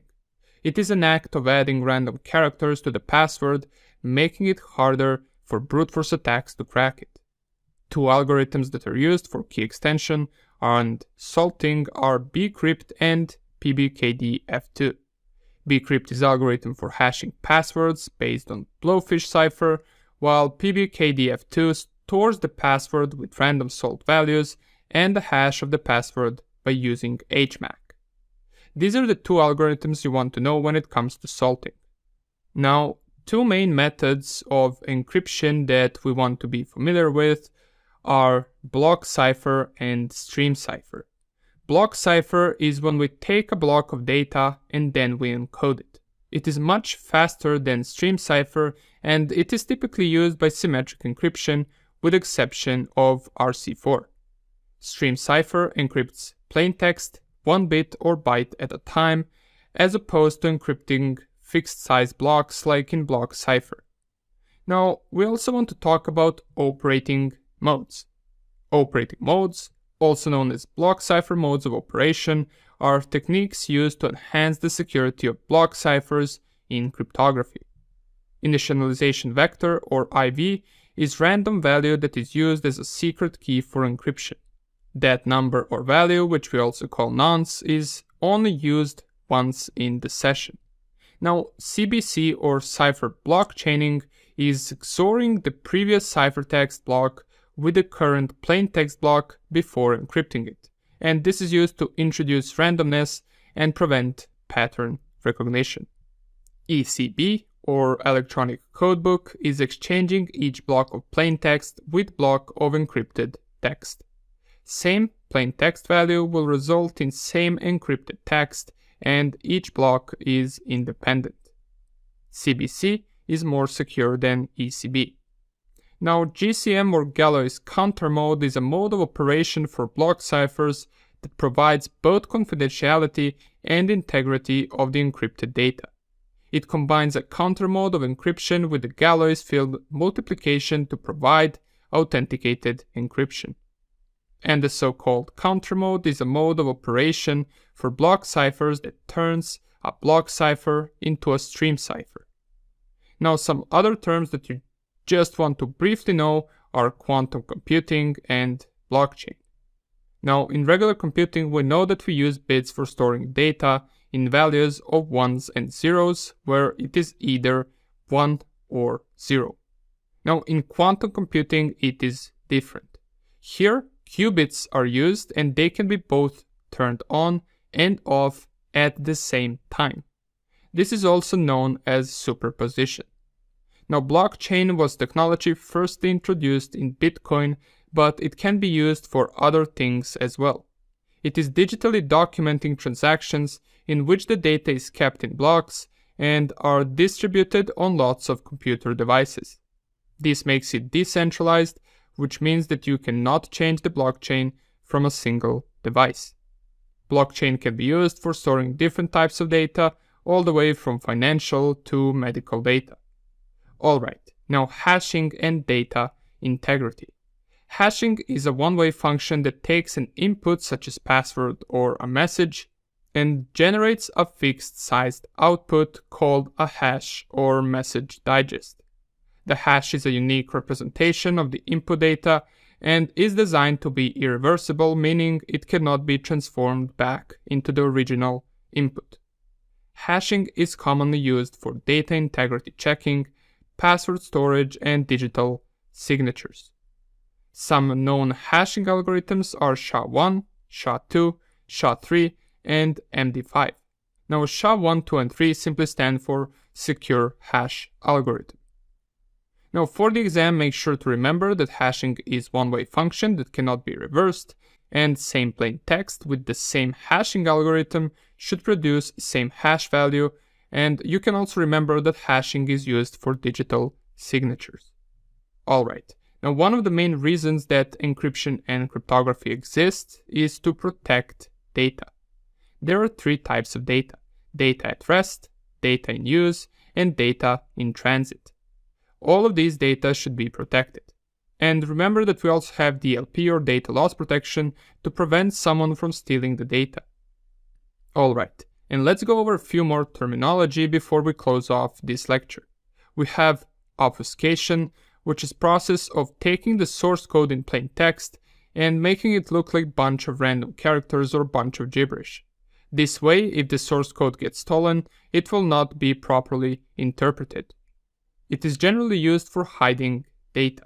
Now, if you encounter a question on the exam of the methods that can be used to hide the data, you can use the previously mentioned XOR, ROT13, and steganography as answer. Okay, pseudo-random number generator. This is an algorithm used for mathematical formulas to create arrays of random numbers. These numbers can be used for generating keys for encryption. Now, nonce is a one-time random number that can be used just once, and perfect forward secrecy is a feature of specific key agreements protocol that assures that session keys will not be compromised if long-term secrets or private keys used in the session are compromised. In other words, in perfect forward secrecy, there is no connection between session and private key. Therefore, even if the server with private key gets compromised, the attacker can't use that private key to break the session. Now we got a few more to cover. We have security through obscurity, and this is making sure that nobody outside of the organization knows the architecture or design of a system or any of the system's components.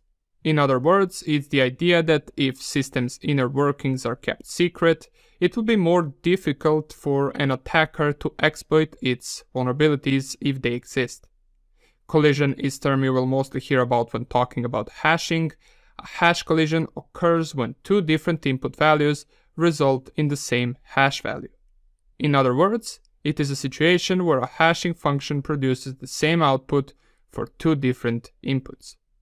Homomorphic encryption is a cryptographic technique that allows computations to be performed on encrypted data or ciphertext without requiring access to the decryption key or plain text. This means that computations can be performed on sensitive data without revealing the data or without exposing it to potential attackers. We also got diffusion. Diffusion is a cryptographic concept that refers to the extent to which a cryptographic algorithm spreads out the influence of any individual plaintext bit across the entire ciphertext. In other words, it measures how much a small change in the input affects the entire output. And at the end, let us recap why encryption is needed and what benefits does it provide. We should remember that encryption provides confidentiality, integrity, undeniability, the ability to hide data. It also provides security and authentication. Okay, that would be about it regarding the cryptography section. If you have finished all the lectures, you are one step closer to passing your Security Plus exam. Now, if this is your last lecture of the course and if you have finished all the others, you're one step closer to passing your Security Plus exam. Make sure to refer to our cheat sheet where we have all the terms and definitions with all the acronyms that you must know. Nonetheless, Thank you for watching and good luck on your Security Plus exam. Hey there. I wanted to take a second at the end of it all, at the end of your learning journey, to just say this one thing, and that is thank you. I know your time is valuable. We have limited time on this earth, and you decided to spend your time and your money, frankly, with us, doing something that takes a long time to learn. So truly, from the bottom of our hearts, I know it sounds cheesy, but thank you for dedicating your time and effort to this course. I hope you got what you wanted out of it, and congratulate yourself for getting this far, because a lot of people have hopes of learning, but they give up along the way. But you didn't do that. You worked through the challenges, the problems, and you got here. Now, your learning journey doesn't end here. It keeps going. But I hope this created a foundation for you to go off and learn things on your own, get a promotion, get hired, start a new business, whatever it may be. Again, thank you and best of luck with your learning journey. This is just the beginning of whatever you decide to do in the future. So thank you and good luck.